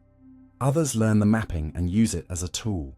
The classic mark test, where a colored spot is placed on the forehead, isn't a test of soul, but of mapping. Can the animal connect what it sees there with what it feels here and reach to the right spot? That success says less about metaphysics than about sensorimotor mastery. The brain can bind a virtual image to a real body. We do it in miniature each morning. Therapists exploit the same mapping in mirror therapy for phantom limb pain. Reflecting the intact limb can, in some patients, soothe a limb that is gone by giving the brain a consistent, rule-following stream of sight to match its own motor commands. No one claims the reflection has substance. Its power comes from how faithfully it behaves under movement, so the brain can recalibrate. And there is an engineering consequence worth knowing whenever you design screens, rooms, or photos. Reflections can either signal quality or cause trouble. Model the paths and you can tame them. Add a hood, roughen a surface, rotate a polarizer, change the angle, and your ghosts will sit where you want them. End softly, with a way to keep the paradox alive without mystifying it. Tonight, place a single candle in a dark room and face a mirror. Notice three lights: the flame itself, the bright virtual flame behind the glass, and the faint glows from secondary reflections threading deeper into the imagined space. Reach out and confirm again that the only thing you can touch is the glass in the air, yet the virtual flames guide your hand as surely as the real one guides your caution. Your image exists without substance, but it is not nothing. It is the lawful consequence of light and angle and assumption. A ghost you can predict, harness, and be surprised by only when you forget the rule. Learn the rule and you inherit a superpower. You can make solid reality feel magical without lying, because you know how to draw convincing phantoms with nothing more than surfaces where light knows how to turn. The observer effect. Watching existence changes it. Stand very still in a dark room and flick on a small flashlight, and you'll notice the dust that seemed not to exist a moment ago starts shimmering in the beam. The particles were always there, but the act of looking made them visible in a way that also kicks them around. This is the observer effect in miniature. Whenever you measure, monitor, or pay attention, you change what you are trying to see. Sometimes a little, sometimes a lot. And the art of knowing is not to pretend you don't perturb things, but to understand how, by how much, and what to do about it. Begin gently with everyday mechanics before we touch the stranger cases. A tire pressure gauge steals a breath of air when you check it. A thermometer, left in too long, can warm or cool a small sample toward its own temperature. The act of stepping on a bathroom scale makes you stand straighter, shifting weight you might otherwise rest on a countertop. Even non-contact observation changes the scene. Turn on bright lights and nocturnal insects alter their routes. Point a camera trap at a trail and some mammals start avoiding it, learning the smell or the click. In people, the effect is vivid and named. Workers who know they're being timed speed up for a while. Patients who expect relief sometimes feel it even from inert pills, and those who fear side effects can suffer them. Students who realize a teacher is watching on a tricky problem persist a little longer. Joggers who move past a reflective storefront unconsciously straighten their posture and lengthen their stride. Attention is not a neutral spotlight. It's a stimulus with consequences. Now pull the thread into measurement and incentives, where the stakes grow. Choose a metric and you create a target. Make the target a reward and you invite games. Goodhart's law says it bluntly. When a measure becomes a goal, it stops being a good measure. Hospitals judged on door-to-needle time sometimes move patients from one queue to another on paper. Schools compensated for test scores can narrow the curriculum or even teach answers. Police assessed by crime reports may over or under record. Social platforms that optimize for engagement learn to feed outrage because it keeps eyes open. The observer effect here is not mysticism. It's incentives bending behavior toward whatever the instrument tallies. Markets learn this reflexivity, publish a forecast and traders move prices toward or away from it. Announce a bank is sound and the reassurance can help. Announce it shakily and you create the very run you feared. In ecology, counting fish by catch can reduce next year's count, not only because you took some, but because the bolder fish you netted would have spawned differently. In public health, contact tracing can slow an outbreak and also push cases out of the net as people avoid being logged. Surveillance and transparency change the systems they watch, sometimes stabilizing them, sometimes driving the action underground. If all of this seems very human, remember it has a physical cousin that people often misunderstand. In everyday life, observer effect can mean disturbing a system while measuring it. In quantum experiments, it means something more radical and more careful. Certain properties aren't sitting there with definite values waiting to be read. The way you set up the measurement helps decide what kind of outcome becomes actual. You can glimpse the difference without math by comparing two stories. Story 1. You check the temperature of soup and your probe cools it a hair. Disturbance you could, in principle, make arbitrarily small. Story 2. You build an apparatus to reveal waves. Then you modify the setup to reveal which path a particle took. Your new observation changes what can be seen because you asked a different question of nature. The first can be engineered away by gentler instruments. The second is a limit on what questions can be answered together. It isn't mind power bending reality. It's that certain experimental arrangements define what counts as an answer at all. Either way, the practical lesson rhymes. What you look for shapes what shows up. So what do you do if you want truth rather than a hall of mirrors? You start by designing observations that are honest about their footprint. In science, that looks like blinding, so the observer's hopes can't nudge the outcome. Control groups and randomized assignment, so differences don't simply reflect who showed up where. Pre-registration of methods, so you don't unconsciously steer analyses to flattering conclusions. And calibration checks that reveal when your instrument warms the soup. In policy and product, it looks like running A/B tests with holdouts, so you can see what the world would have done without your intervention. Using multiple metrics that tug against each other, so gaming one hurts another. Rotating targets on a schedule, so long-term health can't be traded for this quarter's shine. And publishing audits that name side effects as part of the result, not an embarrassment to hide. In ecology and social research, it means minimizing intrusion, remote mics instead of lights, randomized response for sensitive surveys, measuring change in behavior as data rather than noise, and accepting that your presence is part of the system you're modeling. In your own life, the observer effect can be a lever rather than a trap if you use it with intent. Want to save money? The mere act of glancing at a daily spending graph reduces spend for many people, because the you that watches is also a participant. Make the graph unavoidable, and you bend the month. Want to eat better? Leaving a simple tally on the fridge changes the pantry, not because the ink is magic, but because the observation recruits the part of you that cares about the pattern, not just the next bite. Want deeper conversations? Put your phone face down and keep a 2-second pause before replying. Your visible attention changes the other person's willingness to open up. Want cleaner data about yourself? Rotate what you track and occasionally stop tracking to see what bounces back when the observer goes quiet. And crucially, when you set goals, design anti-Goodhart guardrails. Pair a quantity metric with a quality metric, speed plus error rate, revenue plus customer refunds. Add randomness, surprise audits rather than scheduled ones, and include a narrative check once a month. Write why your metrics could be lying and what evidence would show it. If you lead teams, make observations safer by separating learning from punishment. People behave differently when a metric is a flashlight than when it's a whip. Ask what behaviors your dashboards are paying for. If the answer scares you, change the dashboard, not the people.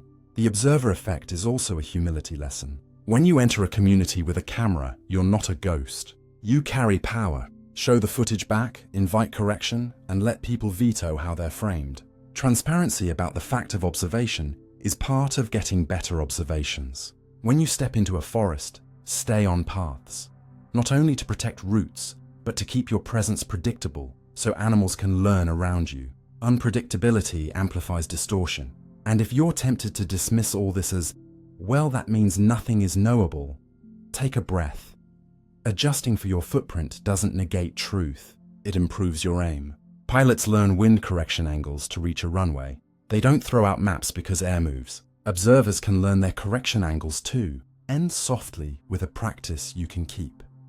Choose one thing you care about this week and design a light that helps rather than harms. Write the behavior you want at the top of a card. Beneath it, the metric that tracks it. Beneath that, 2 ways the metric could be gamed and 1 counter metric to keep it honest. Share the card with someone who can see you work and ask them to tell you if your attention starts warping the thing you love. Watching does change existence. The point is not to stop watching, but to watch in ways that make the world truer, not thinner. Because you chose instruments and incentives that bend you toward the reality you were brave enough to measure. The paradox of time perception. Short moments can feel eternal. Hold your breath for 2 seconds while you stand on a high balcony and lean a fraction too far, and notice how those 2 seconds billow, how every edge sharpens, how a shiver of wind, a scrape of shoe, a far siren, and the quiver in your knees stack into what feels like an endless sheet of experience. This is the paradox of time perception. Short moments can feel eternal, not because clocks slow, but because your brain changes how densely it writes the moment, how finely it samples the world, and how much attention it can pour into a slice of life that suddenly matters. Begin gently by separating 2 kinds of time you carry at once. There is time as you live it, which stretches or snaps depending on arousal and attention, and time as you remember it, which expands or shrinks later depending on how much distinct detail your memory stored, under fear, surprise, awe, or intense focus. Your body's arousal systems flood you with norepinephrine and other neuromodulators that raise signal to noise across the senses and speed up how quickly your decision circuits update. You don't gain extra frames from the universe. You burn brighter through the frames you have. A near crash, a sudden fall, a last-second save in a sport. People report slow motion because more features are tagged as important. The pattern on the ball, the flick in someone's eyes, the angle of the curb. And those tags make the moment feel thick while it happens. But ask them later to estimate how long it lasted, and the story can flip. Sometimes the memory feels longer because there are more events to count. And sometimes it feels shorter because the key action was swift, even if it was intense. The rule of thumb is simple and powerful. Prospectively, during the moment, attention to time often makes time drag, while attention to salient events makes it feel full. Retrospectively, after, more distinct segments in memory make the intervals seem longer, while sameness compresses it into a blur. This is why vacations feel short while you're there, Busy attention leaves little bandwidth to watch seconds pass, but long when you look back, many novel scenes. And why tedious meetings feel endless in the chair, but vanish into nothing by dinner time. Your memory stored very little uniqueness to distinguish 1 minute from the next. Novelty doesn't just decorate a day, it stretches it. Your brain uses change as a ruler. When something oddball interrupts a sequence, an unexpected sound among identical beats, a face that suddenly appears, a color that breaks a pattern, people reliably judge that oddball as lasting longer than the others, even when all were the same duration. The nervous system devotes more encoding resources to what breaks expectation, and the extra encoding later reads out as longer. Or works in a similar register.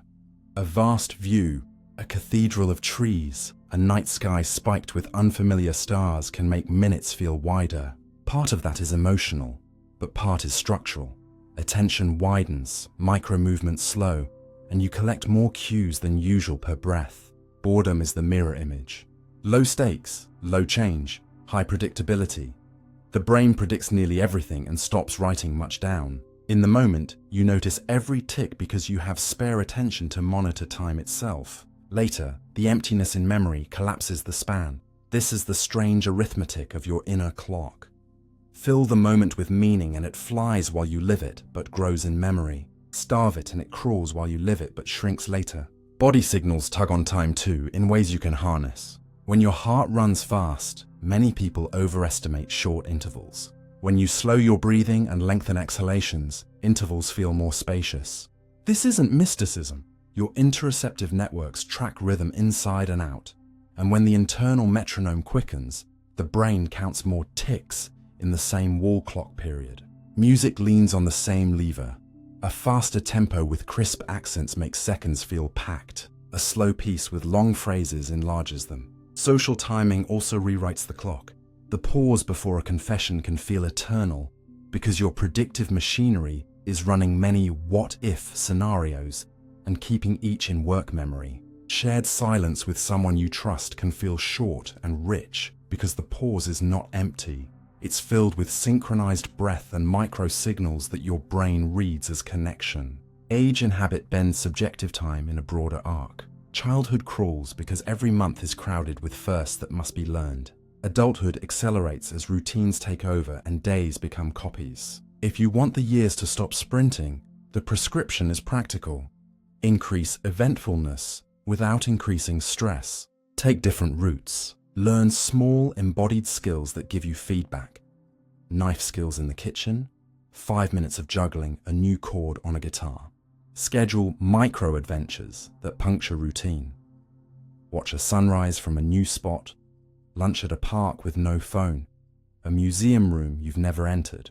Each creates new segments in memory so weeks stop collapsing into one smear. There are illusions that teach craft, not merely curiosity. Put your finger on your wrist and count a second without a clock. Now do it again while your phone pings and a video plays. The estimate degrades because divided attention leaks ticks. Stare at a second hand, then snap your eyes to a wall clock. The first interval often looks too long, as if the hand stood still. Your brain predicted and backfilled the motion after the saccade. You felt a stretched beat. Walk between evenly spaced lampposts at 2 speeds. The distance feels the same, but your mind's segmentation changes your time story. At a brisk pace, you collect more gait cycles per post, and time reads short. At a dawdle, your attention is free to watch time itself. These are not party tricks. They show that your subjective clock is a system you can train. If you want a short moment to feel larger, for performance, for savoring, design for density without panic. Create a pre-action ritual that adds a few stable anchors. 2 deep breaths, a glance at one specific cue in the environment, a brief phrase that sets intent, so the moment accrues detail your memory can grab. Widen your gaze slightly to take in peripheral cues, which reduces tunnel vision and adds context. Use a slow exhale right before you move, which calms heart rate enough to reduce too many ticks from panic while preserving focus. If you want long tasks to stop evaporating from memory, chunk them into episodes with real edges.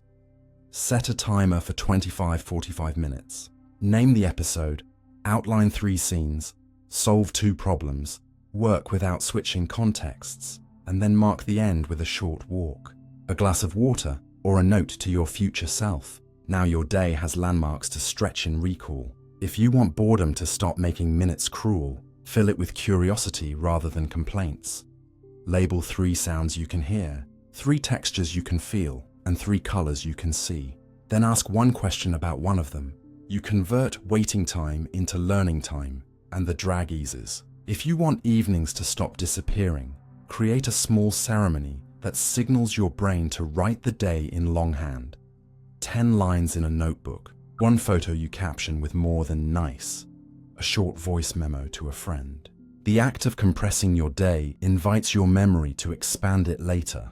There's a social version of this craft that rescues relationships from blur.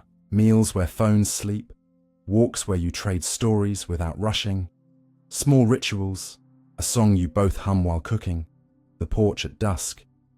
These turn hours into chapters. They will feel quick in the doing and long in the keeping, which is exactly how you want time with people you love to behave. And if a frightening moment comes and you feel it balloon, you can still steer.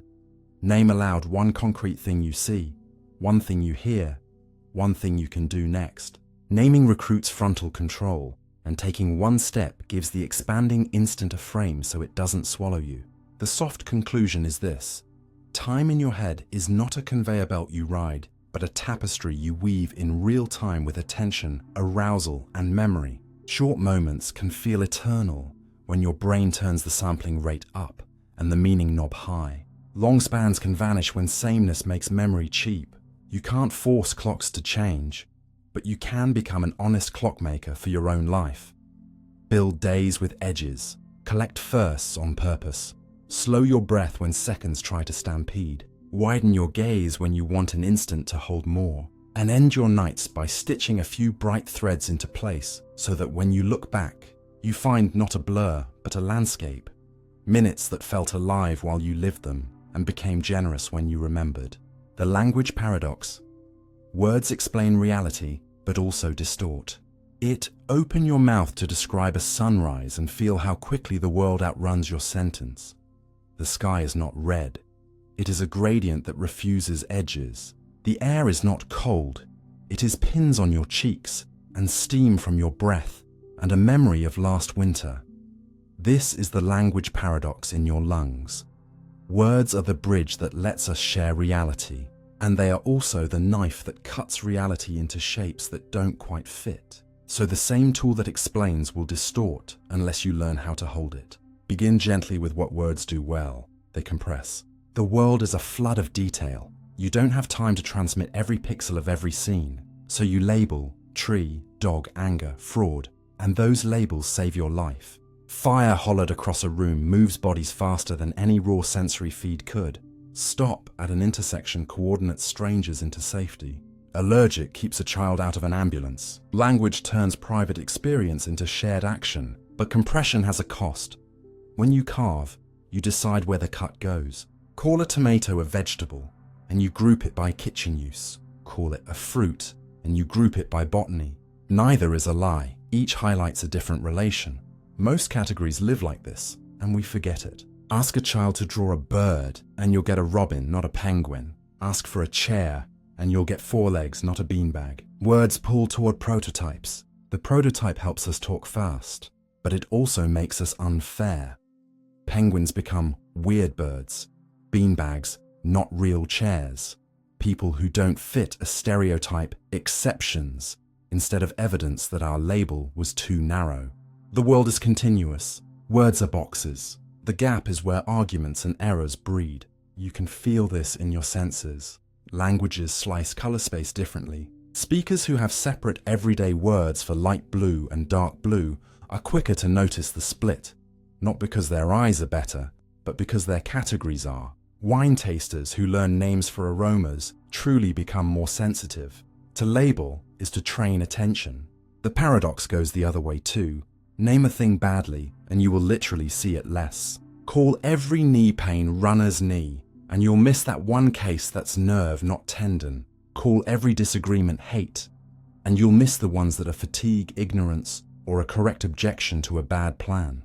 Labels steer perception first and explanation second. Framing turns this into power. Tax relief smuggles in the idea that taxes are a disease and politicians are doctors. Public investment smuggles in future gain and shared ownership. Collateral damage evacuates the word people from a sentence about death. The facts can be identical. The frame changes what citizens are willing to endorse. Advertisers know it, lawyers know it, propagandists know it, and if you want to stay honest, you must learn it. Before you argue about content, notice the container. Even neutral-looking words warp. Averages erase distribution. Average income rose could mean the rich got richer while the median fell. Crime is down can hide hotspots. 95% effective can mean very different things depending on base rates and what effective was allowed to count. Numbers are words with digits. They still frame. So do diagnoses. A label like autistic, depressed, or gifted can bring services, understanding, and relief. It can also flatten individuality into a script. People like this are X, and create self-fulfilling loops. The cure is not to throw away categories, but to add scope notes. What the label means here, where it fails, what nearby cases it does not license you to assume. Translation reveals another seam. If you've ever tried to bring a poem across languages, you've learned that equivalence is negotiation, not math. You can preserve rhythm, sound, or meaning, but rarely all three. Everyday talk suffers a quieter version of this inside a single language. When a scientist says theory, they mean a deep explanatory framework. When a friend says just a theory, they mean a guess. People argue without disagreeing because their dictionaries don't match. Definitions must be negotiated up front, or the rest of the fight is shadowboxing. There are also cases where words don't just describe, they create. Laws are speech acts with teeth. Declare a coastline protected and bulldozers stop. Sign a contract and money moves. Names can be power too. The first time a society coins a term for a form of abuse, a set of people get to say, "What happened to me has a name," and remedies become possible. The first time a regime rebrands a minority as a disease, horrors become easier. A mature language ethics asks, what does this word do in the world when you set it loose? And for whom? If all this sounds like a call to silence, it isn't. It's a call to craftsmanship. You can keep the gift of compression while taming distortion by using a handful of habits that make language truer. First, define before you debate. Pick the key terms in any high-stakes conversation. Security, fair, harm, freedom, evidence, and write a one-line meaning both sides can accept, plus one line where the definition stops applying. You will save hours of heat. Second, switch between levels on purpose. Start with the label to coordinate, we have a fraud problem, then descend into mechanisms, which incentives, which loopholes, which workflows, and return to the label only after you've touched the gears. Each pass reduces the chance that fraud becomes a bucket for everything you dislike. Third, pair opposites. For any evaluative word you use, try its neighbor in your mouth. Call a policy efficient, then ask for whom and at what cost to resilience. Call it fair, then ask by which principle. Equal shares, equal rules, equal outcomes, or needs-based. Language gains accuracy when you triangulate. Fourth, timestamp your claims. Say, as of this week, in this city, our data show, and your sentence becomes falsifiable rather than timeless. Words that can lose are safer than words that pretend to be immortal. Fifth, reduce euphemism and dysphemism. Trade collateral damage for civilians killed, crackdown for police beatings, rain tax for stormwater fee, and you force your tongue to carry the weight of what happened. Equally, resist words chosen only to inflame, traitor, monster, unless you can defend them under oath. Sixth, keep your nouns light and your verbs alive. There is an increase of incidents hides agency. We recorded more break-ins after midnight. Lets you ask who, where, and why. Nominalizations, turning verbs into nouns, make actions sound like weather. Put the action back in the sentence and you regain leverage. Seventh, ask the pre-verbal check. What would I notice without this word? If you drop lazy, what behaviors do you actually see? missed deadlines, long naps, avoidance of certain tasks. Language that names the behavior rather than pasting a trait opens a door for change. 8th, collect synonyms on purpose. A richer palette reduces the pressure on a single term to do all the work. Angry can be indignant, afraid, grieving, ashamed, betrayed. Each points to different remedies. Precision is compassion. 9th, practice steelmanning. Restate the other side's position so faithfully that they say yes, then critique. You force your words to map their world before you redraw it. 10th, write scope notes for your own favorite labels in a journal. List 3 cases where the label fits and 3 where it misleads. You'll feel your grip loosen in the right way. The paradox also has a creative edge worth defending. Metaphors are not merely ornaments, they are thinking tools. Call the immune system an army and you picture enemies and battles. Call it a garden and you picture balance and pruning. Treatments follow pictures. Choose metaphors carefully and change them when they start to overgrow the plot. In teaching, start with a light metaphor to invite understanding, then dismantle it openly. Here's where the picture breaks. So students learn that every map has an edge. In relationships, say, we're on the same side of the table looking at the problem instead of we're arguing. Your words reset posture and primes behavior. In design, call a user a person in your sprint notes for a week and watch how options shift. In journalism and science communication, pair vivid anecdotes with denominators and base rates. Tell the story and show the trend. Neither alone is honest enough, and remember that silence is part of the craft of saying. Leave a beat before you answer. Ask a clarifying question. Draw a diagram. Point to something both of you can see. Sometimes the truest sentence is, I don't know yet. Here's how I'd find out. End softly with a practice that makes your mouth a better mirror. Once a day, take one strong word you used, disaster, genius, toxic, broken, perfect, and rewrite the sentence 3 ways. One with specifics, one with a different frame, and one with a question attached. What would change this? You'll feel the world sharpen as your language loosens its grip. Words will still be knives, but you will cut along the grain more often. And when you lift your head from the page, the sunrise will not be trapped in red. It will be red enough to start a conversation and open enough to let the morning keep being itself. The meaning paradox. You seek meaning, yet it only exists because you seek it. Pause at the odd curve of your day, the way a random comment from a stranger warms you for hours while an old milestone sits dull on the shelf, and ask the question that slips under everything. Do you discover meaning the way you discover a shell on the beach, or do you make it the way you bake bread? The deeper answer is both, and that is the meaning paradox.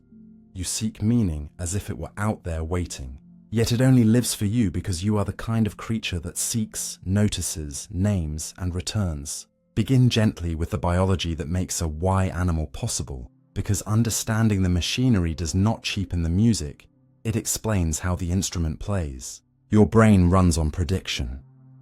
It builds a model of what is likely next and measures the gap between expectation and the world. When a pattern you care about appears, a face lighting up at your arrival, a task clicking into place, a patient's numbers finally stabilizing, neuromodulators surge and mark the moment as worth learning.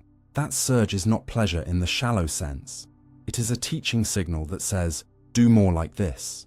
And crucially, it is gated by attention and goals. If you had not been trying to help, the same numbers would have been ordinary. If you had not trained toward the task, the same click would have been noise. Meaning is born at the crossing of an outside pattern with an inside stance. This is why identical events cut differently in different lives. A rainstorm on a marathon morning hurts one runner and heals a farmer. The facts match.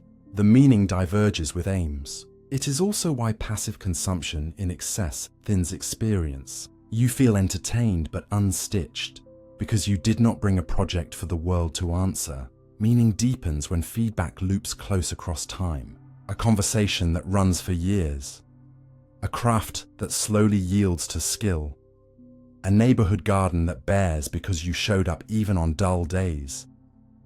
These accumulate traces in memory and in place. Your nervous system learns to predict not just outcomes but belonging, and that prediction shapes your future behavior. You seek meaning because yesterday's meaning taught you where to look and with whom. This is not mystic. It is reinforcement braided with narrative. You tell yourself why this matters. The telling recruits attention. Attention makes you notice. Noticing delivers more to tell. Yet if meaning is so entwined with you, how do we avoid the accusation that it is all projection? Because the world pushes back and good meanings survive contact. Call a mountain sacred and then mine it thoughtlessly. Floods and landslides will mark the lie. Call caregiving noble and then ignore the caregiver. Institutions will wobble where you put slogans over support. Robust meanings are those that align your inner aims with real regularities. Bodies that need rest and food. Minds that need truth and trust. Groups that need fairness. Places that need repair. When your story and those pressures match, life gets quieter in the best way. You spend less time defending your words and more time doing the work they point to. This is why rituals matter even to people who don't think of themselves as ritualists. A small repeated act that ties intention to action. Opening the curtains at the same hour to get light in your eyes. A weekly call that keeps a friendship alive. A thank you note at the end of a project. Turns meaning from a mood into a practice. The repetition teaches your physiology and your calendar that this is who we are. And the world responds. Your sleep improves. Your friend stays. Your collaborations get easier. Communities scale this. A clinic that starts every shift with 2 minutes, where the team shares one patient win and one risk changes outcomes, because it tunes attention to both purpose and vigilance. A classroom that opens with, "What did you learn yesterday that surprised you?" grows a culture where seeking is normal. A company that publishes not just metrics but stories of how those numbers were achieved builds meanings that resist gaming. In each case, the shared narrative guides behavior and then becomes truer because the behavior remakes the place. The paradox sharpens when life swerves. Illness, loss, a plan that collapses after years of work. Here the old meanings can crack and platitudes can poison. The scientist in you can still help. After rupture, your prediction machine is wrong all the time. Everything takes more energy. The temptation is to flee into numbness or to overscript the future. Better is a staged rebuild. Keep foundations that track reality. Sleep, decent food, some movement, one reliable person. Then choose a smallest possible project that yields visible progress within days. One room cleaned, one recipe mastered, one neighbor checked on, and write a single sentence nightly about what, if anything, in the day felt like it might matter again. You are re-anchoring your model to signals that your body and your calendar can verify. This is not fake it until you make it. It is seed it until it grows. And it honors the truth that meaning in hard seasons is often humble. Beware too of counterfeit meaning. Signals that feel important while hollowing you out. Outrage can mimic purpose. It offers a daily hit of certainty and belonging, but notice whether it leaves you skilled, connected, or changed. If every week you are furious at a new headline and no week do you change a local rule, help a person, or learn a sub-skill that makes you more useful, you are renting meaning from a machine that does not know your name. Perfectionism flatters in the same way. It offers the glow of high standards while preventing finishes that could have helped someone. If your projects never ship, ask whether your values are a costume for fear. Real meaning survives 2 tests. It cashes out in care felt by someone else, and it leaves you more capable next month than you were last month. There is a cognitive error worth catching here. Because you can often tell better stories after the fact, you may believe meaning only arrives in hindsight. That is partly true, narrative retrofits chaos, but you can also aim forward. Set a bearing rather than a brittle goal. Be the cousin who always shows up. Be the neighbor who knows everyone's name. Be the researcher who shares methods openly. Bearings create many possible successes, so they resist the collapse that follows one failed plan.